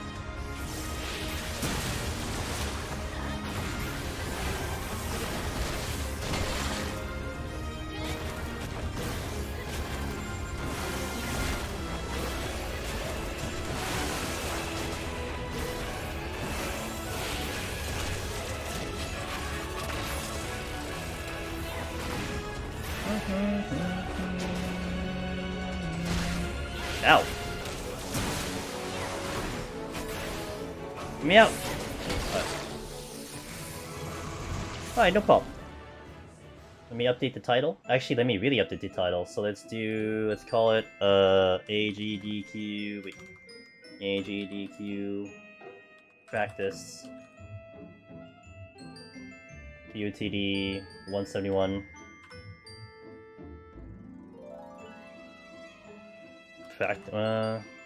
Practice run. Yeah, we just call it AGDQ practice run. Okay. Let's go. Alright, so let me hit the restroom. I'm gonna stand up for a second. We'll hit the restroom. I get some more ice from my water. And then we'll go in. So this one, I'm gonna set the expectations for this run, okay? On Tuesday, with Mr. Mogtalk, which is perfect. He rated us, I can talk about him. He's the one that's gonna join me on Tuesday for commentary. And I kind of gave him the rundown of what's in my brain about what I wanted to, like, you know, what we can discuss and stuff, but it's really going to be, like, trying to understand, like, what we can talk about, how do we work together, and I want him to be really a part of the run. Like, I don't want him to, I've mentioned this before, I don't want him to just sit there and just, like, you know, just occasionally get some words in. Like, I really want to have him, like, really be part and enhance the run with his commentary. But today, I'm not really going to work on too much commentary, but I am going to work on a handful of tactics that I want to try to do. And there's almost like a checklist in my brain. I don't have it written down, but there is a checklist in my brain that I want to try to do. I want to try to do a landmine play with maybe 4 or 5 enemies. I want to try to get an exploding silver chest. I want to try to get a corner trap from a stone hedge to demo it with a sight. Like, we're going to go up to stone hedge, pop a sight, and see if we get that trap. We're going to fight every single enemy in this floor. That includes Anzus and apes and everything. And we're going to try to get to Behemoth with 2 attempts, guaranteed. No matter what is happening in the run, I need to try to get to Behemoth with 2 attempts. So we're going to try to get to him in about minimum 18 minutes.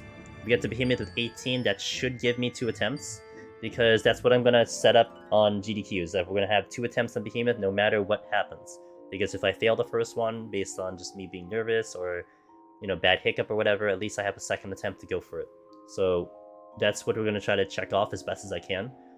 And if you guys are watching, like, you know, we're here to practice the run. We're here to try to mold this run into what it will be in January. So if there's anything that you might think is a neat idea to try, you know, keep it in mind, note it down, let me know, because I'll think about it. And maybe the next time we go in, maybe Tuesday, we try it out or something like that if it's a cool idea. But we're going to really try to make this into, like, a nice showcase of what we can do, really pushing the limit of this content to really, really show people who've never seen the content before, like, what it's all about. You know, not just a run up and just get to Behemoth and kill Behemoth. Like, we don't want to just, like, keep it like a walk in the park. Like, we want to make it kind of exciting. So BRB, let me hit the restroom. We'll come back and then we'll get started. So thank you guys for watching. I'll catch you in 3 minutes. Okay.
Alright, we'll give it a few seconds. Alright, let's nail a bunch of checklists. And this will be fun. This is actually the first time I'll be doing the run normally. We did do a 171 after the announcement that I got into AGDQ, but that was with the no sustaining. So we kind of were just doing that as normal. But now we're going to really practice in on, like, kind of mocking how the run is supposed to be. Also, we are keeping in-game music on, because that is how it's going to be on the run. So, no playlists for now. So let's do it. This is the floor, by the way, right here. This floor in between, this is where I'm thinking that we should... You know, if things work out, this is where you'd want to try to park yourself. If you want to show up on the GDQ stream. Right here. Because this is going to take a while to get here. Like, you really have to put effort to get here. But imagine having, like, dozens of people in this one area, you know? Be sick. I mean, there definitely can be a lot of people outside. That's the easy part, but... Alright. 3 days from now, the 16th or the 17th, Sig. And everyone else. I find out if the incentives were approved. I believe that's the date they gave, so I'll know by then. I'll know by then that the, if we get our incentives approved. So. Alright, let's go. Alright. Let's do some things. Let's play some games. Raisings first. Nice song. Safety. Oh, actually... no, let's not safety this one. I am down to 2 steals, so I think I'll still do this, but... we will do the landmine play. Pop a steal here. I have a Cyclops, so I can do the Cyclops. Oh, perfect. Just what I always wanted.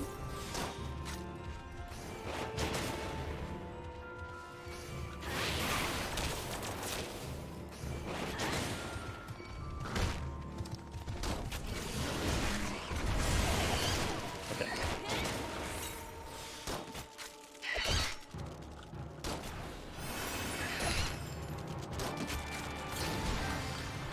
Good.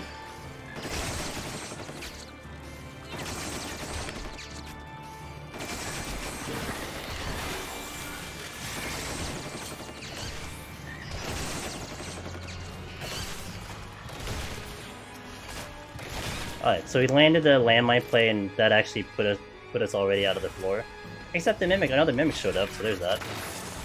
That was a lot more comfy than I thought it would be. I didn't have Strength on, which I forgot, so let's pop the Strength, actually, in a second. Pop the Strength here. I forgot about the Strength. I should have had the Strength at the beginning. Horus Conch. Thanks for follow, welcome in. Okay, yeah, let's, okay.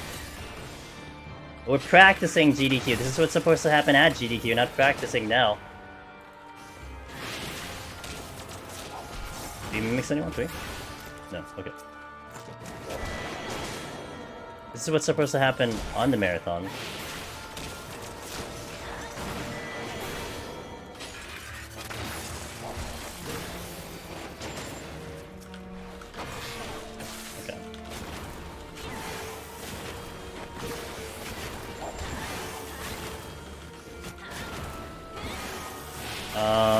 That is a luring trap because of the symbol. When I stepped on was a landmine, because that's what it did.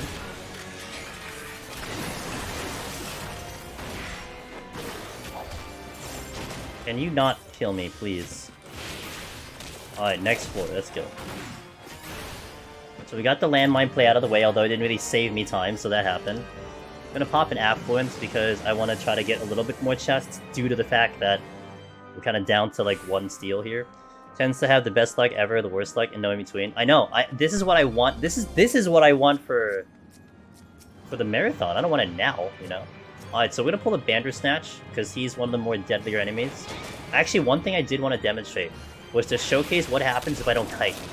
So we're just gonna kind of stand here and just kind of take damage.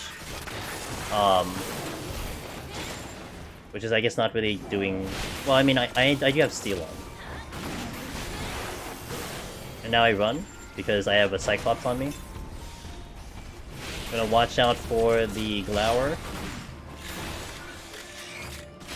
That's a non-telegraph line AoE. Cyclops will be then doing a circle point-blank AoE. I think I have to demo that steel thing. I have to demo that standing in place, like, without steel. Because it didn't really do justice with steel on, even in Gloom. I thought it would do more damage, but it didn't. Okay, we're good. Is Red Mage still the top choice? Oh man. Red Mage, unfortunately, has really kind of fallen off. It's like middle of the pack. I can probably name like 5 jobs before I even get to Red Mage, which sucks. There really isn't too many people going for Red Mage clears nowadays. But it isn't because the job's gotten bad. The job's fine. It's just other jobs are just way better. That's just what it comes down to. They're much, much better. We'll pull an Ellison. Not gonna be too bad. They're just doing a Conal here. Followed by a deep buff later on. The answer is fine. Not Howard. Hello, how you doing? Ninja's been rising. I think more people who try Ninja will realize how cool Ninja is. That's for sure. We pull a Polar Bear here. Polar Bear will only do a Conal. That's about it. Nothing too impressive. Ooh, can I demonstrate the trap thing? Here it's a little bit of a lesser chance that the trap is in the corner. But I will hopefully pull up this trap. So let me deal with this bear first. Which room debuff do you think you have to use Serenity? If I got Gloom, no abilities, potentially. If I got no abilities, no items, potentially. But... well, Machinist is top tier. But, Warrior is certainly getting up there for sure. Okay, so we're gonna be like, okay guys, here's the trap that could be on the corner, you know, let me just drop a marker, you know, blah blah blah blah blah. And I'm gonna use a Scythe with the Cyclops bearing down on me, and there it's not. There it's not. Well, I think Stone Hedge would be better for that, you know? Oh, yeah, I knew there's a patrol here. Well, let's go this way. If it was Stone Hedge, it'd be a lot better.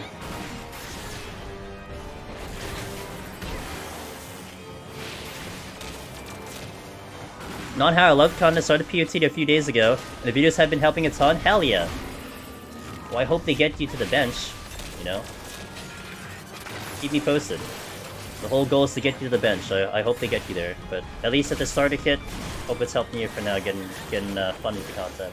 If you see Livia, is she hard to soul the machine? I mean, you can get lucky with not getting hit, you know, when you run around with a Mimic and they don't get autos on you, you can get lucky that way. But she doesn't have any chill, she only does auto attacks, so you have to be careful with that. Hey, Eve! Hey! Thanks, Eve. Well, sorry, I hit my thing. Thank you, I appreciate that. I can't wait to do it myself. I mean, this run, the one we're doing right now, at this very moment, is what we're doing for GDQ, so... This is definitely just a practice run, not really talking too much about it, just talking as we go, but, and I'm chilling with you guys in chat, but definitely want to try to knock out a few kind of check marks as we're going about it. So we got the landmine play, we got the, well, we kind of got the corner trap play, but not really. We got to pull a wolf now. Oh, yeah, let me pull a wolf first. So here's why a wolf is bad. They're going to give me a debuff and they're going to heal. Watch their HP. Ow, and they heal, and they wreck me, so, you know, that's the thing. So, let's do the Rage now. That's the only different enemy that exists on this floor, so we can just do that. Ironic meta username. Thanks for the follow, welcome in. Eve, I hope you're doing well, it's awesome to see you. Thank you so much for passing by. So the Rage is here, because we can one-shot everything, which is real nice. Definitely going to save me a lot of time. You know, it's actually going to be good to get the Rage, though, even though this kind of makes it easy mode. I mean, first and foremost, like, this is just RNG, we picked it up. But second,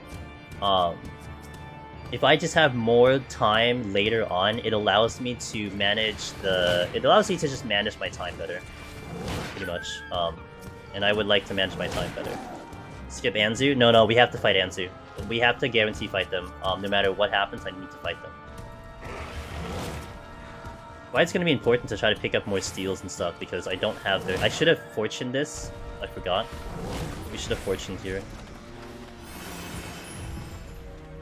Because I'd have to use a strength steal for the... I mean, I could try to do it. Like, you know what? Someone said they killed an Anzu without steal. So may as well give that a try today. And what's there to lose, right? I have the free raising. I'm supposed to be at 2 raising anyway, so we can do that. What is the first chest? Oh, the first chest was the raising. Okay, the next one was the rage. There was the rage over here.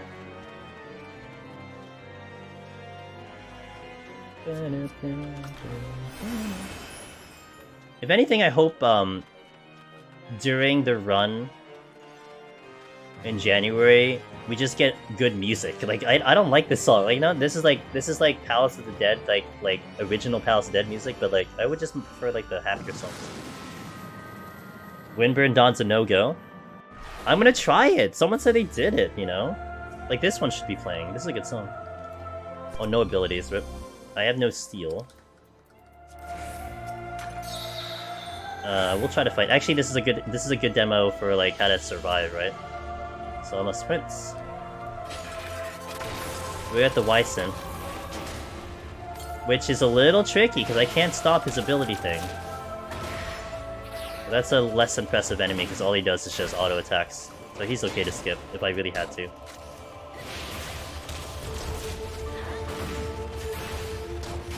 Yeah, I just can't stop it. And I won't have damage because I don't have strength on. If I had strength on, it would be much easier, but I don't have the... I probably will hit the enrage, and I may not kill it in time.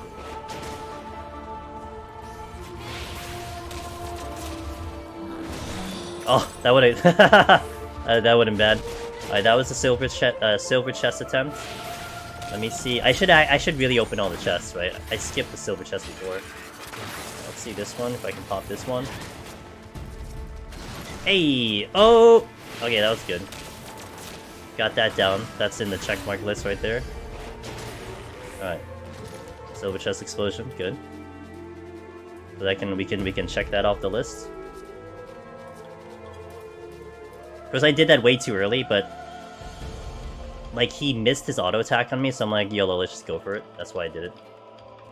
Steel came back, perfect. Well, we're doing his best. Yeah, I guess what I should do is I should demo in the beginning of the run to demonstrate what happens when you stand in place, you fight an enemy, no steal, and no sustaining potion.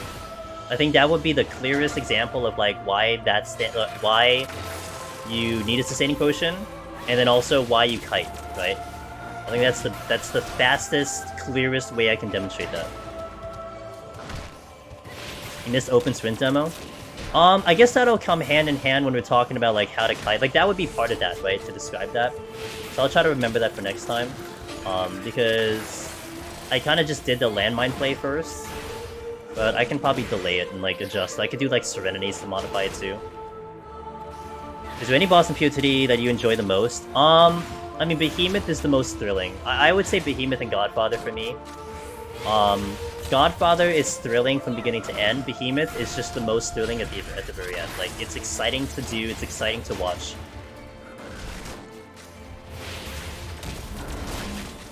So I really like that boss a ton.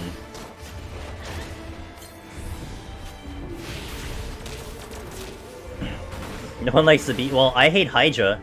The 130 and the 30 boss. Like, that's the boss I hate the most.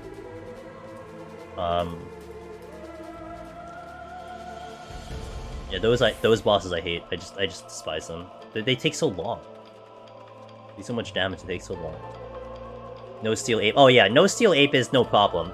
I'm curious if I can do No Steel Anzu. No Steel Ape is easy. I do that on a normal basis, so that's no problem. But the thing is, like, here's the thing you need to think about though, Kosho. I mean, I can be like, okay, here we do. Look at this. Check this ape out. I can do it without getting touched, but what's the context? So we need to actually showcase, like, you know, the ape kicking my ass, and then demo how to handle them without getting touched. So you have to provide context as to why it's dangerous. And that's why earlier I was like, okay, let me take damage from the wolf, because the wolf will show you like how bad it is, etc, etc. Like, I can tell you a wolf's bad, but if you don't understand why it's bad, then what's the point, you know?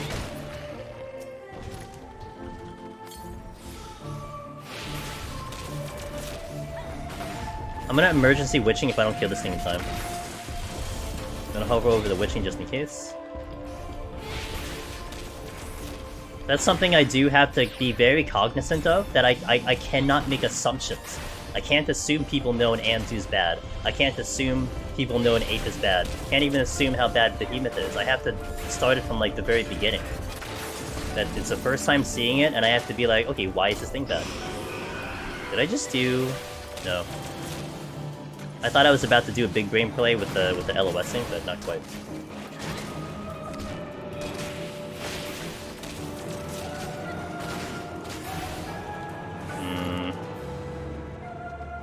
Oh, this will be fun.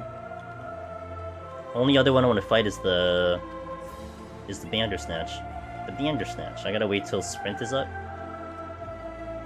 Assuming you talk about how this content was originally meant for people. Yeah, definitely. Yeah, definitely. I have that on my list too. Like I've noted down a couple things that we got to talk about. And like I said, like right now, I'm looking at chat right now. I'm fielding the questions that you guys if you talk about, so it brings up topics.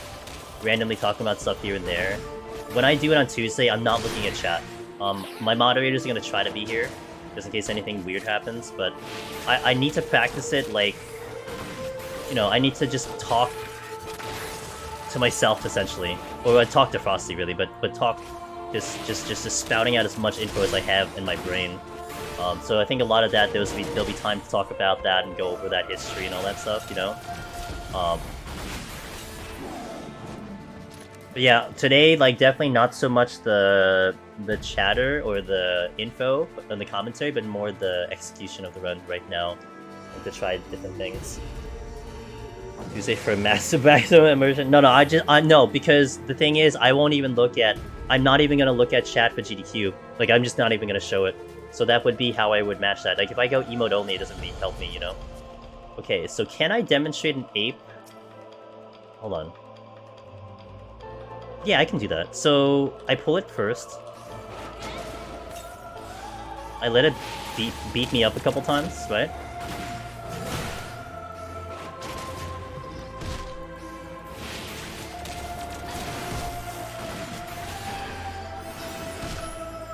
One more? One more? Do the browbeat. Okay, so now, like, this is bad, right?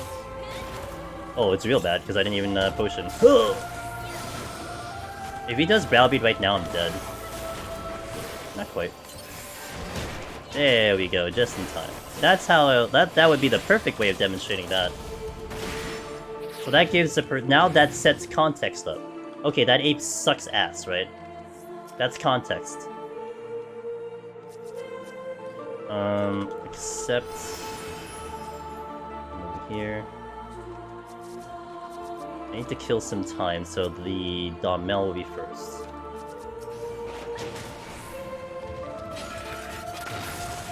No, I can't curse. No, I can't curse.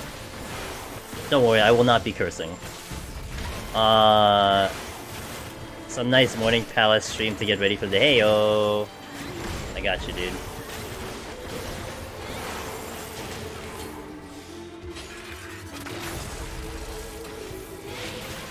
Okay, now we do a wolf. I'm gonna run, sprint, boom.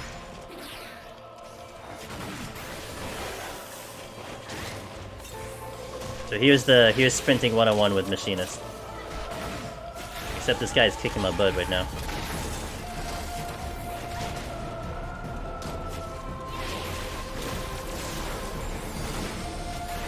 Thank you, 14. I appreciate that reminder.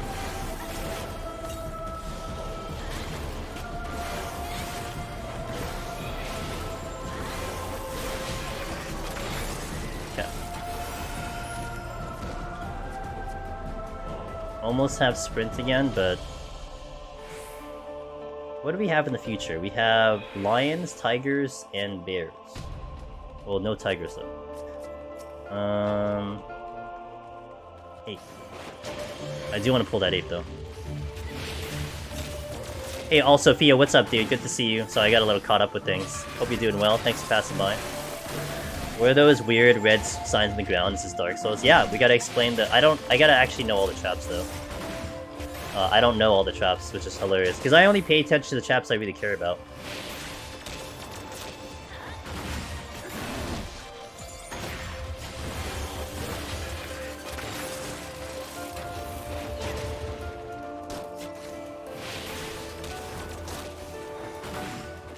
Alright, now let's handle... Oh, no. Just kidding. Just kidding, guys. We're not gonna do the ape right now. He didn't wanna get bothered.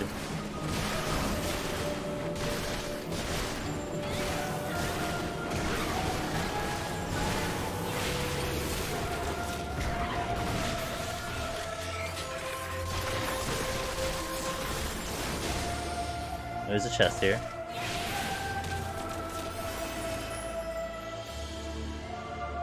Alteration, I'll use it.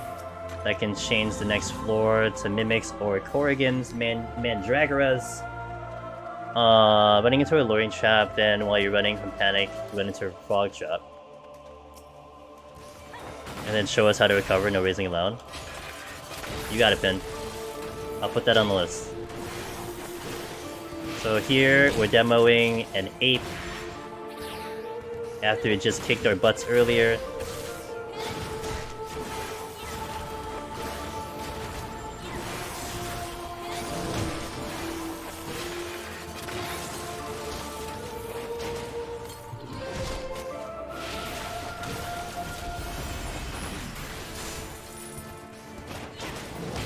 Okay.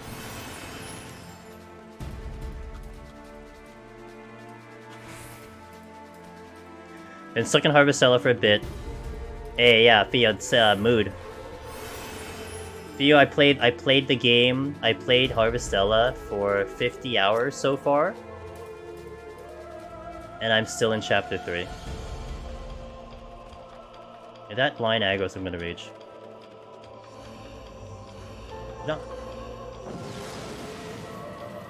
God of War took me 40. Wow, I've played Harvestella. Oh wait, sorry. I played Harvestella longer than 60 hours. Oh my god. So you're saying I may not get out by tomorrow? Rip. Alright, full at 8.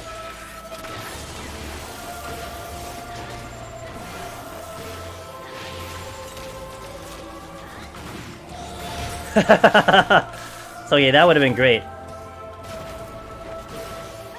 See, that would have been style points right there. Assassination by Silver Chest.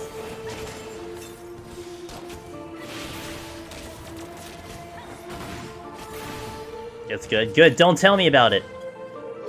I'll figure it out when I get there.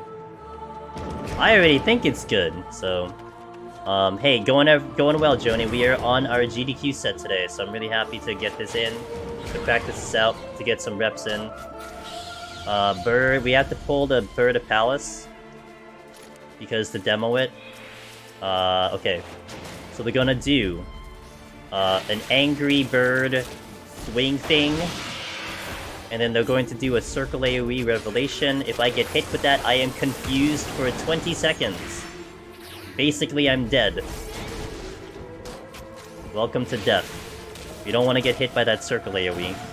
And then he's gonna get angry again. And then he's gonna make himself faster.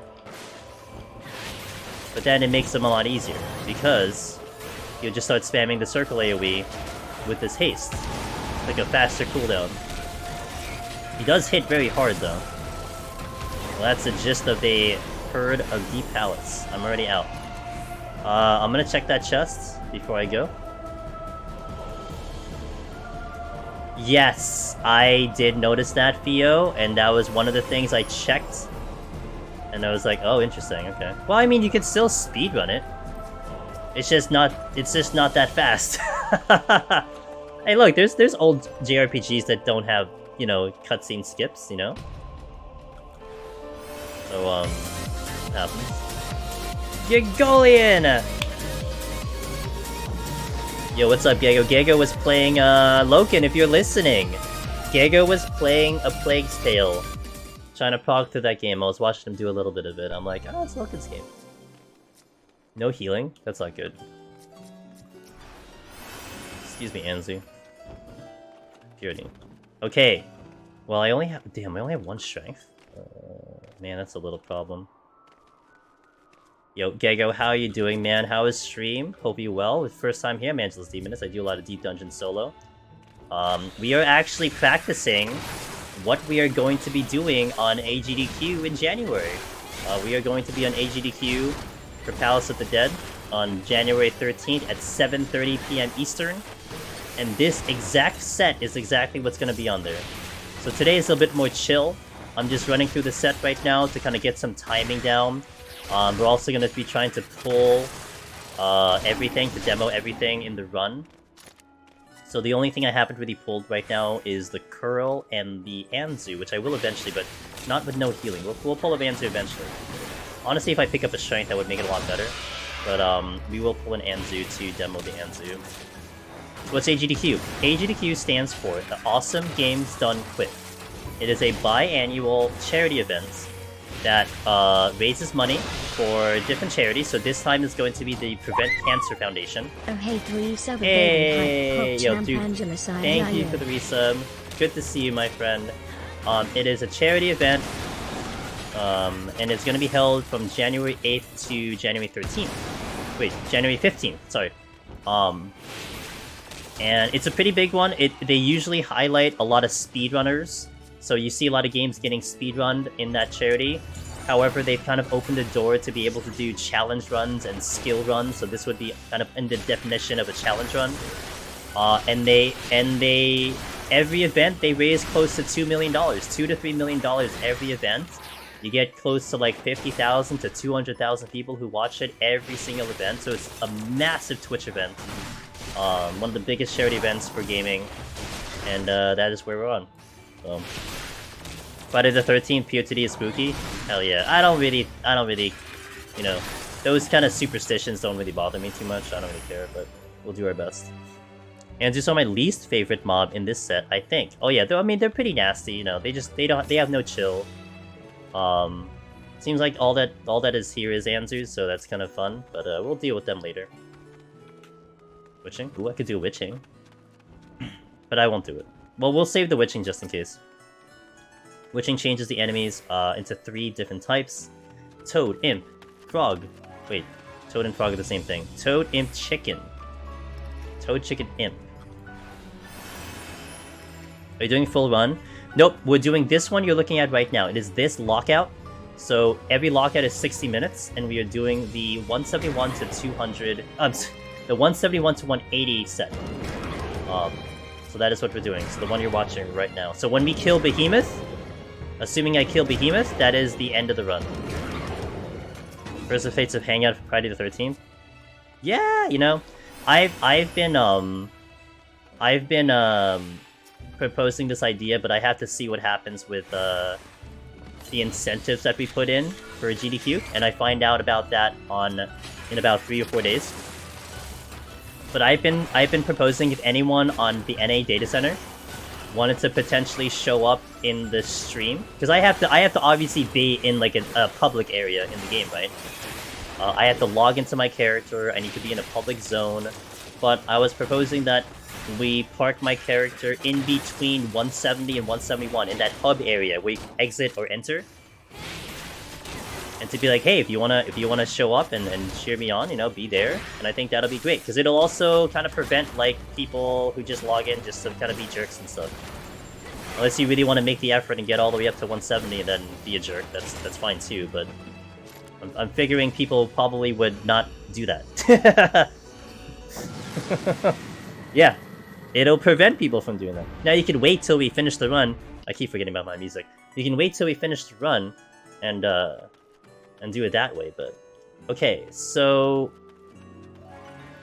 Okay, I need a strength. I got a sight. Alright, let's try this. I want to demo this, so... I might die, and it's fine if I die, but I'm gonna strength here, and we will try to do this Anzu without steal and pray to God that I don't die. I don't have burst, but I do have things. So let's do... Huh. Okay, let's go. No steal Anzu.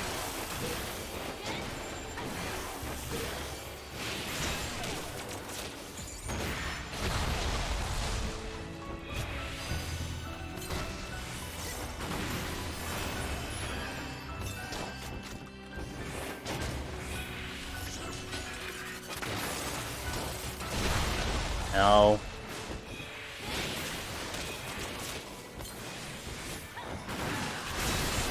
Okay, well, I guess we can do an Anzu no steal, that's great. Let's do this one. I have to wind burn though, that's not nice.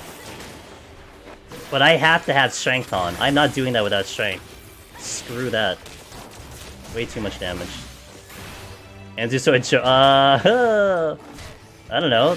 Like, did you watch that, Ross, and indicate that that was a joke? Because I don't know. I was a little scared there. This cat, by the way, would resolve me fighting everything on this set, so that's good. Seemed fine.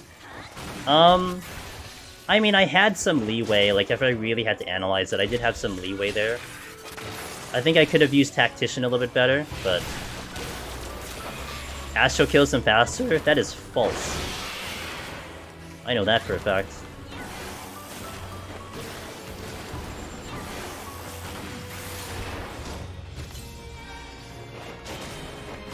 I need a strength. Anzu no steal on a No!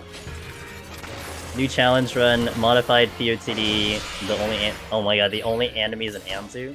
I mean, I could wreck them if I had like strength and steal on, but there's no way I'd survive Gloom. I have none of the skills required to do this content. You do, Eve, it just takes some time. You know, like, seriously speaking, like, I've seen a variety of gamers go through this content. You know, people who think they suck at 14 and they haven't done any other content and they still pull this out. So, you can get there. You can get there. It just takes a lot of time, but you can get there, you know, if you want to put the time in, but anyone can do this content. I can make it, I swear. Alright. Yeah, Bard has one. I guess I'll go the long way. Wait, did he move? No, he didn't move yet. I'm out. Oh crap. There's a treasure room in my way. Let's pull this one. I need to clear this up. I'm gonna actually, we're gonna safety. Because I will open up the donut room. I'm gonna open up the donut room here for kiting, because it is the best room to kite. And it'll definitely save me a lot of time, because I have to clear up, like, let's see. I have to clear up 1, 2, 3... about 3 or 4 enemies just to get past the exit. Actually, I might rage. I think I will actually rage, because I need to get up in time for Behemoth, so let's rage for weekend. This is gonna be tough, though. Anzu's in the wall, so let me do the rage. But this is gonna be a tough rage.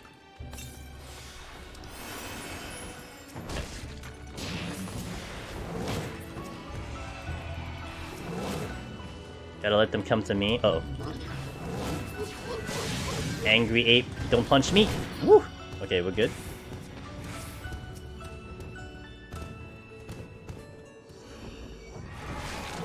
Angry bird.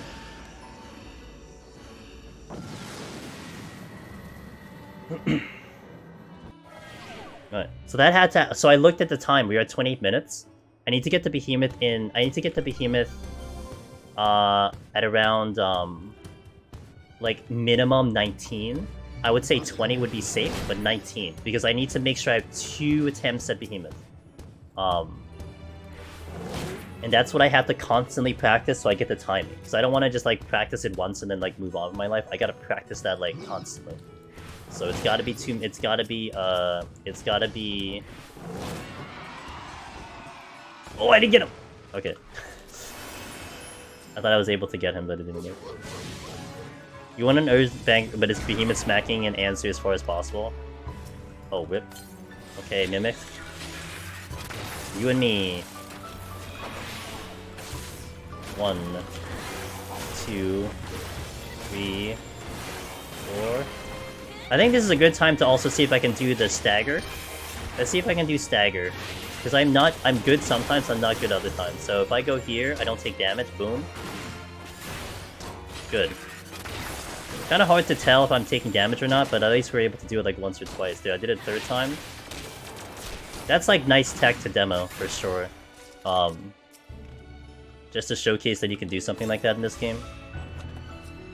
I get the strength back, good. Flight. Well, I know I can kill an Anzu. Does this open the door to me to any chests up here? I don't see any chests though. Did I spawn into... Yeah, I spawned into Stonehenge, so unfortunately I can't demo the trap. That's the only thing I wasn't able to do. I mean, I guess we demoed the incorrect trap, you know, that's a thing, but... Alright, well, we have a lot of time. So, that's interesting. Like, we have so much time in the run. I could have gone slower. Like, I could have probably maybe done the, like the way I could have done this is actually fight through the treasure room. And then when you're maybe at about 25 to use the rage if I don't get out of there fast enough. Something to think about. Okay, so Behemoth. We have 2 attempts here. We're going to do something Daraban did yesterday, but I was thinking about doing it. Did I want to do... With like the... maybe to do like a back-to-back cat? Like, so we can talk about diminishing return, right? Yeah, because I talked about that last time. Like if diminishing return was a common thing. Yeah. Yeah, I could do that. Eats up time. Yeah. I raged because I was a little concerned about time. I didn't have to do that, so we could have do that. Yeah, that would be a good idea. We showed the Anzu off. I don't have to be cheeky with an Anzu. It just kicks my ass anyway. Cat, paralyzed, diminishing return is good. Oh, okay, so Behemoth. We're going to do something Daraban did yesterday, and I really wanted to try this on my run. We are going to do Behemoth without a tincture and not healing strat. So you're going to do the tincture strategy where you just do a straight burst from the beginning. Because if you do tincture, it's pop tincture, initiate your burst, ignore healing, just make sure you live through the first meteor, and then just continue doing. You don't have to do a sustaining potion. You don't have to pop your potion because you're not using it. So, and the healing strategy involves weaving in the sustaining and healing in the middle of the first and second meteor. So now we're just not going to do the tincture strategy and just do the straight burst and just kill it before a second meteor. That's the goal. Let's set that up. Well, the room, names, chaps, like the video. Oh wait, I messed this up. Hold on. Well, some of them are like not appropriate, right? No, I mean Danger Room and stuff. I can probably remember Danger Room, but the other thing is, it would be a better demonstration if I actually do hit a trap on purpose. If that makes sense, like if I hit a luring trap in a bad room, that actually would be a better demo than demonstrating like game knowledge. So. Only one room is inappropriate? Yeah. Yes, so there's 2 strategies that we have utilized in the community. You either do what we call the tincture strategy, where you pop a tincture and just straight burst, and then you have the healing strategy, where instead of the tincture you use a super potion, and you use the super potion and the second wind to get you enough HP in between Meteor 1 and 2, and then you survive Meteor 2, and you need to kill it before Meteor 3. That's the healing strategy. So yeah, originally you needed the tincture because you needed the extra damage to get the burst in, and it was pretty tight. Like you couldn't make too many mistakes into it. But now, because of the machinist buffs with Heat Blast and Drill, well, seemingly it seems like you don't need to do that all of a sudden. Which strat has you? Well, originally it was the healing strategy that you needed to turn food off. But even now, since the beginning of Endwalker, you don't need to turn food off. So that is removed out of the strategy. like 90% of the time you can keep food on, unless you just didn't manage your HP correctly. Like, if you didn't go into the first meteor with full HP, then you have to consider dropping your food. Or if you miss a tick of sustaining potion, if you like just misuse the sustaining or it's late or something, that would be the other reason that you'd have to drop your food. But that would be the strategy for that. Iron Leaf's Tincture, so super excited to see you try it without. Yeah, it's gonna open a lot of doors, and like I said, Daraband did do it already, so we already know that it can be possible. So I'm just hoping that I can pull it off on my end. Also note that I'm not great with the Tincture strategy, like I actually messed it up the one time I did it, but I'm a little motivated to do it right now. So we definitely know it's possible, it's just can we do it consistently, and we should be able to. And I hope I can nail it today, because that'll be huge for a lot of people. Because that's huge also for free trial, you know? It might give a little less stress for someone trying to do it on a free trial, and that'll be really good. Because obviously free trial can't use a tincture. So if you didn't need one to begin with, then it's not really a concern.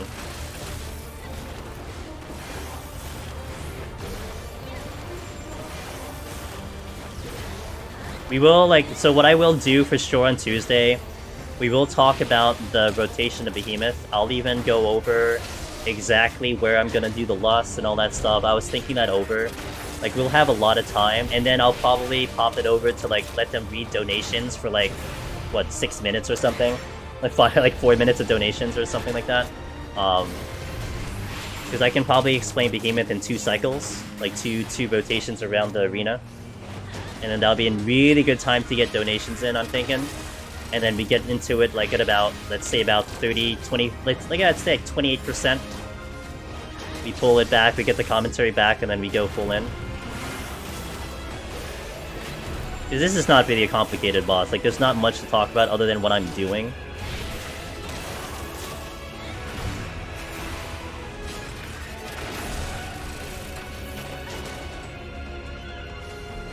So... no tincture, no heal, dude. No tincture, no heal, no problem, I think. Den Dane-san. Den Dane-san. Den Dane-san.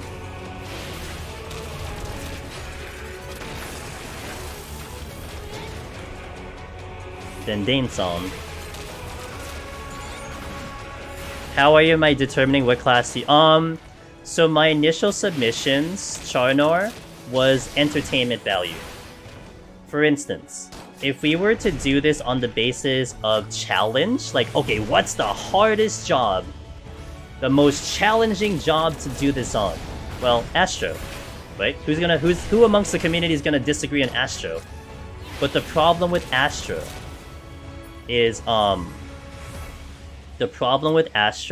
that on the spectator level, it's probably boring as hell. Because I'm just casting Malefic all the time. Does that make sense? So we kind of picked the jobs that, one, I got a good consistency with, and also what I thought might look the best. So that was Machinist, Reaper, and Black Mage. That's the one I picked. But they picked Machinist Behemoth, and I think it's a really good reason they picked Machinist Behemoth. Honestly, like, who can beat the Behemoth run, right? I waited for 21% for the setup here. Ow. Pushing this down as low as I can. It's at 16 right now. It's at 15. 15-1! Oh god! It's at 15-1 after the second GCD. Whoops. Well. I didn't think I'd push it that far. I think I crit. I wouldn't hold. Yeah, I'm not doing that. I'm just gonna auto it from 16 then. Screw that.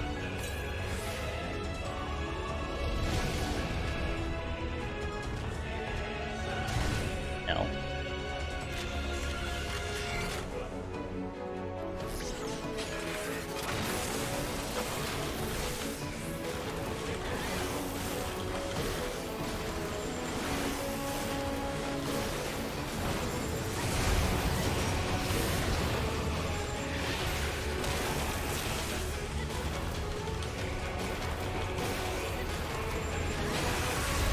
Whoops. If I got the drill off, that it would've worked. I need the drill to go off. I missed hot shot. Okay, let's do it again. I think I could have done it, but I missed something on that burst.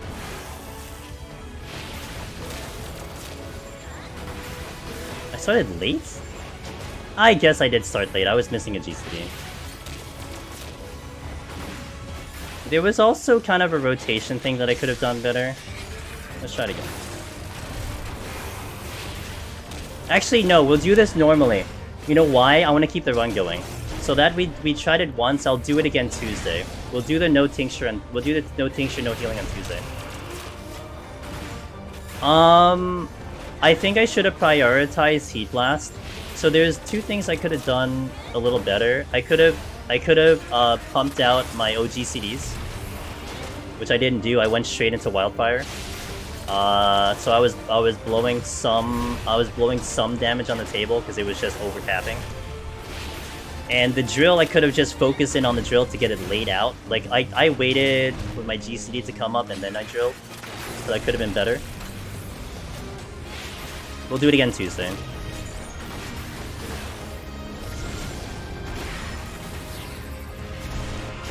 So this will be healing shot now because I wanna go through and actually finish the run today.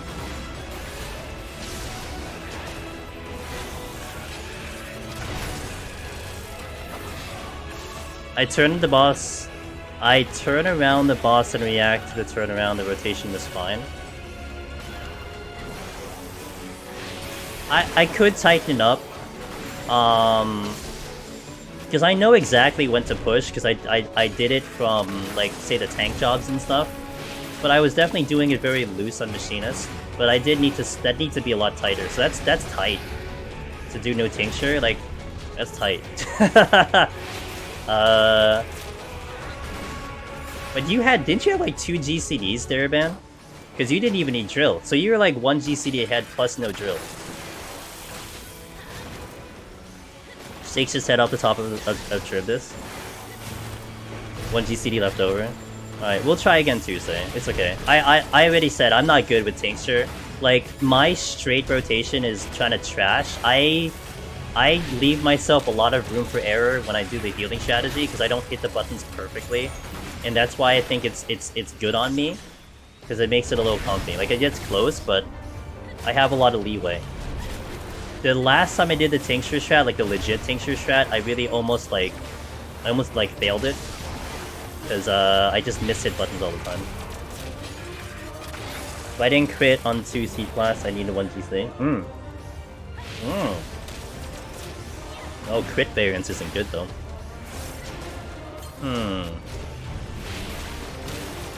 I was actually hoping you would be a lot more comfortable, or I was hoping you would be a little more comfortable watching your video, but that's a little tight. I can still clean it up though. Going in no strength into 181 though is a little spicy, but we'll figure it out. I got a game.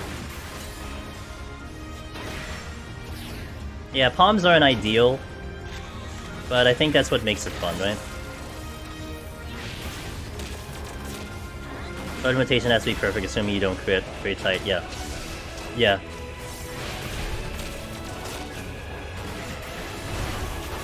Interesting, So probably it is still advised to use one of the original strats, I would imagine, but I guess that's a good example, though, because look, if you can do it without the tincture, then the tincture will just add in that much more damage. Like, the perspective I would propose it as was like, like, okay, it was done like this way. You don't have to do it this way, but if you do it with all the additional stuff that you have, it should make it a little bit more comfy. Like, just definitely like a confidence boost, I feel like. I don't know about replacing the strategy. Like, I was almost hoping that it would kind of replace the strategy, but I don't think it's not for your first rodeo, you know? Yeah.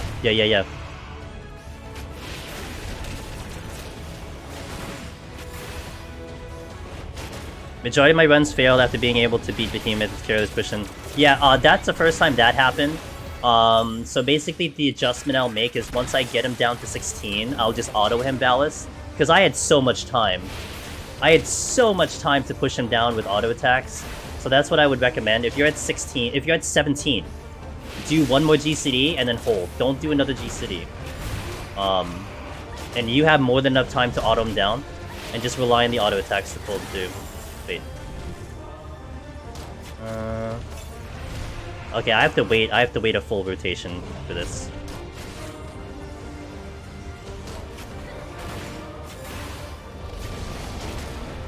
Okay, everything's full. I'm gonna get him to 21 again. I just realized where my rotation is at, so I'm like, oh, I'm supposed to lust at some point, but I'll just wait. That's good.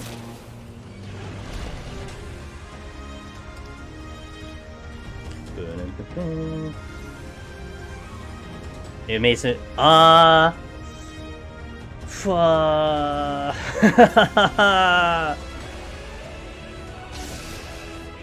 if it's that tight, yeah.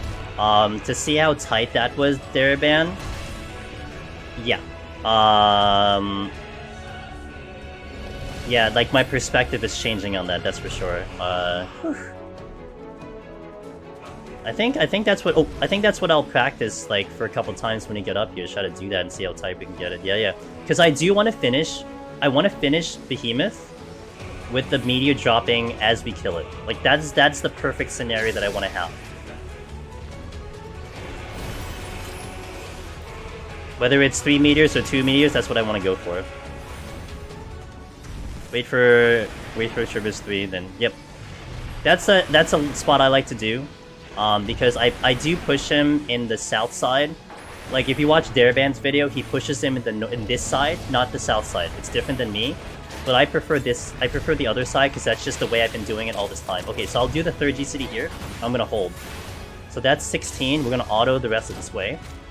So that's 16-7. I can do one GCD here. I'm gonna get a potion up first. Okay. He's still not pushing under. Okay, that's 15-9. 15-8. 15-6. 15-5. 15-3, I'm holding. Well, okay, holding.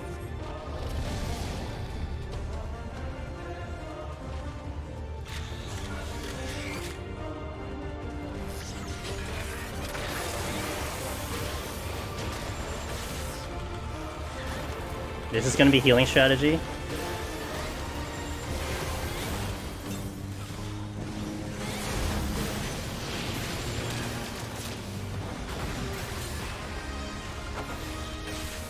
One, 2, 3, 4, 5.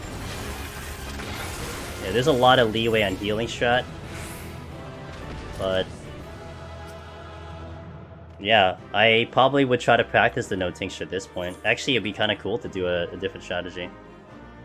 Yeah, so, okay, so when we did the burst there, what I did there, we had a really good HP thing. So I really want to have full HP, and the movement I did after Trounce was very specific, because I was trying to avoid another auto from Behemoth. So we had full HP, he dropped the first Charybdis, and I didn't pop a sustaining after that. I wanted the sustaining 1 GCD before the meteor drop, because the meteor is 10 seconds in between. It's from the time he finishes his first meteor into casting it into finishing the second meteor is 10 seconds. With sustaining potion at 15 seconds, you want about 5 seconds prior to that, so you have the maximum amount of HP coming back. That's why that timing was specific on the sustaining. And then it was just about weaving in the heals in between first and second for the healing strategy. And then once you did that, you don't have to worry about HP anymore, you just go for the burst after that. So that's the healing strategy. Tincture a while ago was just burst and get all your stuff in, but I gotta work on that. What's the advantage of the Jeff spending an hour just teaching people about Palace of the Dead? Pretty much, yeah. That would have been the run right there. What we just did, that's the GDQ run. So the end of Behemoth, boom. All done. So, that would be the run. Get the timestamps. Okay, cool. I'll put them in the video. Actually, I can put them now. Where is it? Let me take a quick ad break. That's a lot of timestamps. Let me take a quick ad break here. Do this, and then we'll go in. So let me go 2 minutes, and we'll come back. For those seeing ads, thank you for the support. Wallen, thank you for being here. I appreciate it. Is that too many? Oh no, there's never too many, dude. There's never too many. So BRB in 2 minutes, guys. I mean, you should see my Gunbreaker one. I have 103 timestamps over there. The more timestamps, the better, in my opinion, as long as they're pertinent. That's what I think, in my opinion. So, let me see. So I loaded them in.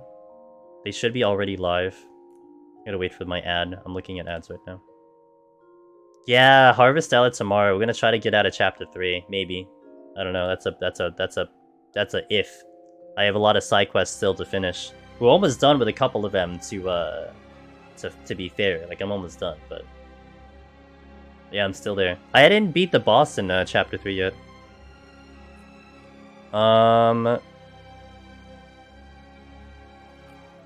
Yeah, it looks good. It comes up, Chila, so that they are there now. Good. Alright, there you go.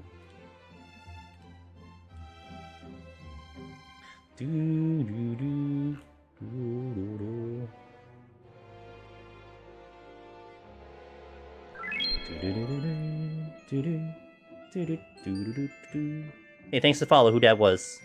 That was, whoa, it's Tony! And also, aka Malok, thanks for the follow. Hey, thanks, I appreciate that. Cheers, dude. Alright, I'm gonna wait for the ad. I'm gonna wait a minute and a half for the ads to finish, and then we'll step into 181+. Palms are not ideal, because I died on Behemoth, trying the new strategy, which I'll try to button up. We'll try to button up that strategy, we'll try it Tuesday. You know, if anything, you know what, Daraband, though? Maybe, like, part of me now is like, maybe I shouldn't button it up. Maybe I should just YOLO and, like, die on the first one, you know? So we can, like, take the death and then demonstrate it again, but I don't know. Stepping into... Oh, yo. Oh, good, you got past. Oh, you'll get the clear. If you got past Bard, you got the clear, dude, so I'll catch you in 190. Alright, let's step in. Let me refood up. I can bring back my playlist. Hell yeah. And let's do 181+, shall we? I can bring back my playlist. How exciting. Go. Excuse me. Alright,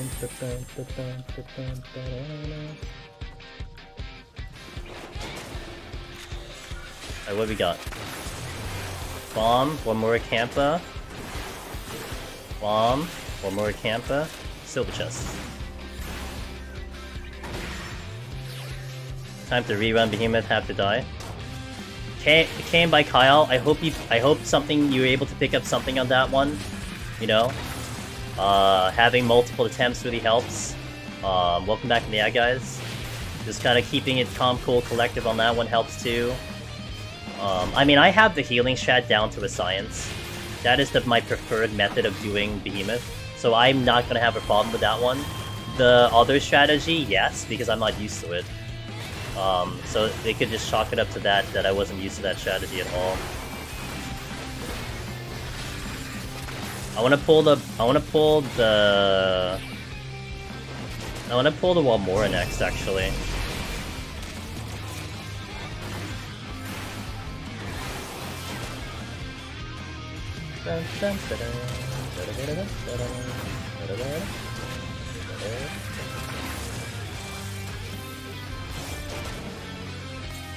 If you don't die to Behemoth first try, it's going to be absolutely nerve-wracking. Yeah, that's why I'm giving myself 2 tries. I don't know, like, I just cannot predict what my nerves are going to be. I know Finn was like, you'll get it no problem, like, you've done this 100 times, like, I know. But the thing is, like, I haven't done it in that event. Like, I haven't done it in that event, you know? I don't know how I'm gonna feel. I can prepare as much as I can, but man, like, how am I gonna feel? I don't know, I can't duplicate that. So I just have to make sure I'm just prepared as possible, that's it. Yeah.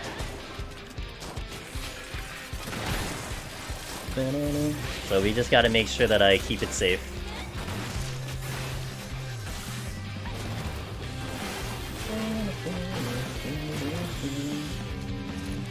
Let's see with Omora.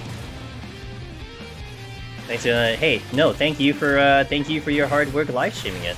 You know, for the first time, Sheila, we'll see what the reception is, but you did amazing. Guys, by the way, on my YouTube channel, I worked together with Miss Sheila. She streamed on Friday. Live translation of the live letter. So if for some reason you weren't up at 6 AM Eastern, I don't know why you weren't up at 6 AM Eastern, like you should have been up at 6 AM Eastern. But if you weren't up at 6 AM Eastern, we have edited a video down where it's like a recap of the live letter. So we cut it from 2 hours to like half an hour. And it is on my channel, so we are in agreement on that one. It is on my channel. And if you wanted to catch up on the live letter with her translating it, it is there. Considering that was 3 AM Pacific, I valued my sleep over live letter. Well, Duke, I'm sorry, that's just not a good enough explanation. You know? next time, you know, bring a doctor's note, you know? I'm kidding. Okay, let's go. What? Wait, did you drop a chest? You did. Okay, I'll take it.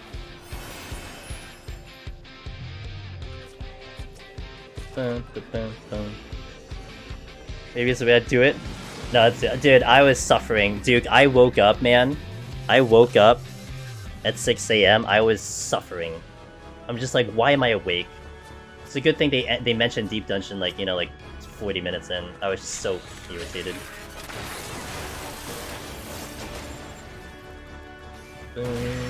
Thanks for shouting out Miss Sheila. So expect the live letters, you know. She might become like the place to go for the translations. Like, you know, okay, here's another way to advertise. Here's another thing to advertise Sheila, okay, guys. Like almost every other streamer had Reddit up, and they were using the Reddit translation, which is great. But I think what was nice about Sheila's translation is that she was picking up things that Reddit only translated, I think, the PowerPoint stuff. So whatever was mentioned in PowerPoint, they handled. If it wasn't mentioned in PowerPoint, I think they kind of skipped over it, which is fair. Like, they're only really putting out important info. But I think what I liked about her translation is she got to mention a couple of the things that they were talking in between. Like a little bit of like the humor they had, and some of the context that they had. And I like that part of it, you know? And that's definitely something you're not going to pick up from reading a PowerPoint, or Reddit may not even pick that up. Because it wouldn't technically be like important for the conversation, if that makes sense. And I like that. There's like a nice like charm to it, if you will.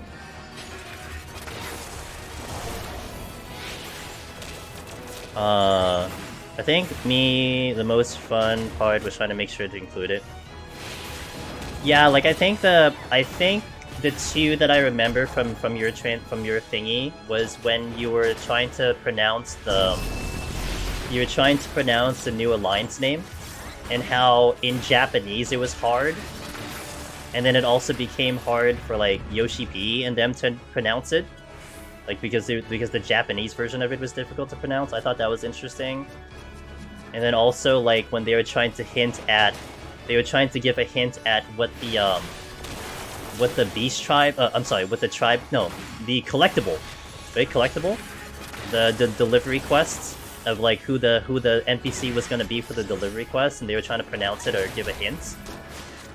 I think that was hilarious too, because you were definitely like you're basically like explaining why Yoshi P and them were saying what they were saying. Yeah, I thought it was hilarious. And that you're not gonna pick up. Like I don't think you're gonna pick that up in the Reddit translation, you know. So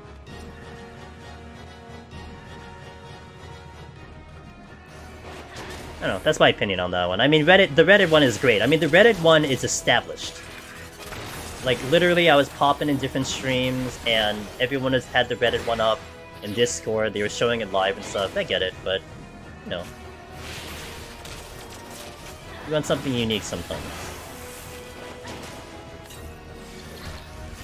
I didn't hear them say anything about it being a long way away. Is the Sprite a better version of the Imp? It is a better version of the Imp. It is a DPS race though, so I would want to have a lot of my cooldowns for a Sprite. Yeah, I can do a Sprite. Okay. I want to have a lot of my cooldowns for a Sprite, because it's going to be a tight fight.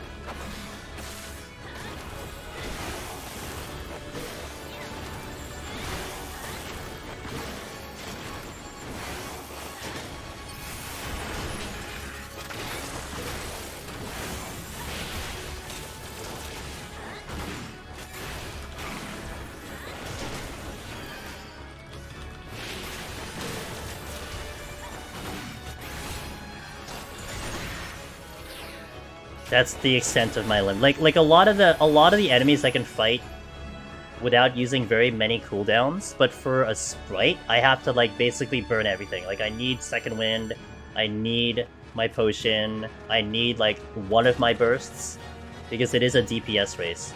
I don't particularly like fighting them if I can have other options. Like I would rather fight a more Kampa over a Sprite, because these guys at least they have a ranged attack, but that's the only thing that they really hit me with, you know?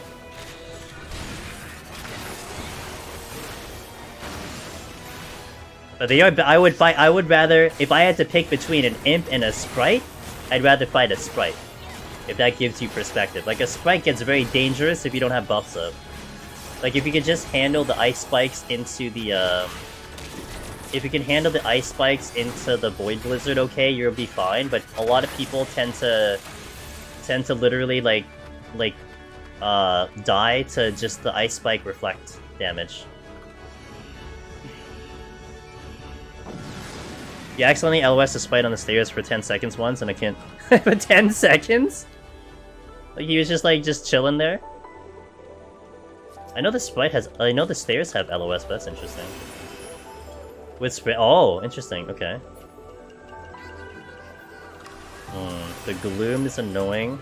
I don't want to use Strength and Steel. So what's my options here? Oh, I got Strength. I have 2 bombs. Homie, let me see how much I have here. 1, 2 bombs.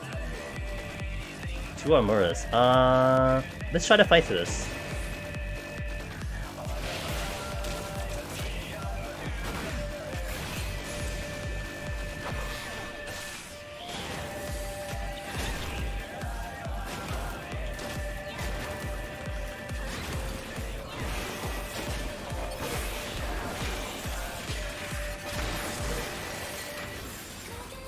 Okay, I do want the other Armora.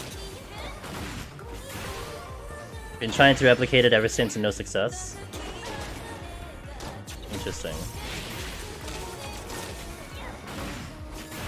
Hot King auto attack icon has helped me out a lot since Ice Spikes and Behemoth stop attacking.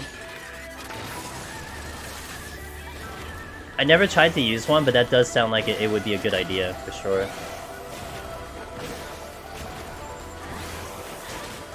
No, we're gonna stay here.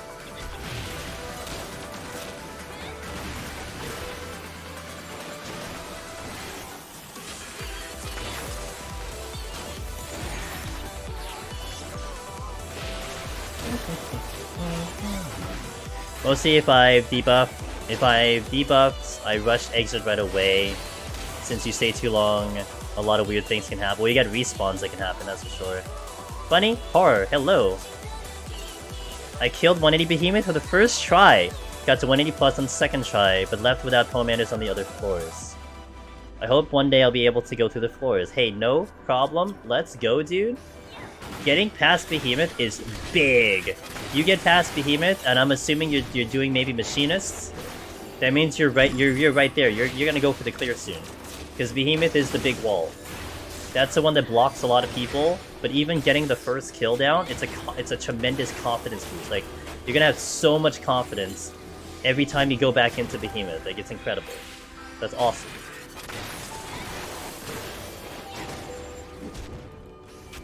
And it's just a matter of time. Yeah, cleaning up the run, keeping your palms better in order.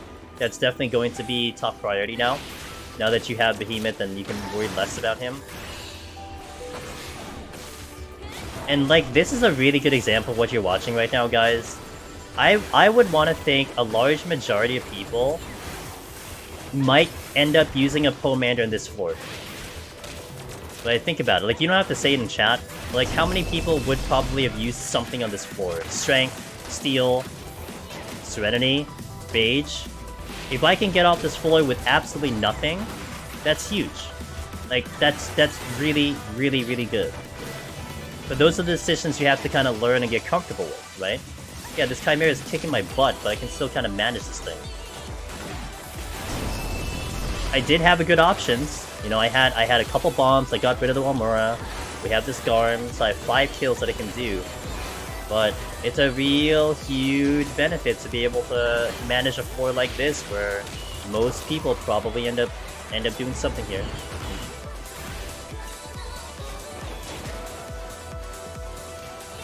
I still pull normally since it's not a threat to me. I would have flighted the floor before. I always lean towards using smaller pawns. I'm really curious how to use. I'd have to use Witching. If I hit a Luring Trap, I use the Witching to buy me time, but I probably end up using a Rage to get off this floor. It's either I take the death or I Rage.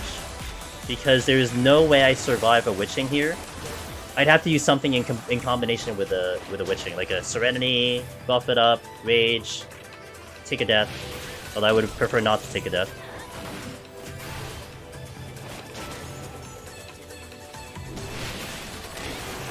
I'm out. Wait. You're facing towards me, I would aggro.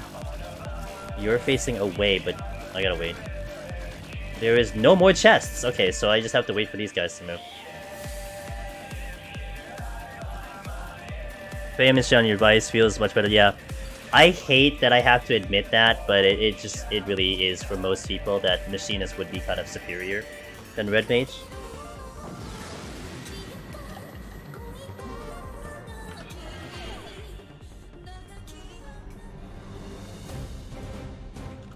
Oh, nice.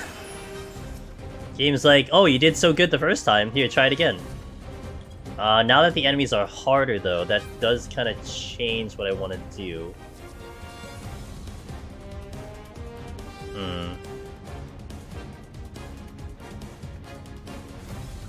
We're gonna Serenity this. The reason for that is because I want to handle crawlers. Oh, I should have sprinted first. Oops. Oopsie doopsie.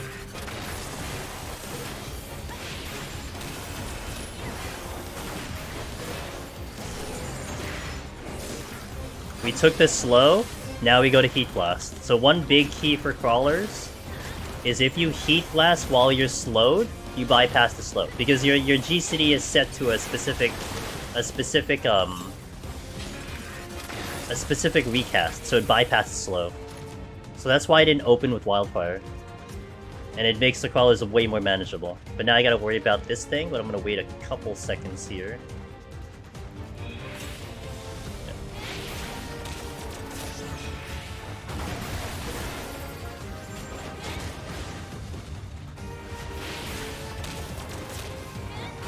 I used to think that was true for all, but it's only Machinist, yeah.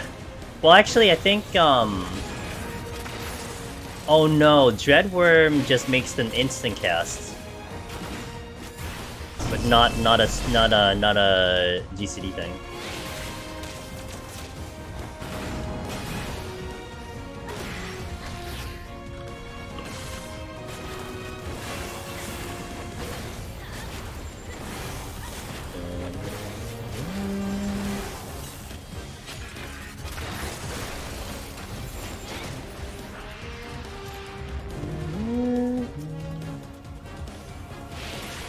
Alright, dealing with this one. Keeper also has a multi shot. But you don't get in Shroud until, what, 81 or something? So that's gonna be like new Deep Dungeon territory. It's not gonna be in current Deep Dungeon. Which, by the way, is gonna be interesting if there's an enemy that does slow a new Deep Dungeon in Eureka Orthos, to be fair. Uh-oh. It'll be fun, I think.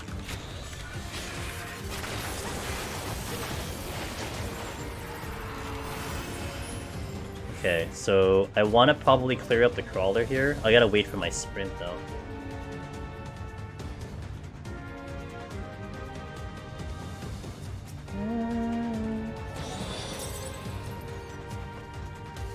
I just don't have good options at all. I need space to run. How excited am I for the new Deep Dungeon, dude? I am not excited at all. I don't give one crap, dude. Oh wait, I messed up. Whoops. See, this is why I was not excited, dude. It just messes me up.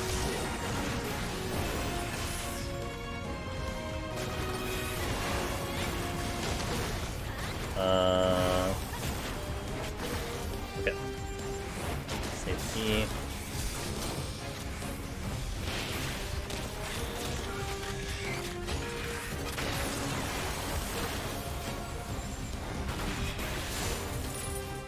Alright, relax a second.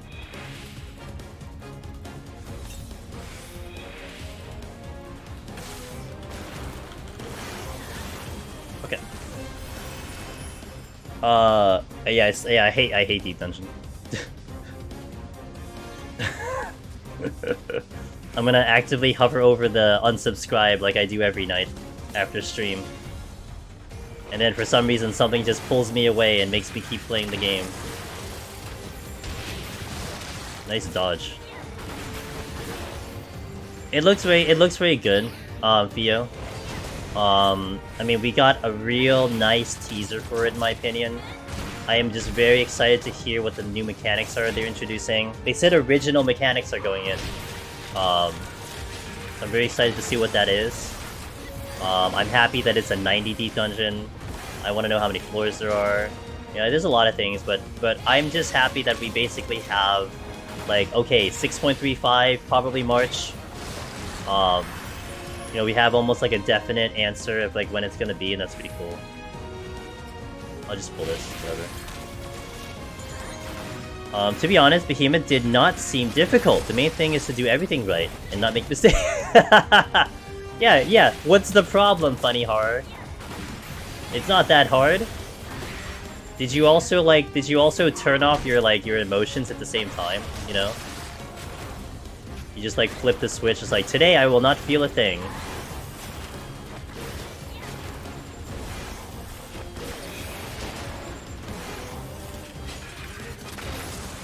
Still not out of here. Oh, gonna bleed. Personally, I'm hoping it's another 100. Yeah. I'm hoping it's another 100. I think that is definitely the sweet spot. I think a vast majority of people agree on that. That 100 is the real sweet spot for Deep Dungeon. But I do hope it's a lot harder. Like, I hope that they ramp the difficulty up so much. You know what part of me feels like?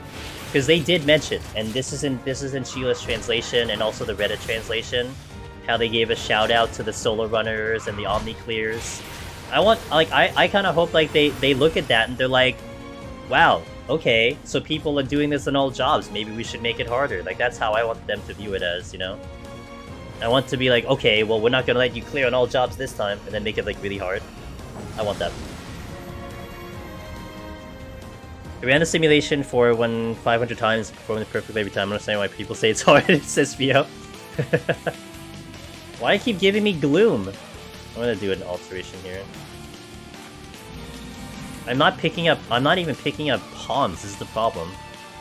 I've gotten 1 strength and nothing else, so I might rage this.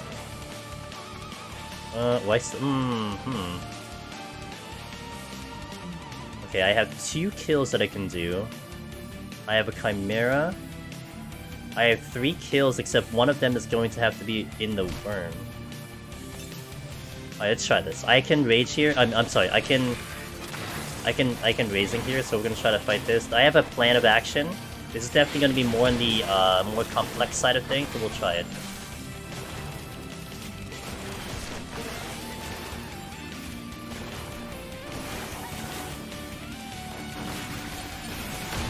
Whew.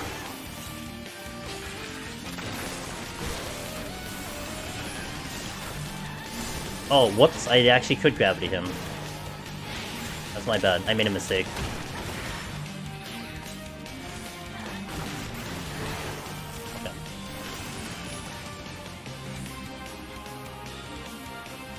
Okay. Every time I switch over to this tab, you get Gloom. Yeah, Abel. Oh, look, it's a party. Okay, actually, this works out. Come here, come here.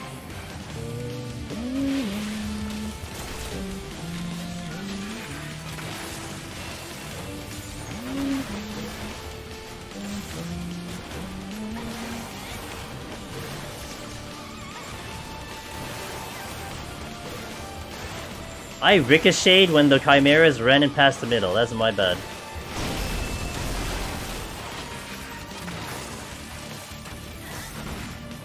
Spirit Dart as a tank? Oh my god, we don't need it to be any easier. Any boss type I wish to see in DT? I don't care what boss type, I just want harder mechanics. Like, I've been hoping and crying for like Bozja dual level mechanics. That's what I hope for. I want that. I want that difficulty in the very beginning.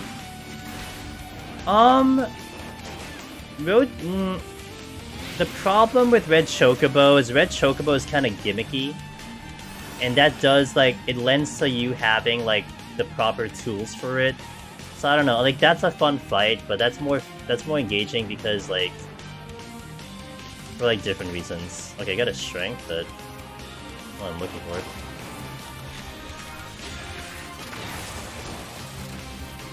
Last boss is Yoshi P himself. So we're gonna fight a black mage, what you're saying?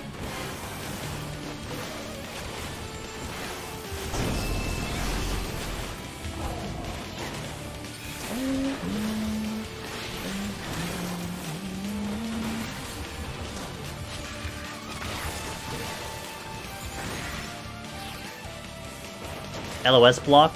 Yes, the LOS block is what I'm taking into consideration, but I need to clear up all the patrols first if I'm gonna use this block. There's one more patrol that I know is there, and I can't be doing LOSing if the patrols are floating around.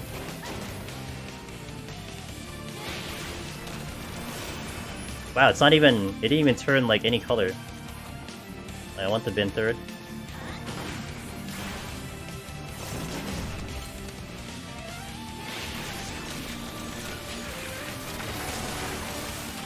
Bin third. Back in my day to Gabriel Online without this red mage cheese is up. I mean, I still do it without the red mage cheese, you know? I'm trained for the mechanics, Theo. When we did it back in the day, right, Theo?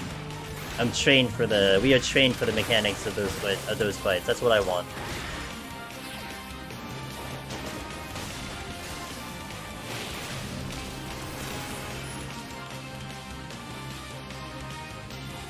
Is that a gold?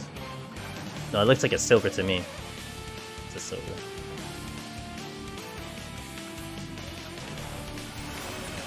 You met in Bozja? Hell yeah, dude. Good times, good times. It was a long time ago. Can you imagine that Endwalker was a year ago? Can you imagine that? Is that a gold chest?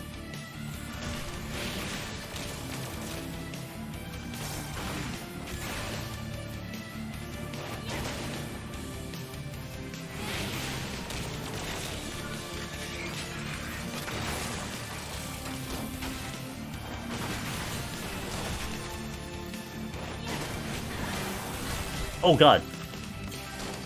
Yeah, that's good.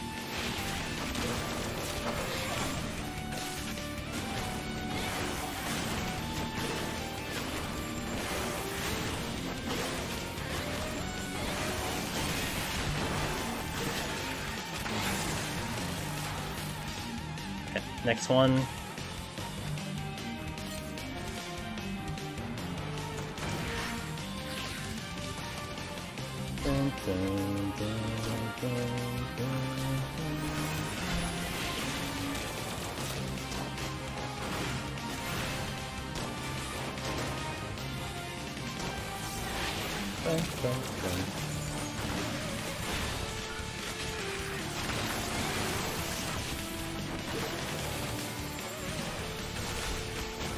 Endwalker was a year ago.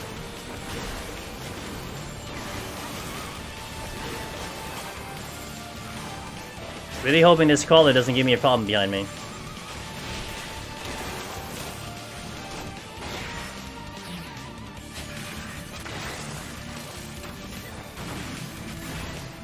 Damn, I'm on out of here. It's a high kill floor.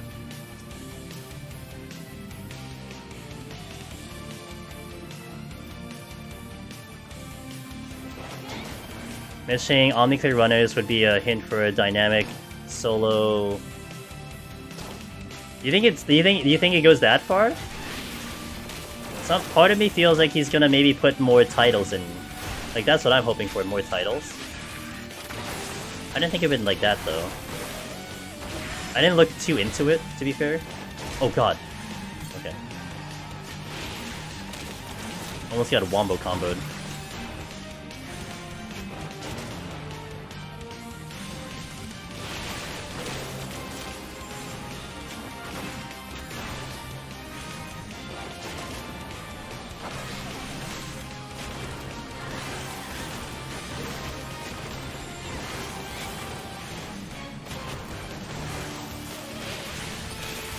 Hey, I'm out.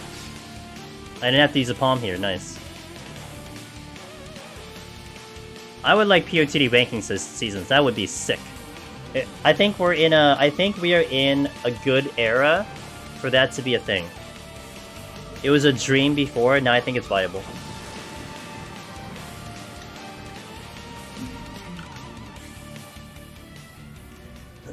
Okay. Finally, no, I don't get debuffs, yay! But I have Frost Dragons, which is a problem.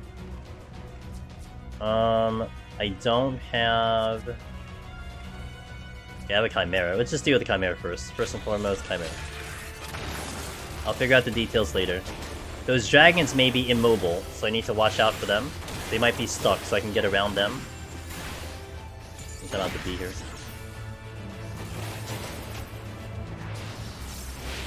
I did think about chests that add time, but I don't know how mechanically that would work, because I don't think there's a precedence, 14 hours of sleep, of being able to manipulate instance timers. Like, if you could do that, it would make sense, but I don't think that happens, so, I mean, they could introduce it, though, and they did say new mechanics. But that seems like a difficult concept. But then that would be really weird RNG, too. Like, that would be weird for a deep dungeon, but who knows. Alright, well the Chimeras keep coming apparently. Don't dislodge them, please. They're in a really good spot right now, Mr. Chimera. Don't bother them, dude. They're like watching a movie over there.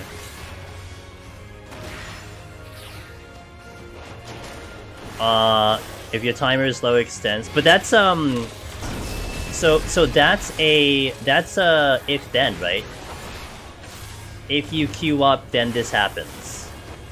And it probably is in the system where it's like if it's under X amount, then it can do it. But in terms of like a dynamic additive thing, where like you hit a chest, it adds 3 minutes. I don't know. Like maybe they keep coming and they keep coming and they keep, yeah. Well, you know what? They pull themselves apparently. All right. Well, next.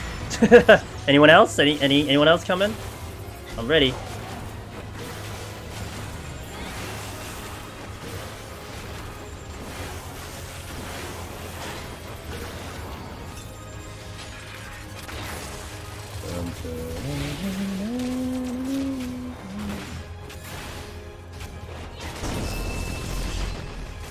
I mean, you could argue here in Palace they do it too, on Deep Dungeon. If you, I mean, I think it's any instance though. If you finish an instance with less than 10 minutes, they will bump up the time to 10 minutes. But that's still like a set timer, right? It's not like a dynamic like, okay, let's bring it to 12, let's bring it to 15. But you know what I'm saying? I'm not saying it's an impossibility, but they would definitely have to expand on that tech in the game. Oh yeah, they do just keep coming. Okay, well. Alright, anyone else? I'm still awaiting more customers, let's go. Haven't left the first 2 rooms here.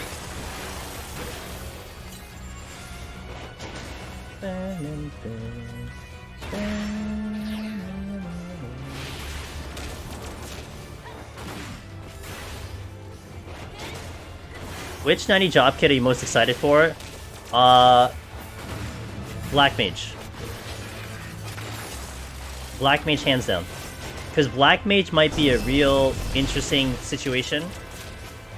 Because depending on how the enemies operate, I mean, Black Mage could operate like a machinist at that point. With all the instant casts that you have, and then the time in between enemies, it's going to be very, very interesting.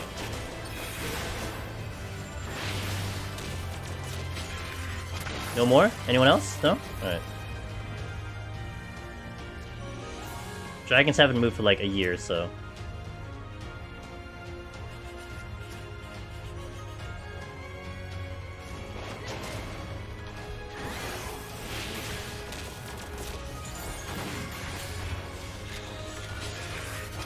No ricochet. I look forward to Red Mage 90 because it's got so much at 90. You have the line thing, don't you? I mean, you do also get the 5 minute, the 5 gauge spender for mobility, right? Oh wow, he sounds so excited. Damn. Alright, who bets I will aggro this dragon?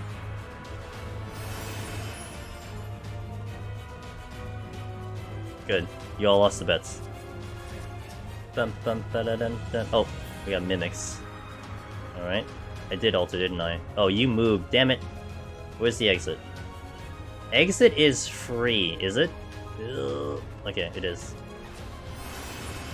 That means I can pull the dinosaur. That's nice.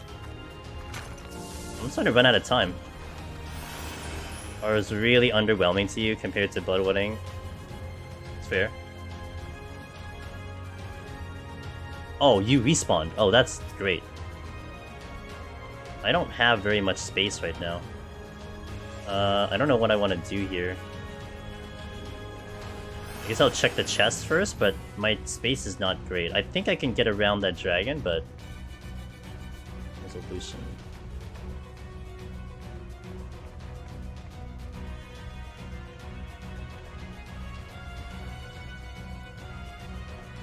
I have a bad feeling about this.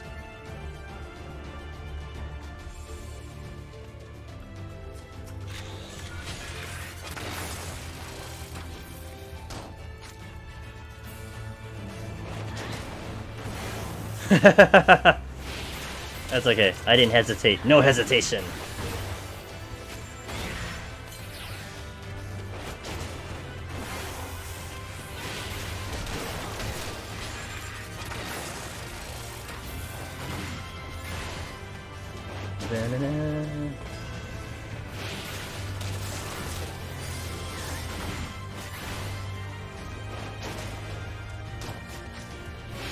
Oh, they moved! Oh my gosh, he finally moved!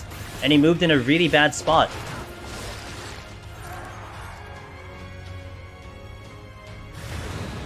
Yes! What did I spawn? 2 Aeosaurs and a Claw. Alright. The Claw's gonna drag me in though. Let's take the dub.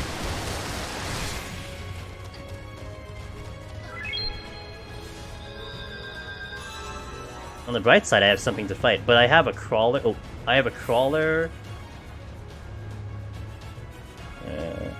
Phineas. Phineas? Hey, yeah, thanks for the follow.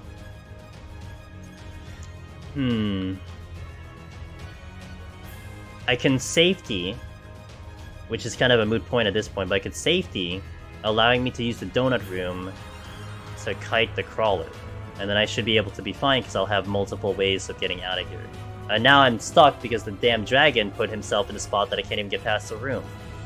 I guess I'm just gonna wait. Sucks. Just gonna wait. I could pop a strength to help me out too, which I might do because I have the next floor flighted, so I can get out of this floor soon. Get out of the next floor. Maybe by 18, and maybe rage 88, 89? That's what I'm looking at right now.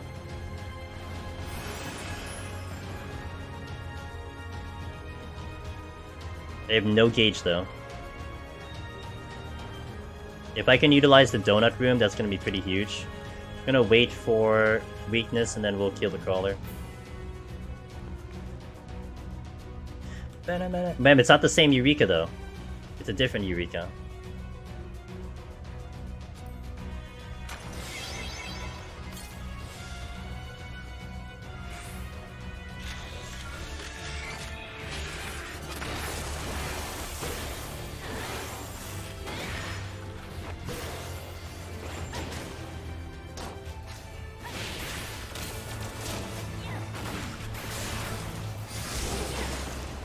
Caught up to me, Rip. My bad.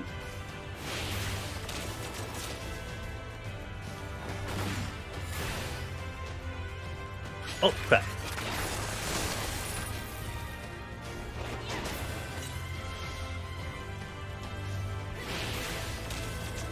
Still not out of here.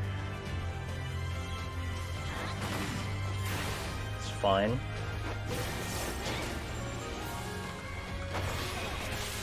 One, 2, 3, 4, 5.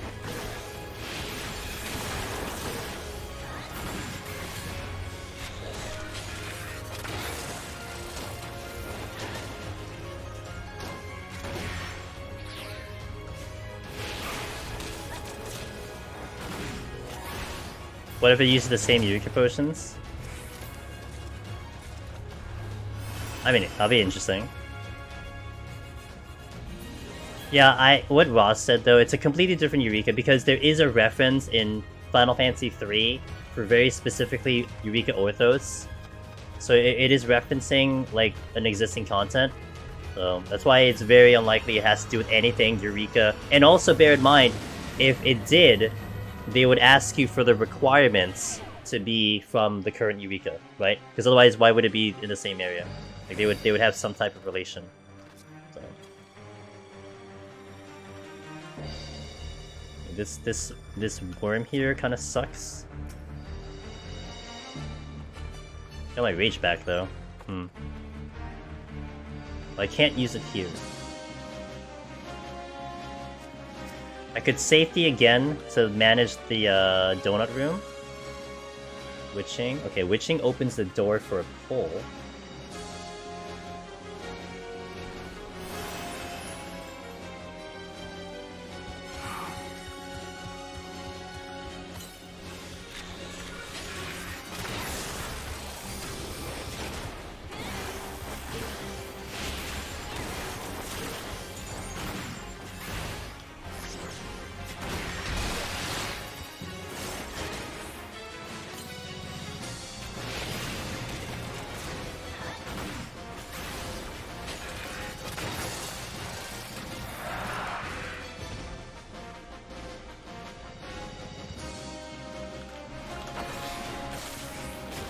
What do I want to pull though, is the question. I don't think I get out of here in 3 kills.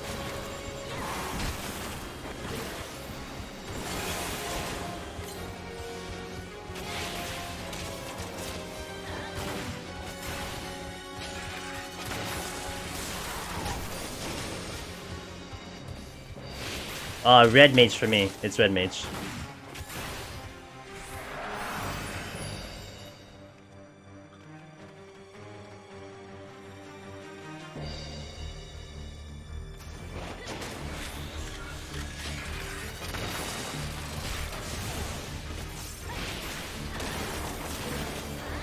The toad? Okay.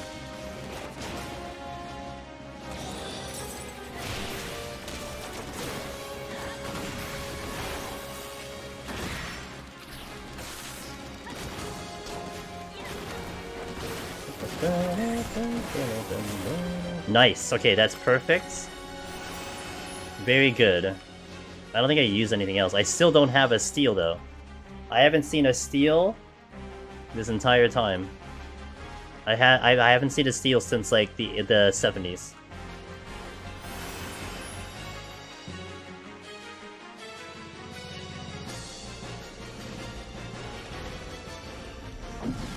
After what is probably the new Deep Dungeon Eureka, but yeah, mutations and stuff would be cool, but I don't know if they should expect anything. Well, they said original...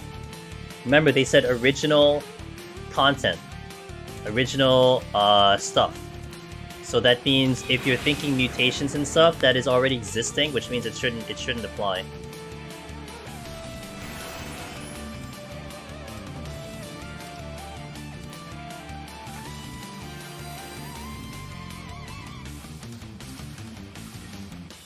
I want that chest.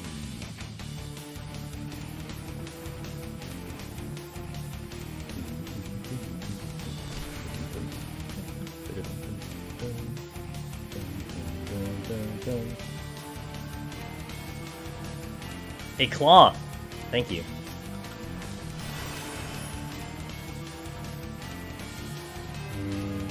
That's gonna aggro me.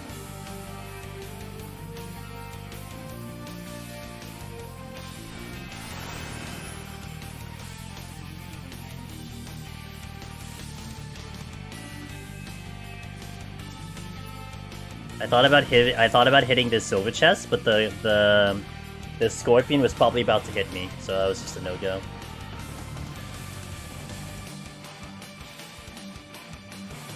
That's a luring trap. That's exactly what I need. But can I make it to the? Can I make it to the top area?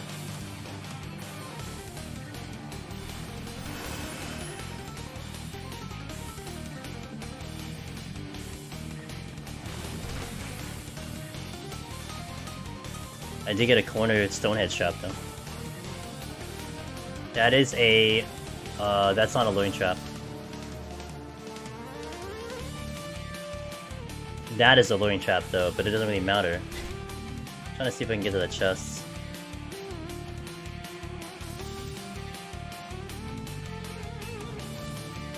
That's 1, 2, 3. That's gonna be 9 enemies that I'll be able to kill, and the exit's right here.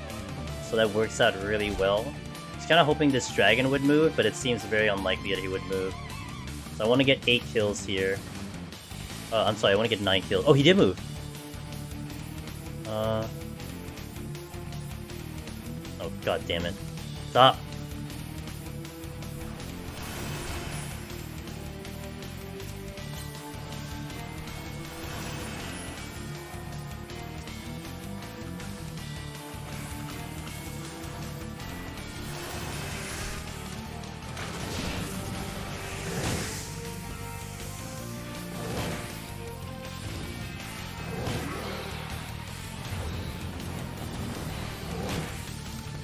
Oh, this is bad. Bad, bad, bad. Bad? Okay, good. Actually, it was good.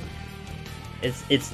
So, that was like very niche situation, because the luring trap triggered, and I had to walk across the room to get to them. So, like, I had about 5 seconds to get to the dragon before he obliterated me. That's why it was bad. And I didn't realize it was 2 dragons. Otherwise, I would have gotten the scorpion last. That's why it was bad. Because I was essentially in range of dying.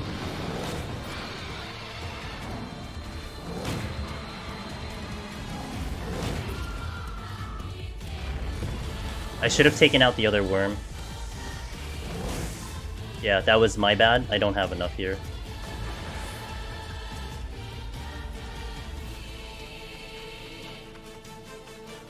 She doesn't do me anything. That ruined your Gunbreaker run. Trying to double dip rage, but I got bleed. Yeah, that's what's my concern. My biggest concern was that, and I got lucky that he didn't get it all. Let's pull the Chimera right now. I have time. I need less than like 8 minutes. I have 3 lusts, so I can do the boss in like 5 minutes or something. I don't have to panic on time right now, but I also need to figure out how to get to the exit, which I have no idea where it is. Do I pretty much expect to use a rage? Let's put it this way. More times than not, I will expect to do it. Mostly because of time, not really because of, not really due to the difficulty of enemies. Like, here, this is great because we have a million Chimera. But usually I push my time late towards the, like, to be kind of getting tight towards the end. So I needed to go faster, if that makes sense. Like, some people will go a little different with their palm usage. They'll use flights early, they'll use alterations early. So that means they actually get to these floors with a lot more time. I always back-end my palms So I go very slow-ish in the first 5 or 6, and then I start burning rages to catch up on time. But I like to get into 191 with at least 1 rage. 2 is going to be very good, 1 is fine. Or ideal, rather.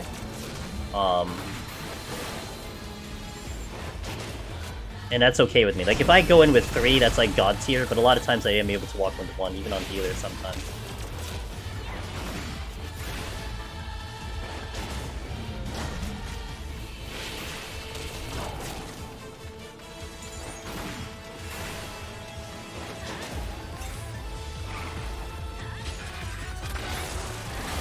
Not this time, Mr. Chimera. Trying to be a little, trying to bait me over there. See that? He tried to bait me. It's like, hey, come over here. I got my friend next to me. Little did he know I was ready. I have time for this.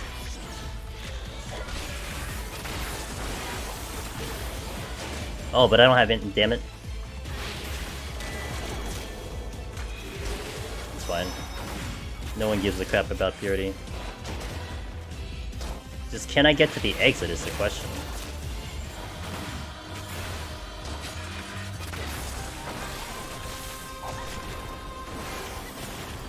I like spending all my fights and ults in this and go into 3 rages. That's fair. I mean, the value of rages are really, really huge on 191 plus.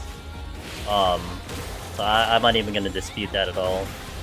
But you know, when you've like Daraban, like when you've had a good way of doing it, and I've done it the same way like 18 times in 18 different jobs, you know, it's kind of hard to break off that, right? That's my going winning ways. So.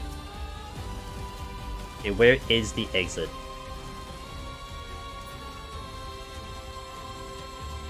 This is gonna be difficult. This is gonna be very difficult. Is it all the way at the end?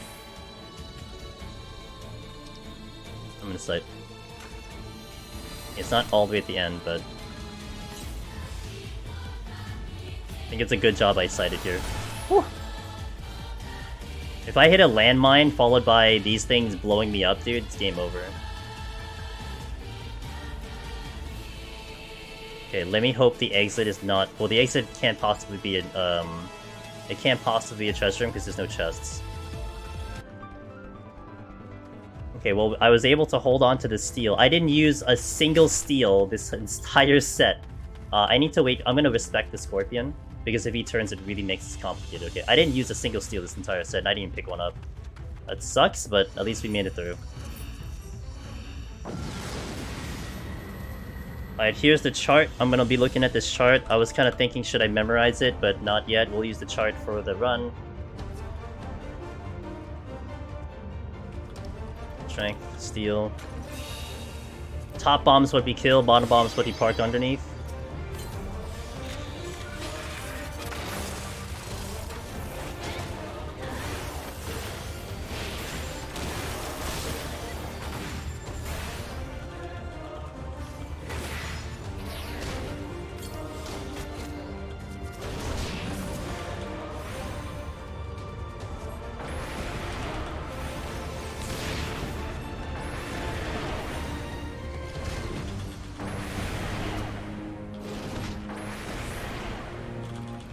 A little tight. What we got there?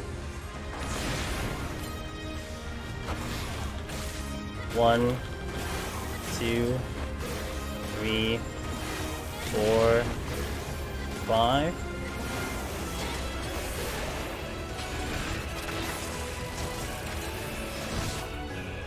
Okay, gotta watch my ricochet. No ricochet here.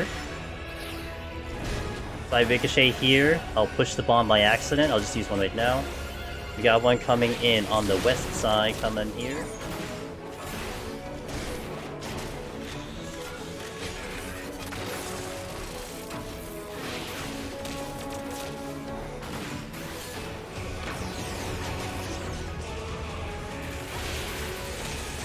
Sprint here.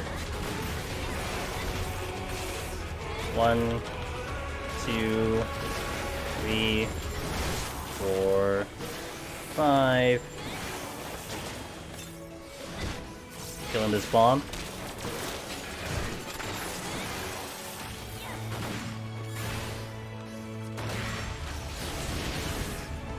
Okay, 1, 2, 3, 4, 5. Re-upping the lusts. 1G City here.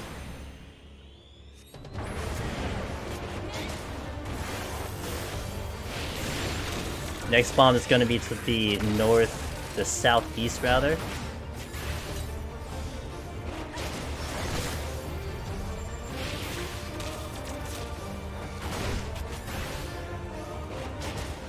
Somewhere around here. Watching my ricochet, make sure I don't ricochet at all.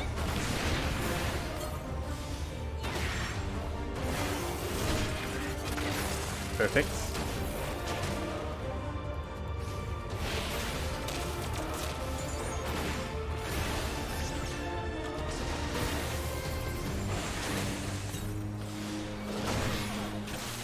One, 2, 3, 4, 5. Everything's fine, we're good.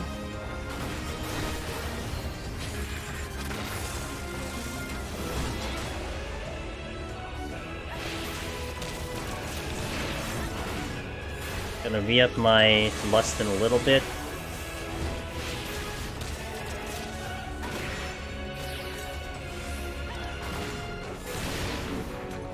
Next one is going to be to the northeast.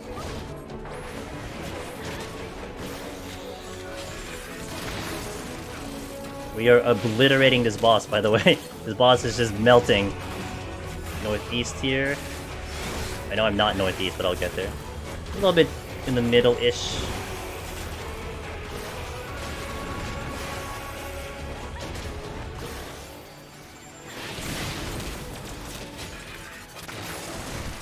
No. He might get another... Okay, he might have gotten another hit in. No ricochet here. Might have snuck in another hit there.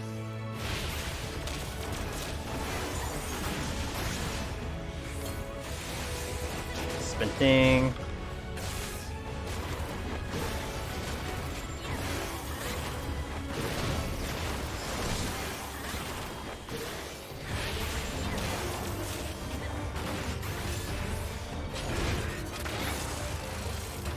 Over 50% for the drill. Goodness. Like no more. Oh wow. We're not even gonna get to the wet side. This thing's just dead. All right.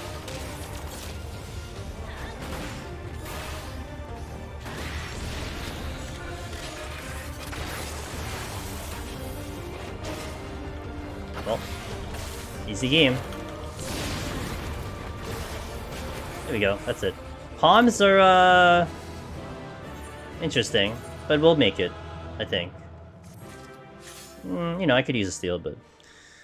Is it more DPS uptime to poke the boss away from the bomb and push it towards the end of the cast? So, I think someone might have done some tests there, but I do think just letting the bomb finish the mechanic might be superior.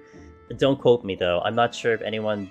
did like that's when something like a DPS meter would be really good. Anime parents to figure that out.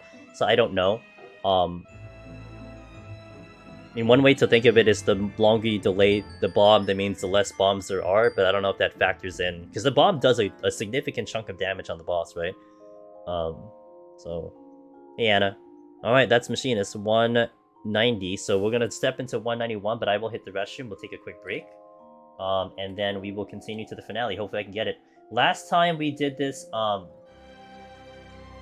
last time we did a Machinist this high, I was doing a no sustaining potion, and we died on 198 because I got stomped by a Gugu.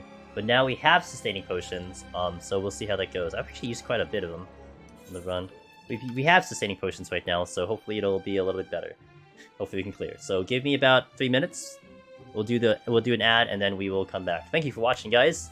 It's day for the finale of this run. So far so good today. So thank you. BRB.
Alright, I'm back, but we'll wait for the ads to finish, and then we finish out.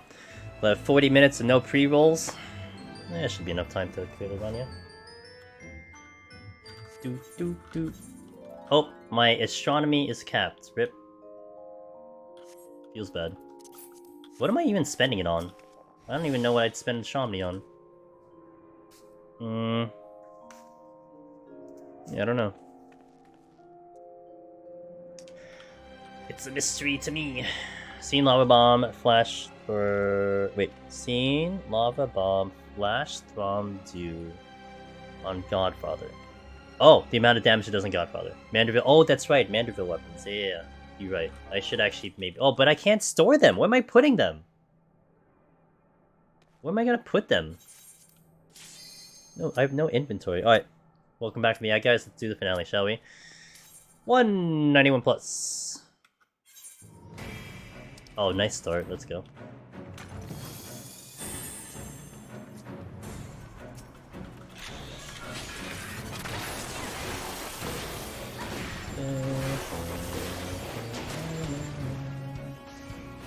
Good old blinded by lights.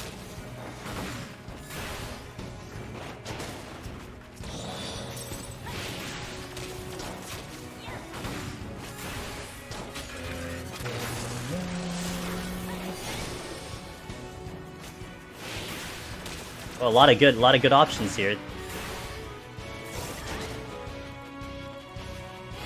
But there's no chests. What happened to the chests?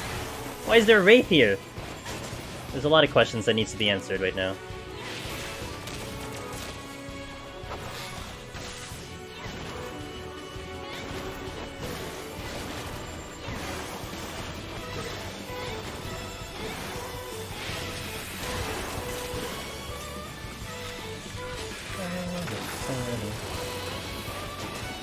Floor 1 Wraith, not very common.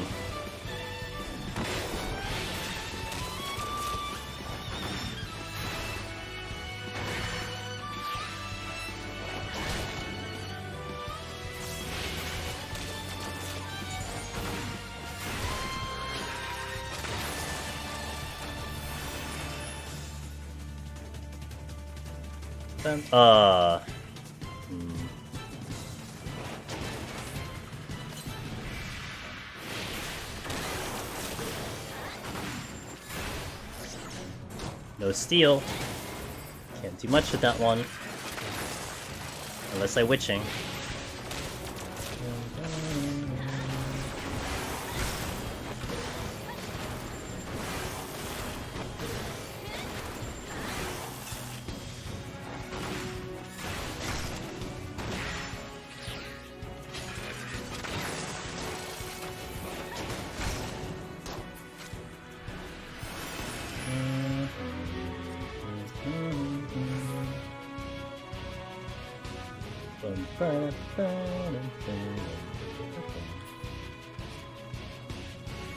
Kinda hope I don't get stuck behind.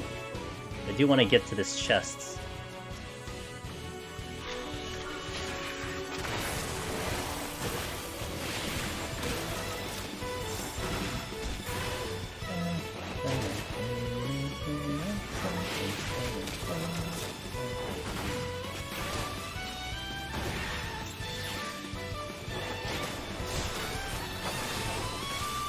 One, 2, 3, 4, 5. Okay, nice strength. It's coming this way. I'm gonna keep my strength at 2 right now. So I don't overcap. And we'll just work the... I should have actually fortuned here, I forgot. I should have fortuned. That was my bad. I'll just use it on the next floor though.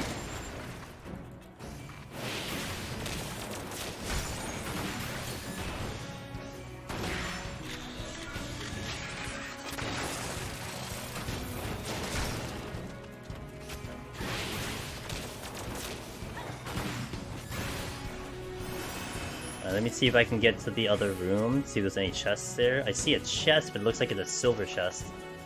A posture, that's good.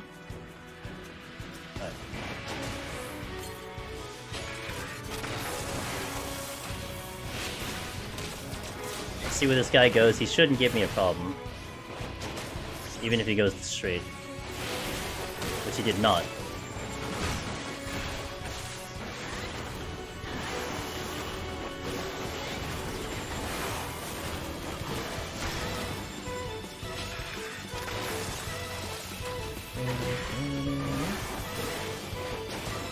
I'll pull this and I'll pull the next fly trap. And if I have to pull more, then I got mummies. I got a lot of options. I just have to keep dodging this control. Pretty good first floor. The kill count is a little high, but it's alright. It could have been a lot worse.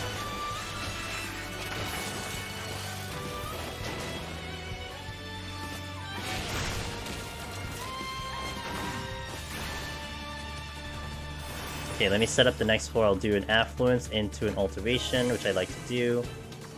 I will hover over the fortune, which I'll do right away. Alright, next floor.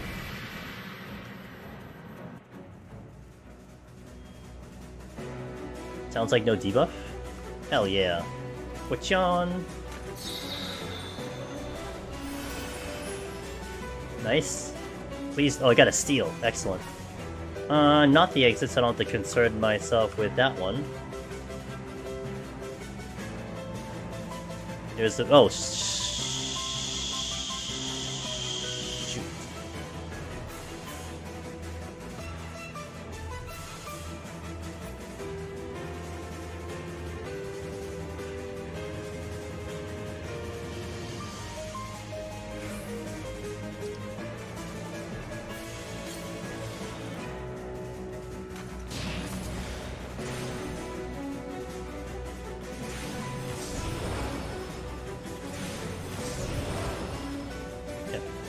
Wait, actually this way.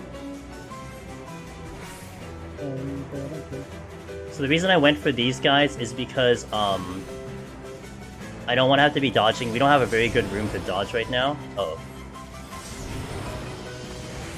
Okay, that's fine. We don't have a very good room to dodge enemies here. So I'd rather take care of them now. At least the 3 that I ran into. I got some really quick kills here. That's good. So I have 1 patrol floating around, but it's fine. He is coming this way. Is the exit clear? The chest is clear. I go get the chest here. Can you demo no steel course? I did get the strength back. I don't have wildfire, but I do have sprints. I should have enough running room for this. Okay, we could. I have full everything, so let's try it.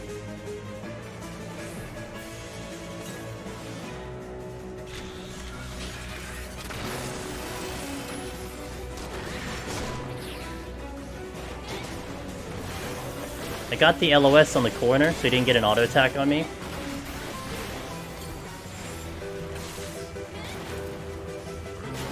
I have to be careful on the next jump because he'll get a double attack on me.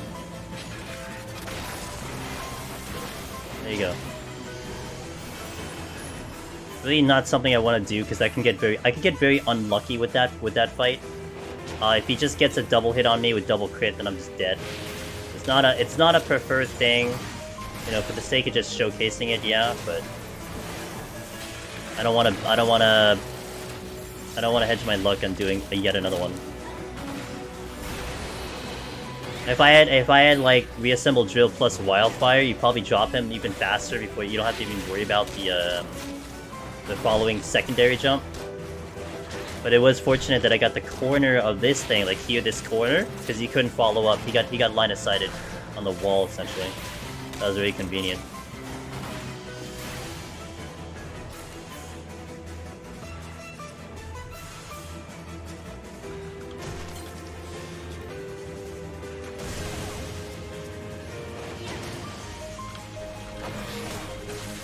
One, two, three, 4, 5.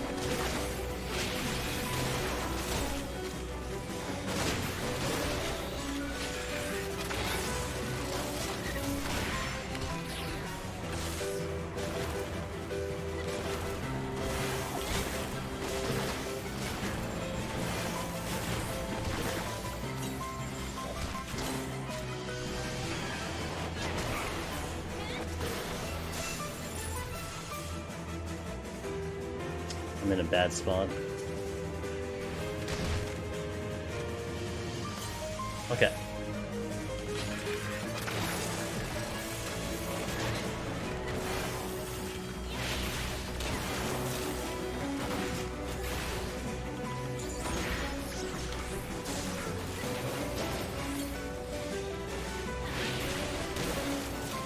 Danio, thank you for the...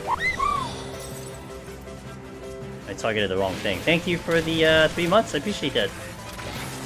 Don't mind me. Oh, I got, wait, a mimic? Oh, because it came from the...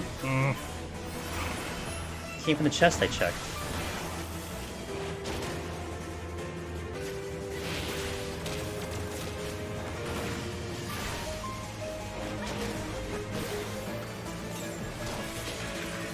I think it's a sign for me to go, though. I think I shouldn't check any more chests, that's for sure.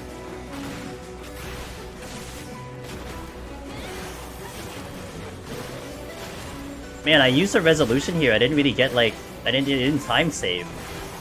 I didn't get much of a time save.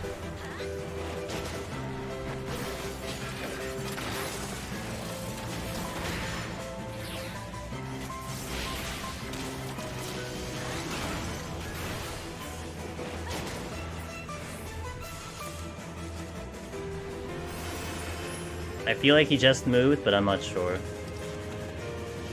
Right. Okay, we got off that floor. 2 extra mimics, which sucked. 2 extra kills there. That sucked. And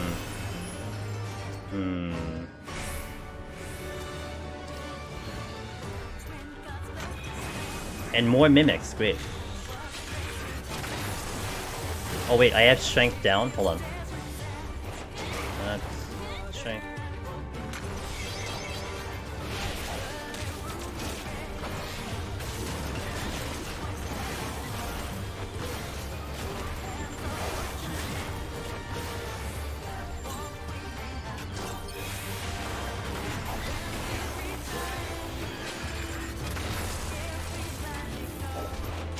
Damn it.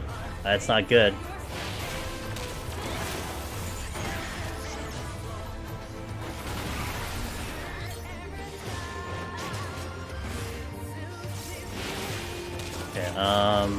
If I want...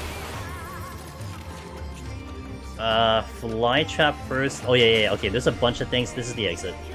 I gotta kind of make sure the exit's clear here.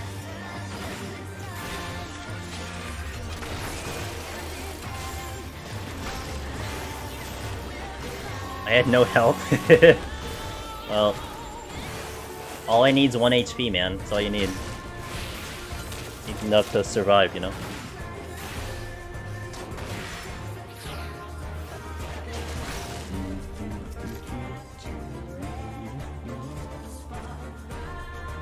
I'll wait the 8 seconds.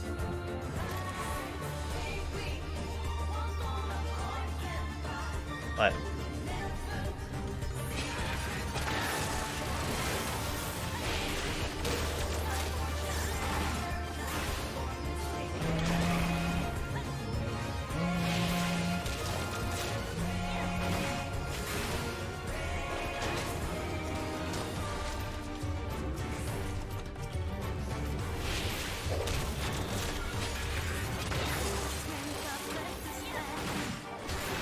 Ow.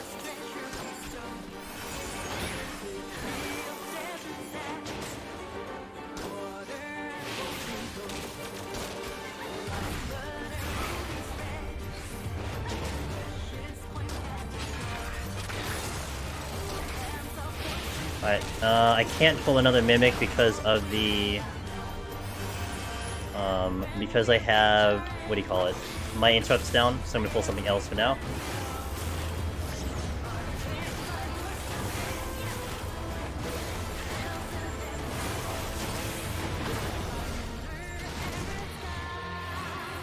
Good.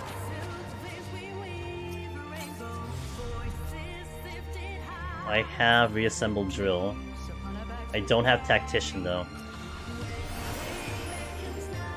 Thinking about that course, but I don't have some of my cooldowns, so I'm not gonna pull it. Go pull a Mimic. So I can try to get, like, past his room if I can. Okay.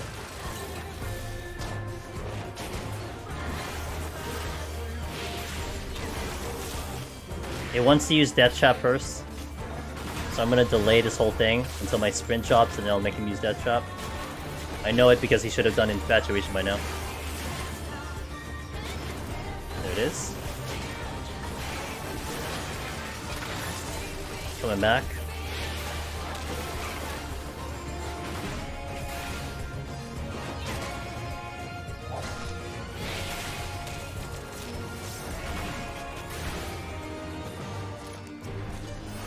"18 seconds on my interrupts." Resolution came back, that's huge. I have full cooldowns for the course if it aggroes, but I'd rather fight a Mimic. Witching came back, fantastic. And the Rage came back, well, alright. Makes life a lot easier, that's for sure. Pretty much it's flight, flight, flight, rage, rage, rage. That's like the plan of action right now.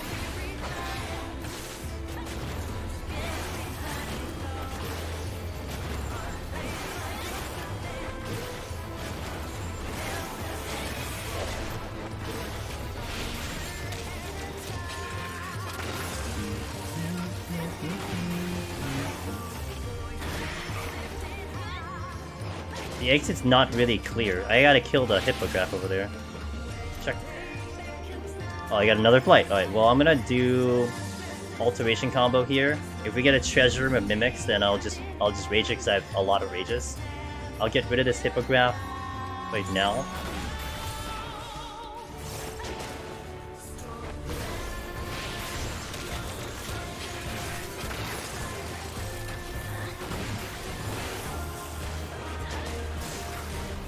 Gonna leg raise there to buy me some time, but he's gonna die real soon.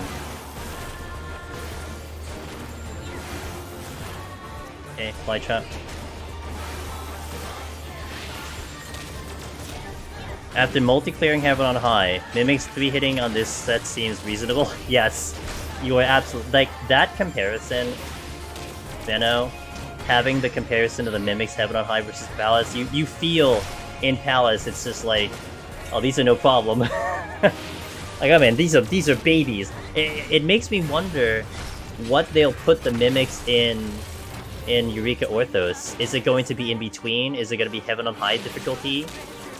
You know, where are they going to put it? Because, I mean, there's a distinct difference between Palace and Heaven on High Mimics, you know? I have full burst here. Ow! Oh god. If I didn't have Tactician, I probably would have died there. Oh man.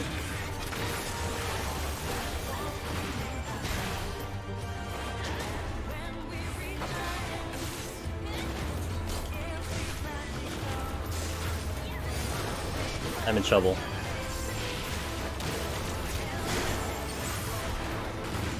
Ugh. Okay, just made it.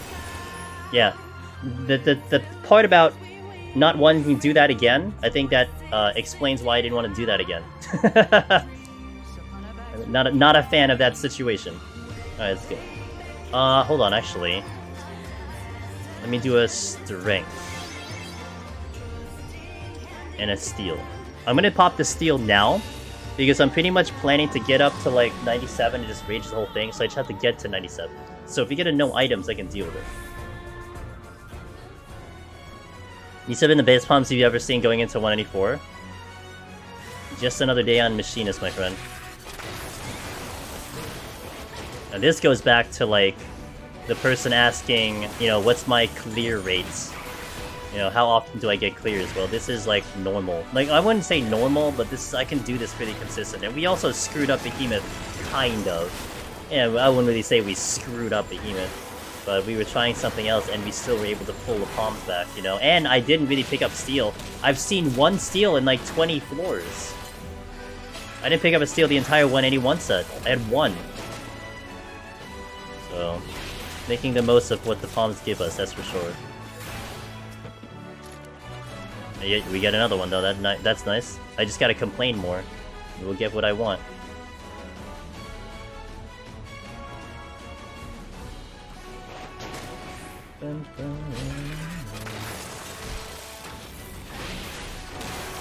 You only steal if they don't hit you? True. Except when you're dealing with a couple enemies like the course and stuff. It's just nice and comfy. I mean, it does lock me down with certain strategies, like the 186 to 189 zone. I could fight Frost Dragons if I had Steel on. I can't fight them without Steel, but I can fight them with Steel. And that does open a lot of doors, you know? So stuff like that is nice, but the alternative is to hold on to the Steel and then burn something else, witching them, etc. I found the exit, Hog.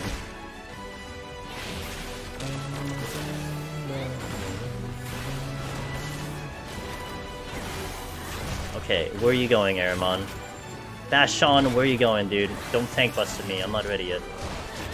Ow.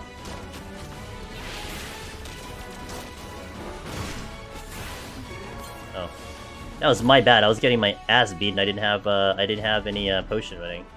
We got 2 Korrigans, which honestly should be enough to get off this floor. So let's set up another flight here.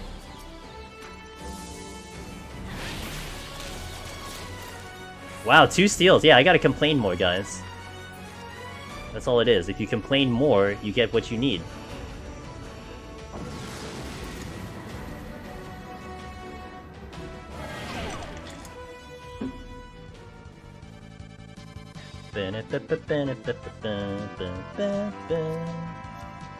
Boop, boop, boop. Do, do, do.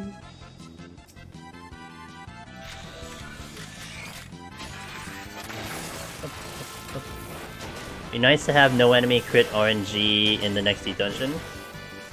That's also another topic, Raku, that I'm curious about. What is their decision? Because it could go a multitude of ways. Do you maintain what Deep Dungeon was, like a copy-paste of Deep Dungeon, which means you're getting crit, you know, you're getting crit variants, or do you remove it, because that's what most of the content is nowadays, right? But then if you remove it, do you then modify the current Deep Dungeon to reflect that, you know? Like, do you reflect that change in the current Deep Dungeon, or leave it as it is, and just make it kind of this unique thing? I took half HP from one hit from this stupid knife. Anyway. Yeah, it's gonna be very interesting to see what they choose to do. This thing is not dying in time. I'm gonna Tactician once it pops out.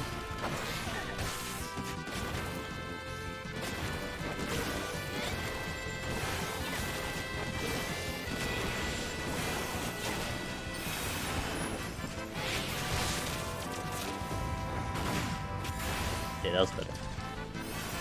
Imagine if you could add multipliers a bit in like Hades, where you get 30% points. Oh, that would be interesting.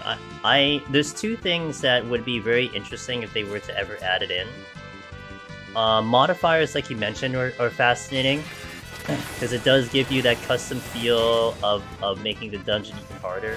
That is actually what I thought there was a possibility of variant dungeons to be like. That it would have a set difficulty, and then you could modify it and make it harder if you wanted to. But then also the other one is if you can manipulate the seed. That's more of a lower chance of happening. That you could input a seed. But if you input if you customize a seed value, then you can't clear on that file, right? Like that removes any achievements or whatever.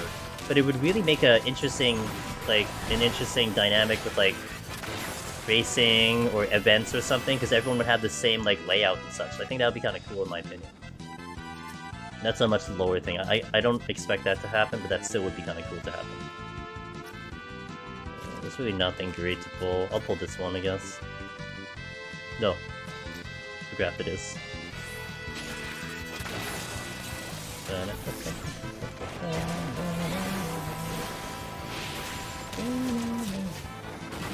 You want the icon quality of life? Yeah, I think if I wouldn't argue for that. I do feel like it adds to the difficulty where you have to remember that stuff. You know? Where this game is about game knowledge and having to remember it does kind of challenge you on game knowledge and focus and stuff. But I don't think anyone's gonna complain if that gets added in, you know? Like you said, like it shows up somewhere in the map, like this was flighted, this was like safety or something. That'd be kind of cool. I'm 70 on Heaven on High again, and a bit shaky. What job are we, Vivid? Let me know what job you are. Oh, that's easy game. Oh, that's a ooh. That's safety. That's fortune. Reaper. Oh, Reaper. Interesting. So what I would recommend is pop a strength frailty for the first floor. Get yourself in a good spot for time, and then just kind of fight your way through as best as you can. Without using too many palms. More than likely, you end up using a steal around like 76 or something. That's like a good chance you end up using it there.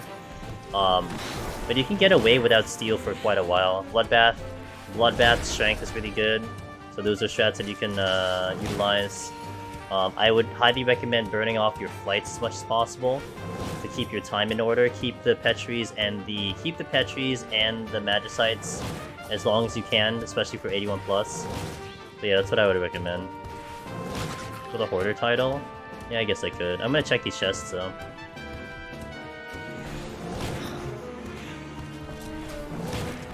There's like not a single chest drop. I'm gonna kill the Gubu because he's the only one in my... Well, I guess I'll get the Knight too.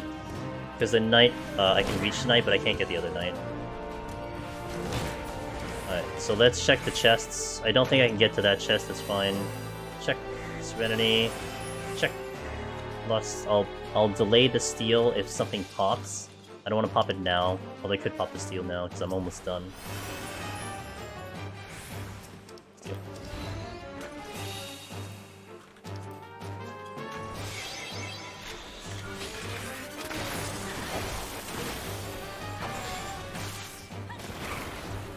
Just one strength early floor, try to save it. Yeah, so the idea with the strength and the frailty start is that it helps, you get the most out of the strength. There's a high possibility, Vivid, that you will pick up a strength between 71 to 80, and there's a pretty decent possibility you get the other frailty. So by going strength frailty at the very beginning, you're maximizing the time of that.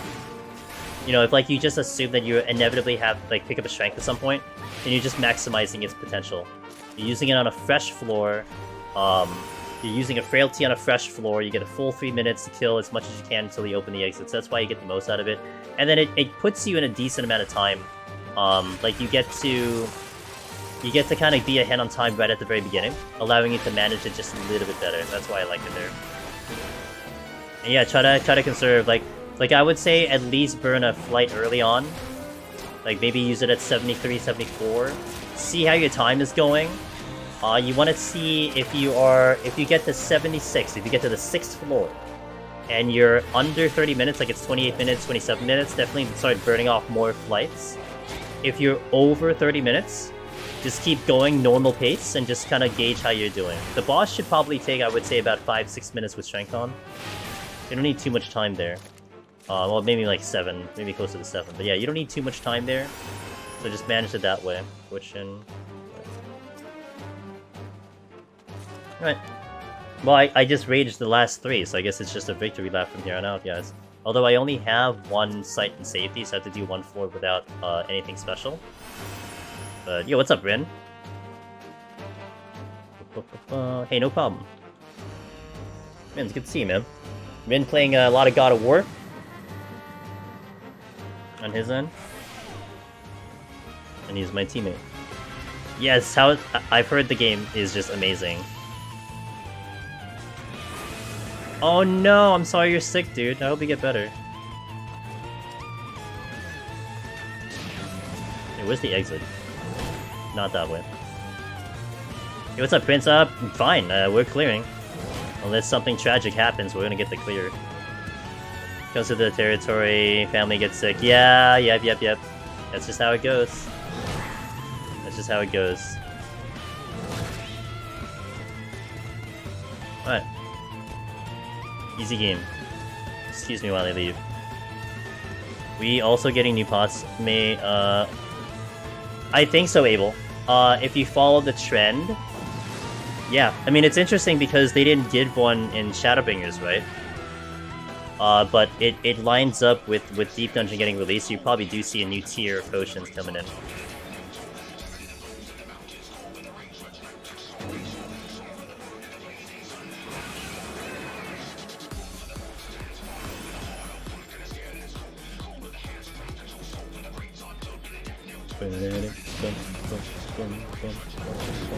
There's the exit over there.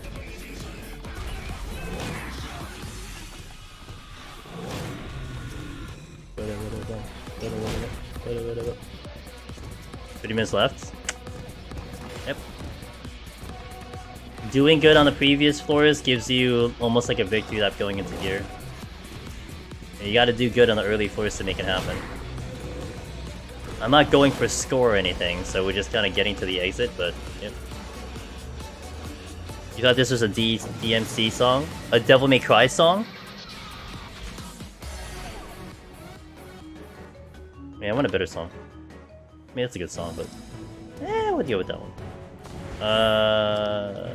Here... Okay, exit is that away. Wait, it's that away? It's this away, okay. I'm just going for the clear, guys. Nothing special, we're just going for the clear. Yes, I do have 2 tracks, in my playlists from them. Yeah, I did pick up that album. My starting screen where I play like really chill music, it's in there, and I did put in 2 tracks, into my main game playlists. They didn't come up today though. They didn't play today, but yes, the Necromancer only BGM. Yep. Well, while I'm waiting here. Am I gonna walk into that trap? No. Where is it? This one. Which is a nice track. I figured because I have, like, the Amarat music, it would fit in. I like this track. And they said it wasn't gonna give me any issues with, I'm just gonna go.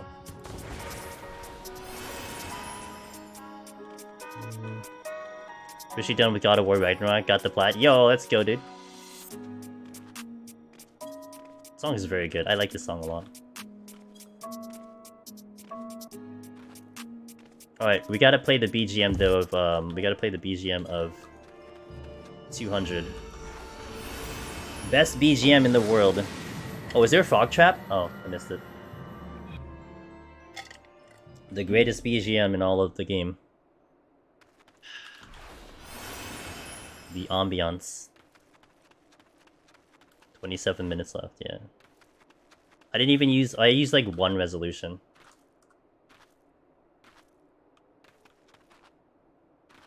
It's a pretty sight.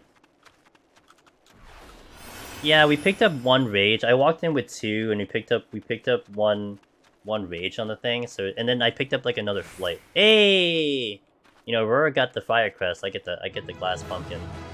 Let's go. Where's my Jeepos? What is the last thing I did? Oh, it's Peloton. Rip. Ah, okay. Alright, cool. Well, I mean, I guess I'll take a screenshot. Hold on. I need like a different screenshot. I need the bench. The bench needs to be part of the screenshot. Good. This one. Yeah, we'll take the side view. Trying to like be creative on it. Oh, there you go. We still got it. I mean, the only important set was the 171, and we got through that pretty clean, so that was fine. But yeah, I mean, I want to go all the way up because we get the practice on Machinist, so that's 1 in. We'll do this again Tuesday. So Tuesday, so here's what's coming up, guys. Okay, before you all head out and go to sleep and all that stuff, and so tomorrow I'm playing Harvestella, 3 PM Eastern. Probably gonna play that for like 10 hours again. I swear we'll get out of Chapter 3 this time. Promise. Promise. Chapter 3, we're gonna finish Chapter 3 tomorrow. We're 50 hours in, and I promise. Tuesday, though, if you're interested again with Deep Dungeon, Tuesday is gonna be a special day, guys. Not Howard. Hey, thanks to Prime Game, appreciate it. 10:30 p.m. Eastern. We're gonna be with Mog Talk Frosty. We're gonna work on our commentary for the GDQ run. He is my buddy on the virtual couch, and we're gonna sort those things out and really practice like we're doing the run. So that's 10:30 p.m. Eastern. He said he's good. He rated us today. He said he's good. I'm gonna start stream at 9, and that's why the file, by the way, is at 161. Because we start at 9 o'clock. I do the first 10 floors. We get it set up to 171. I kind of buy some time till 10:30, and then we get Frosty in, and then we work on that run. So that is on Tuesday, the first practice run. I don't know how many we're doing. I want to talk it over with him after we finish that run tomorrow on Tuesday to see how he feels. Maybe he wants to do it again. I mean, I will accommodate because this is just all I'm doing for like 2 months. So if he's able to and he wants to, I would love to. But we'll do the first practice on Tuesday. So that's what we got. Thank you guys for watching. This one will definitely show up on YouTube sometime in a week from now. So definitely check out all the socials. We got the Discord, the Twitter, where I announce I go live, all that stuff. If you want to see my playthrough of Harvestella, that's in the Variety channel. But yeah, I hope to catch you guys either tomorrow for Variety or Tuesday for more Machinist. Because we're playing Machinist until January. You're not going to see any other job on here till Machinist. So ask your Machinist classes questions and everything. But thank you for being a part of this. Yet another clear in the books. Yeah, well, kind of. Like, it's interesting though, April. Like, I think people benefit off of it when I'm struggling. That's the thing. Like, when it's just an easy peasy, like, sometimes it doesn't help, but... Why are you dead? Again. No, you get a poke. Alright. Let's go see... someone on the interwebs. Who we got? Who's up? Who's alive? Oh, Rin just went live. But Arcane is doing Harvestella. And that kind of... I don't want to drop you guys off the spoilers, so... Whoa, Todd is streaming. I never get to raid not Llama Todd. Llama Todd's fantastic, but I never get to raid I Todd You So. And I Todd You So is... Oh, let me see if he's gonna keep... He's doing... Oh my god. Guys. Todd is doing a hot tub stream. You guys want to see a hot tub stream? Let me just make sure he's gonna keep streaming. I'm gonna send you over to a hot tub stream. You ready? Yeah. So, I Todd You So is doing a hot tub stream. I assure you he's entertaining. You're out? What? Come on! He's a good friend of ours. He's awesome. He's doing a hot tub stream. I just checked. He's doing a hot tub. We'll go raid him. It is his birthday. He's doing a birthday stream. So let's go visit him. Wish him a happy birthday. And let's give him some good vibes. If you got my raid message, drop them off over there. This is I Todd You So, good friend of ours, and Ada over here, who's doing I don't know what. But anyway, thanks guys. I hope to catch you tomorrow or Tuesday. Have a good night, everything. Let's go raid. See you guys.